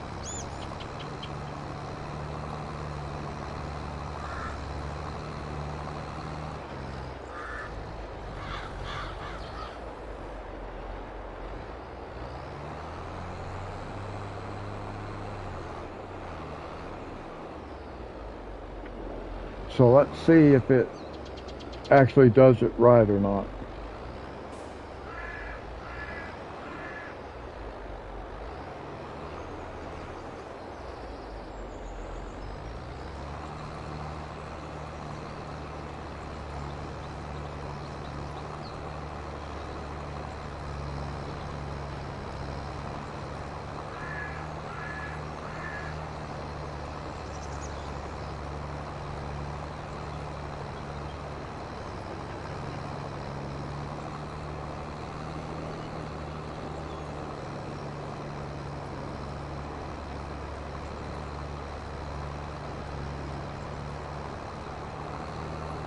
Now let's see if it realizes it still has work to do back behind it.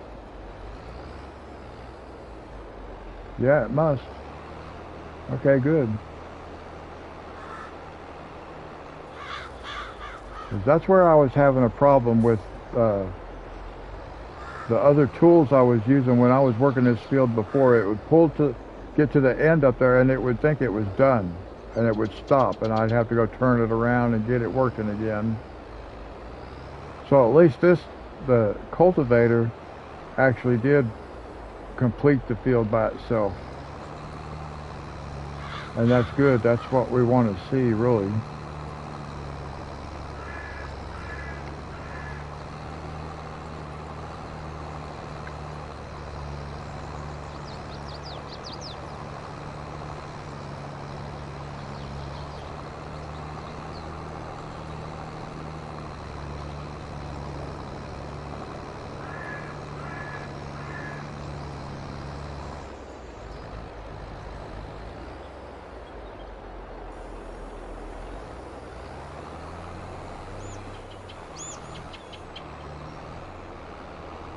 Alright.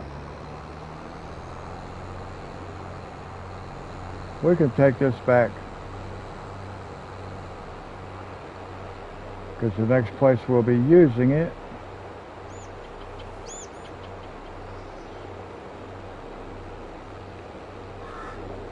is over on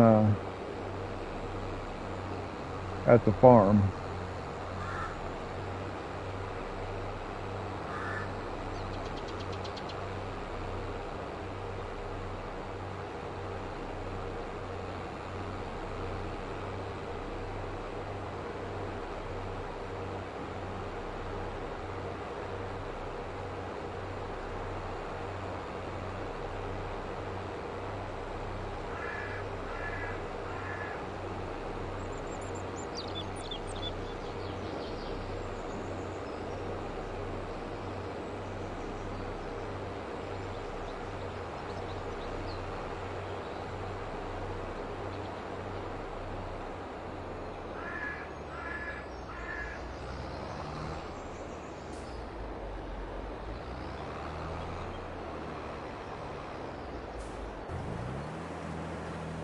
Now, this is the last guy we have over here. Eventually, we'll have those fields over there. All these fields.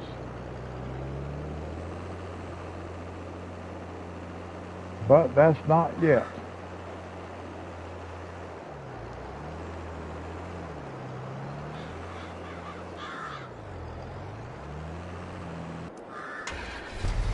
Let's see, we might as well this is going to stay here. I think I'm just going to put this over here like this. Just over here beside the truck.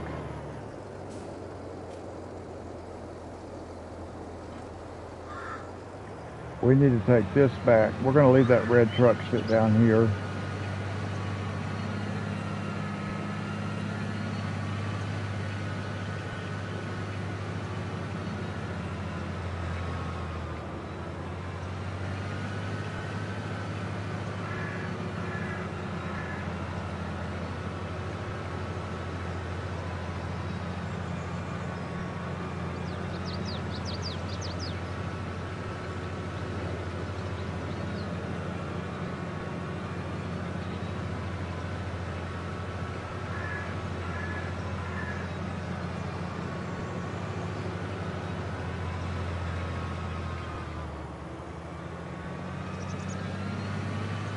This guy, we can go ahead and hook it back up to this.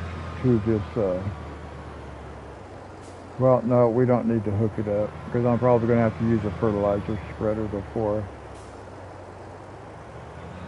Well, no, I'll need the wagon because the next step will be harvesting the wagon. I always call it a wagon instead of a trailer.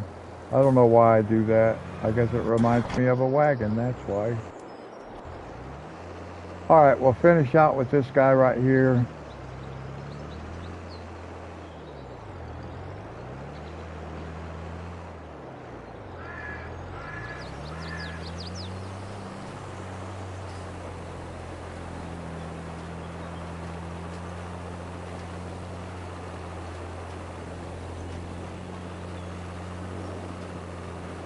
So we'll just ride along with this guy now. I can put my controller back down.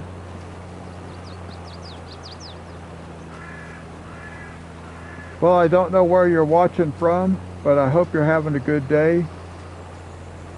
It's still kind of early in the day, about 10:15 where I live, but I'm not sure what time it is where you live, but I do hope you're having a good day.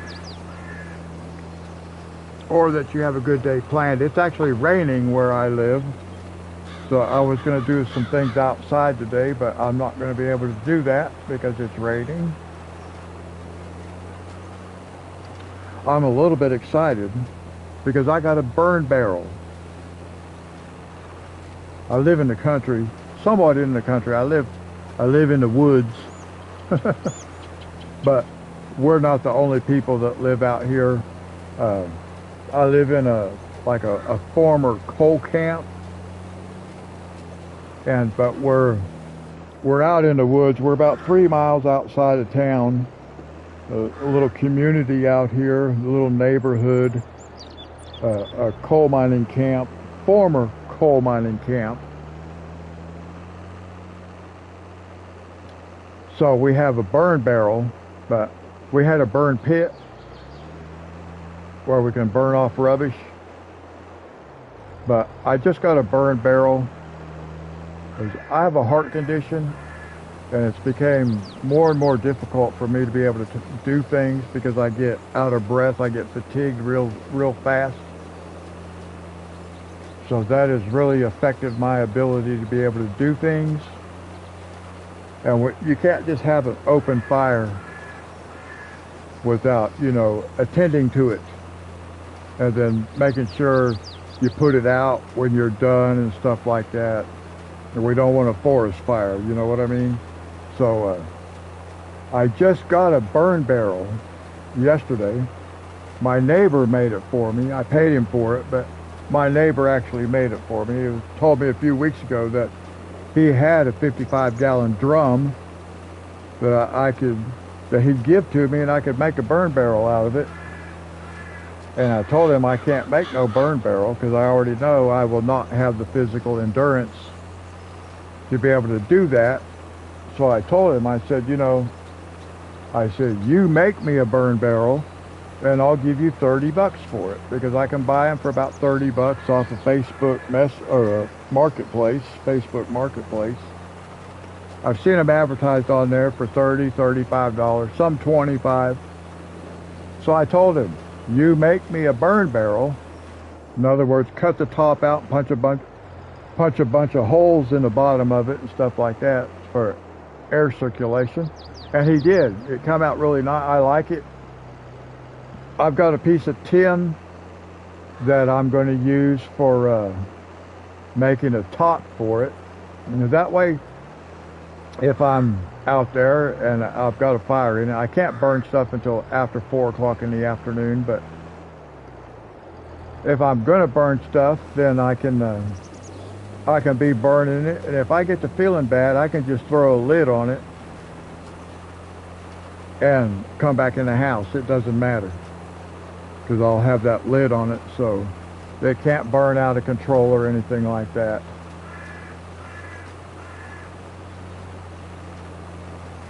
So I'm looking forward to being able to fire that barrel up. It even has a little bit of oil in the bottom of the barrel.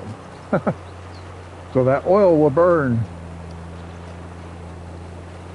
Eventually it will ignite.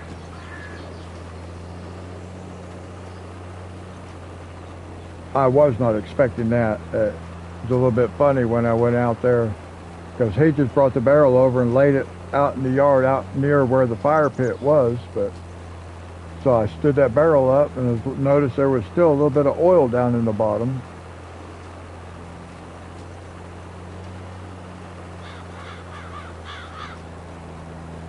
So I was actually hoping to be able to use it today. But now it's raining again, so the stuff I wanted to put in it to burn is wet. So now I gotta wait it's gonna take a couple days for stuff to dry out again. And I think we've got rain for the next 3 or 4 days off and on.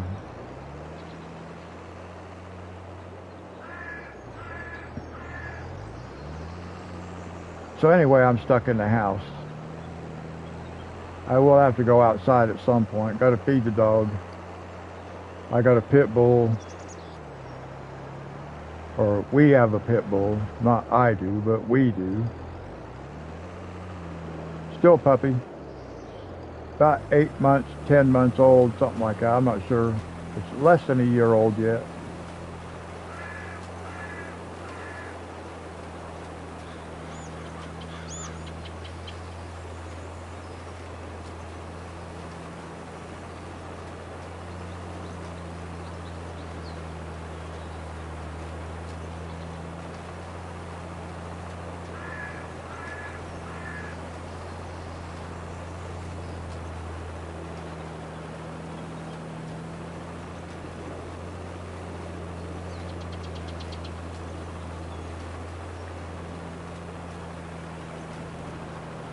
All right, we are getting closer. Getting closer to the other side of the field. It always looks nice when you can look over there and you can see that you have more done than what you have left to finish. We're about 2/3 of the way done, looks like. Close to that, somewhere, maybe a little bit more than 2/3.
Now, I had not planned on buying this field until the next episode, but I decided to go ahead and do it this time because that way I can harvest this field and the field next to it at the same time, or on the same day actually.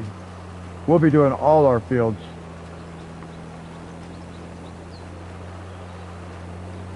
in the same live streams because those 3 small fields, they go by too quick.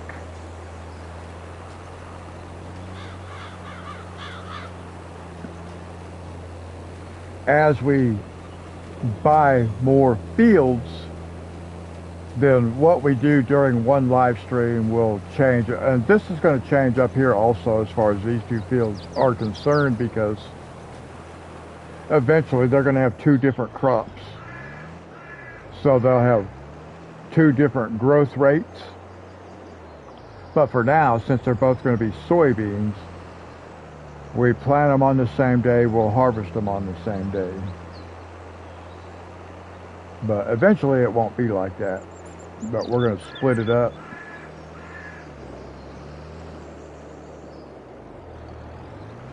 Because this field is going to be canola. That field over there is going to be sunflowers. But then, like every 4th time we plant, we're going to do soybeans. So I want to do soybeans in that field and this field at the same time. But I may not be able to do that because sunflowers and canola may not be ready to harvest at the same time. So it makes it a little bit harder to keep track of what you're doing and the timing and everything, especially when you're recording. When you're playing off camera, it doesn't matter, but I don't play off camera. Everything I've done is on camera. So it can make it a little more difficult just to figure out the timing and stuff like that. 'Cause like I said, I was going to end this live stream when I finished that field over there. And then I decided to go ahead and buy. The thought crossed my mind, well, if I go ahead and buy this field and get it planted, then next time I can harvest both of these 2 fields and I can really increase our income. So that's why I went ahead and decided to make this live stream a little bit longer than what I was going to, just so I could get this field done. Because now, next time, we're going to double our income, maybe triple our income for that live stream. Because we've got this extra field added. Of course, it's added work, added time, stuff like that. But like I said, it's raining here today. So there isn't anything I can do outside. I might go sit on the porch. I'm not even sure what the temperature is out. I haven't been outside yet today. I just know it's raining. I can hear it raining.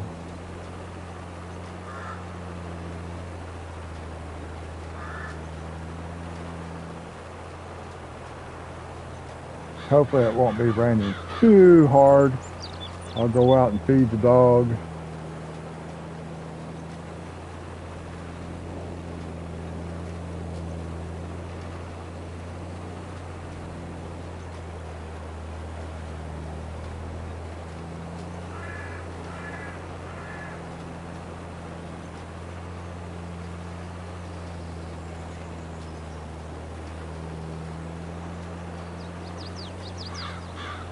Well, I'm guessing maybe another 30 minutes.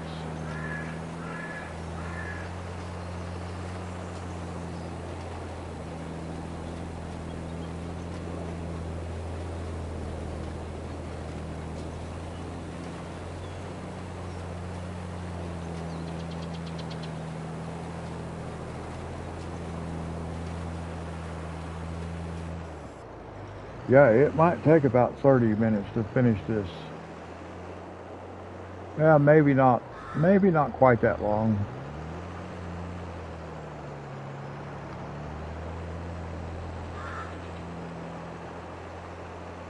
It's going on 10:30, so we'll see what time it is when we finish. We'll see how close that 30-minute guess is going to be.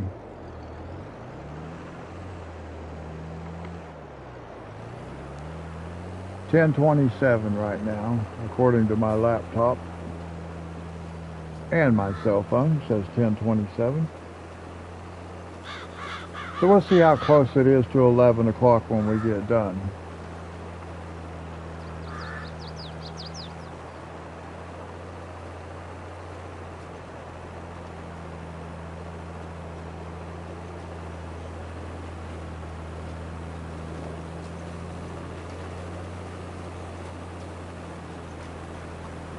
I think it's a pretty nice looking map.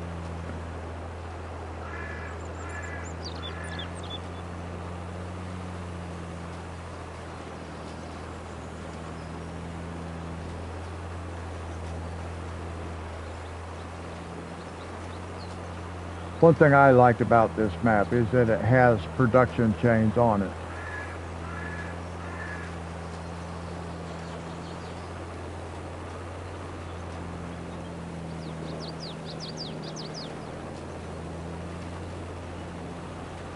And I am not good at using the terraforming tools. So, like on Calm Lands, No Man's Land, there are none of the production lines. But every time you put something on the map like that, you put a building down, it changes the contour of the land. The footprint always changes the landscaping.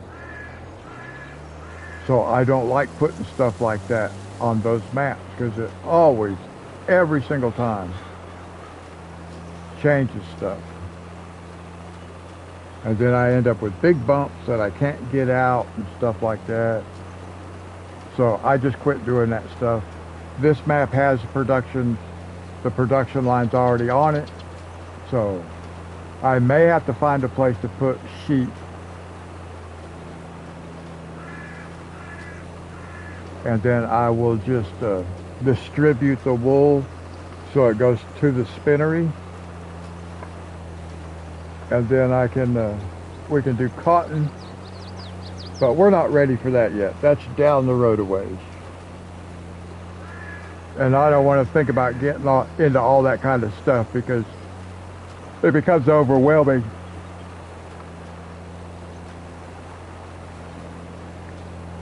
If you just start thinking about all this stuff. Once you start doing it,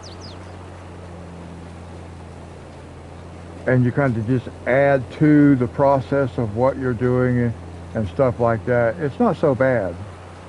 But when you just start thinking, okay, I got to do this, like, you know, to do cotton, you have to have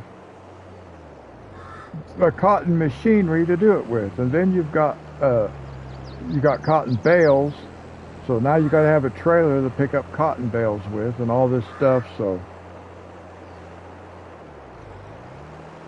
it's like, do I really want to do textiles? Well, I kind of would like to, because you can make good money doing it. I think you can make good money doing it. I haven't ever done it before.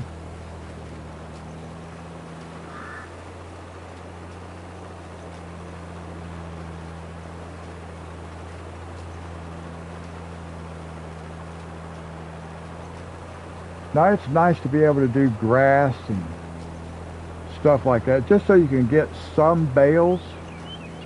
And you go stack them up somewhere and you just leave them stacked up, and then you've got this stack of hay bales and stuff. You can do round or the rectangular shaped ones.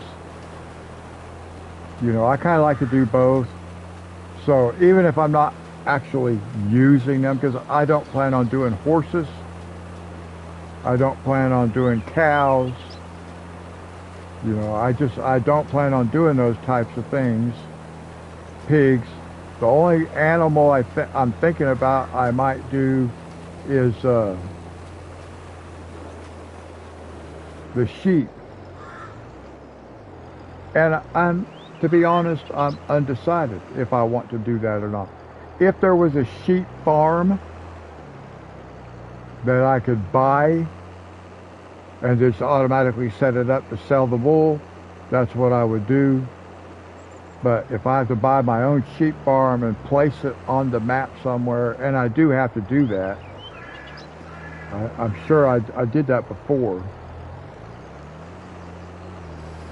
I will put it over by the spinnery. But I'm just not sure that's what I want to do though, see. Although I keep telling myself that I would like to try some things I have not done before. But on this map, that might mean grapes. I haven't done grapes before. I have not done olives.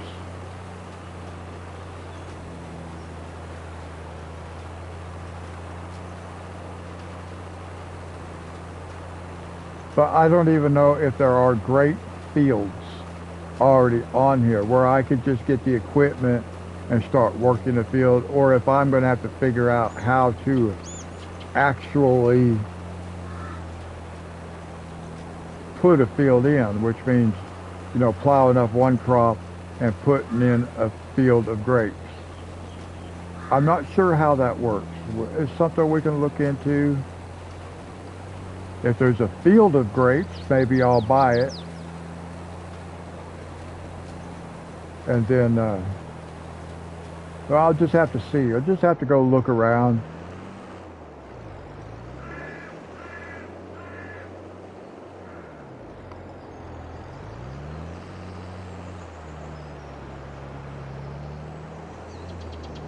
And we do have several collectibles left to find.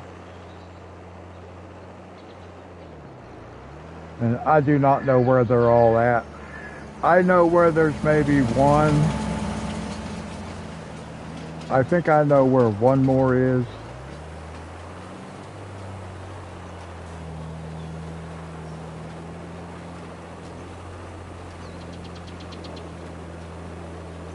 Well, I take that back. I know where one, two, right now I know where 3 more collectibles are. And I need a ladder or a telehandler or something like that to get to at least 2 of them. One of them I can get to fairly easy. It's over at, it's in town at the, I guess it's a baseball field. I think it's up in the stands, if I remember correctly. Up in the, like the bleachers.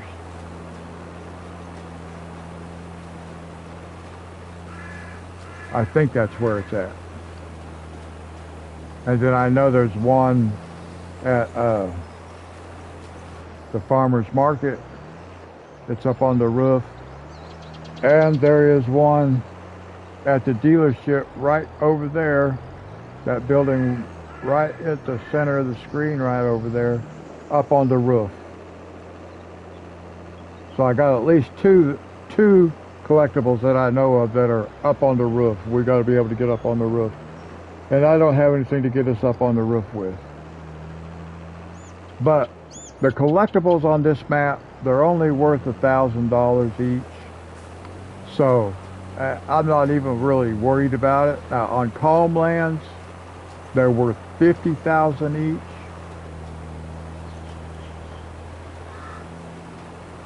So it's well worth it to go get those, because that's an extra $1 million.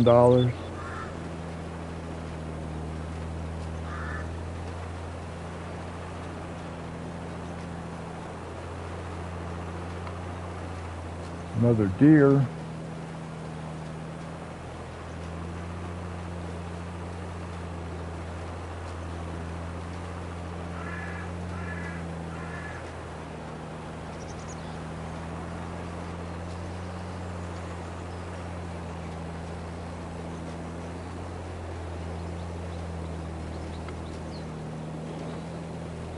Well, I said 30 minutes.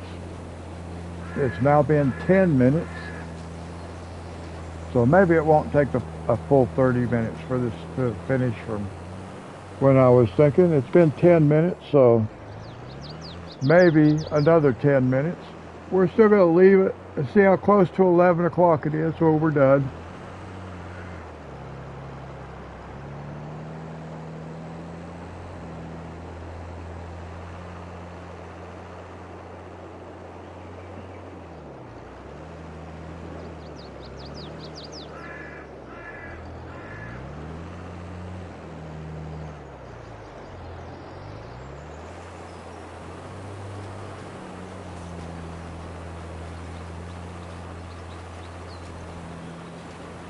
I'm a little bit surprised that the helper has not had trouble up at the top end here due to the angle of the field. But I may have been using different equipment the last time I played on this map on the PS4.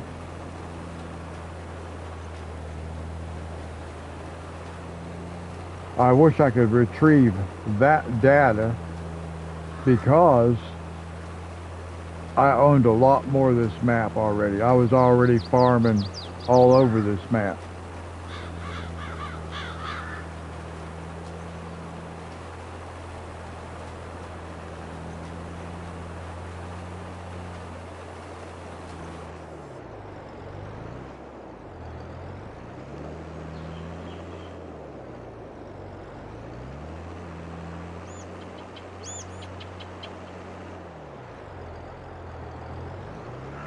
I'm hoping this guy can work this end without needing too much help from me. I mean, if it needs help, then I'll help it, but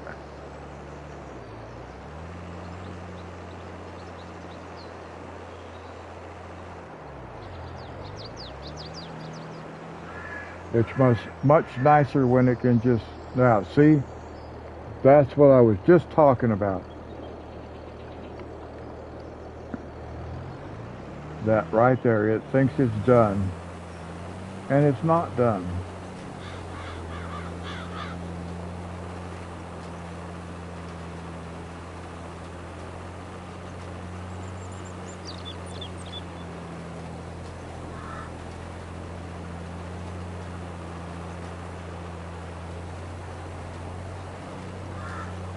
It will be done soon, though.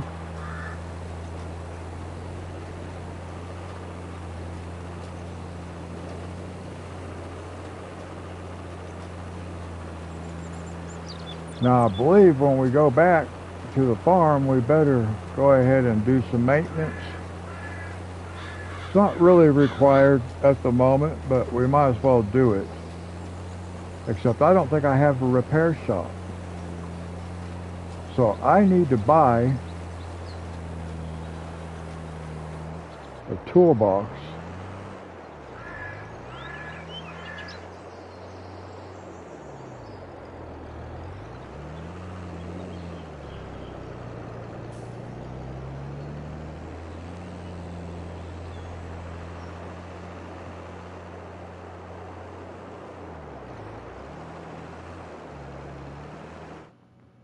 Where is the toolbox?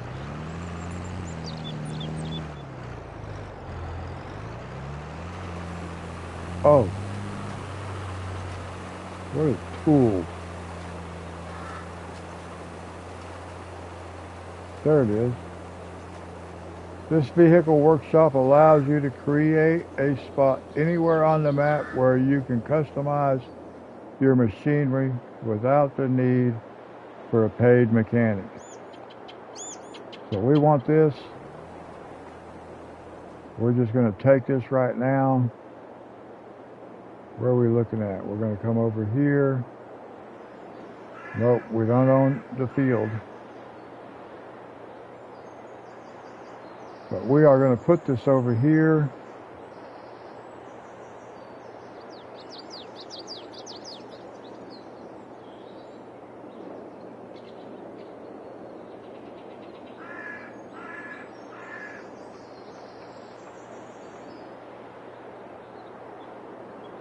We're just going to put it right here.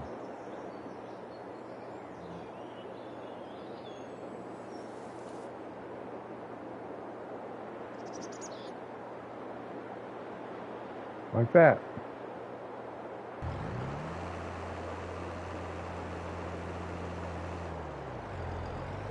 Now we can repair it when we get back over there. Why did it tell me it's done? It's not done. You're looking at what you have to do. It'll look right at the work it needs to do and say, well, I'm done. Wow. Alright, so it did not take 30 minutes to finish. It took about, we're going to have 15 minutes. Actually, just a little bit under 15 minutes. We have 37.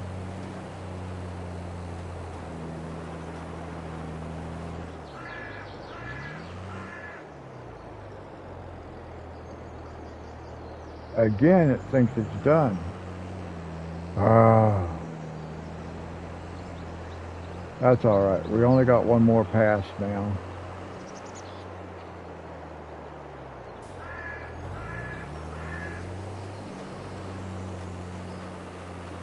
Very good.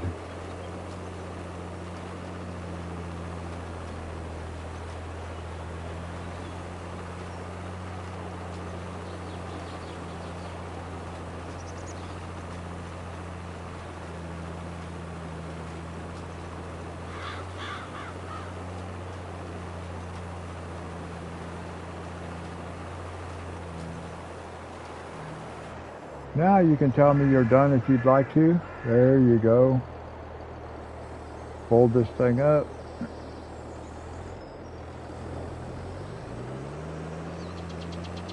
And very good.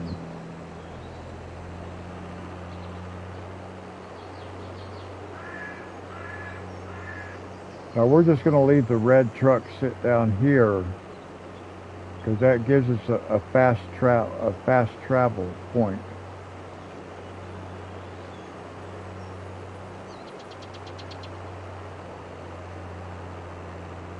So our next purchases are going to be beehives. I want 3 more beehives. I always do 4.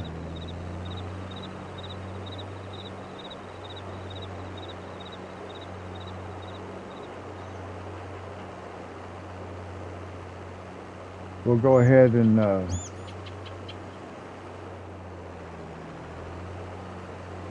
we will repair this. Now I've got to figure out a place to put let me think here for a second. Oh, I got an idea. I have an idea. Let's go take a look down here for a second. I know it's going to leave us almost broke. Well, we're almost broke now, but I'm thinking I want to come right back here.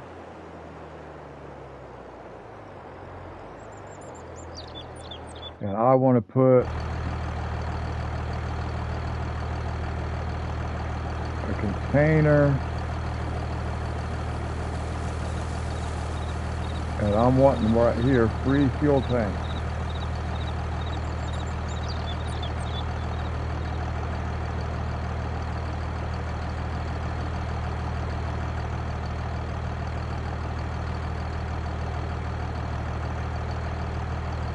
Oh, that's $66,000. Okay. I'm not going to worry about it this time, but we will get one to put right here because that's free fuel. I don't need fuel right now. Well, I'm going to go ahead. I'm going to go across the street and get fuel. And then we'll come back.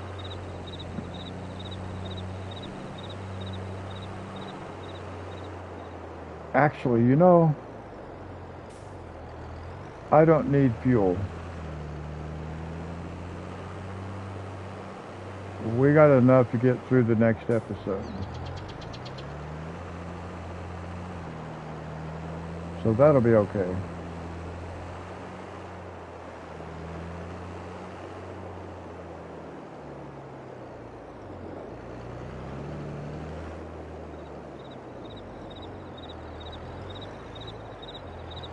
I should probably go ahead and repair though. Even if I don't put fuel in it, I should go ahead and repair it.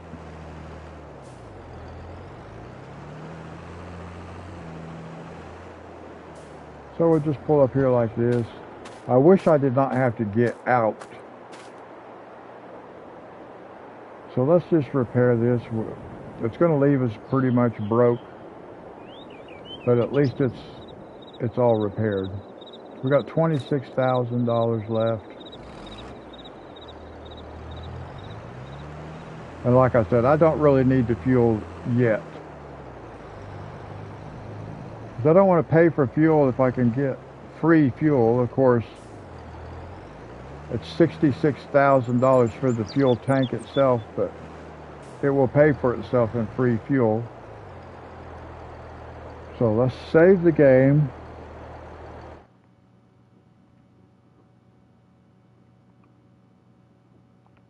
We're going to save it.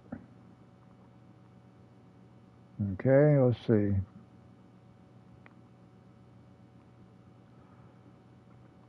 Are there any animals on the... I mean, we don't own any. I don't think there's any animals actually on this map. Where's the main part of town? Let's see here. Let's go.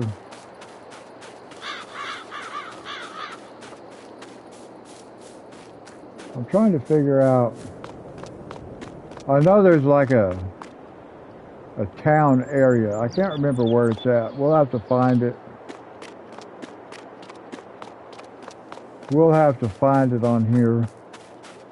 But I'm not going to worry about that right now. But that's going to wrap it up for this episode, guys. I appreciate you hanging out, watching, chilling. I'm going to try to do another live stream later tonight. My grandkids aren't here, so it'll be quiet. So I'm going to...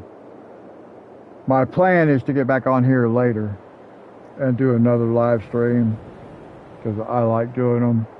So I appreciate you watching, hanging out, and I'll catch you in the next one, guys. Until then, God bless.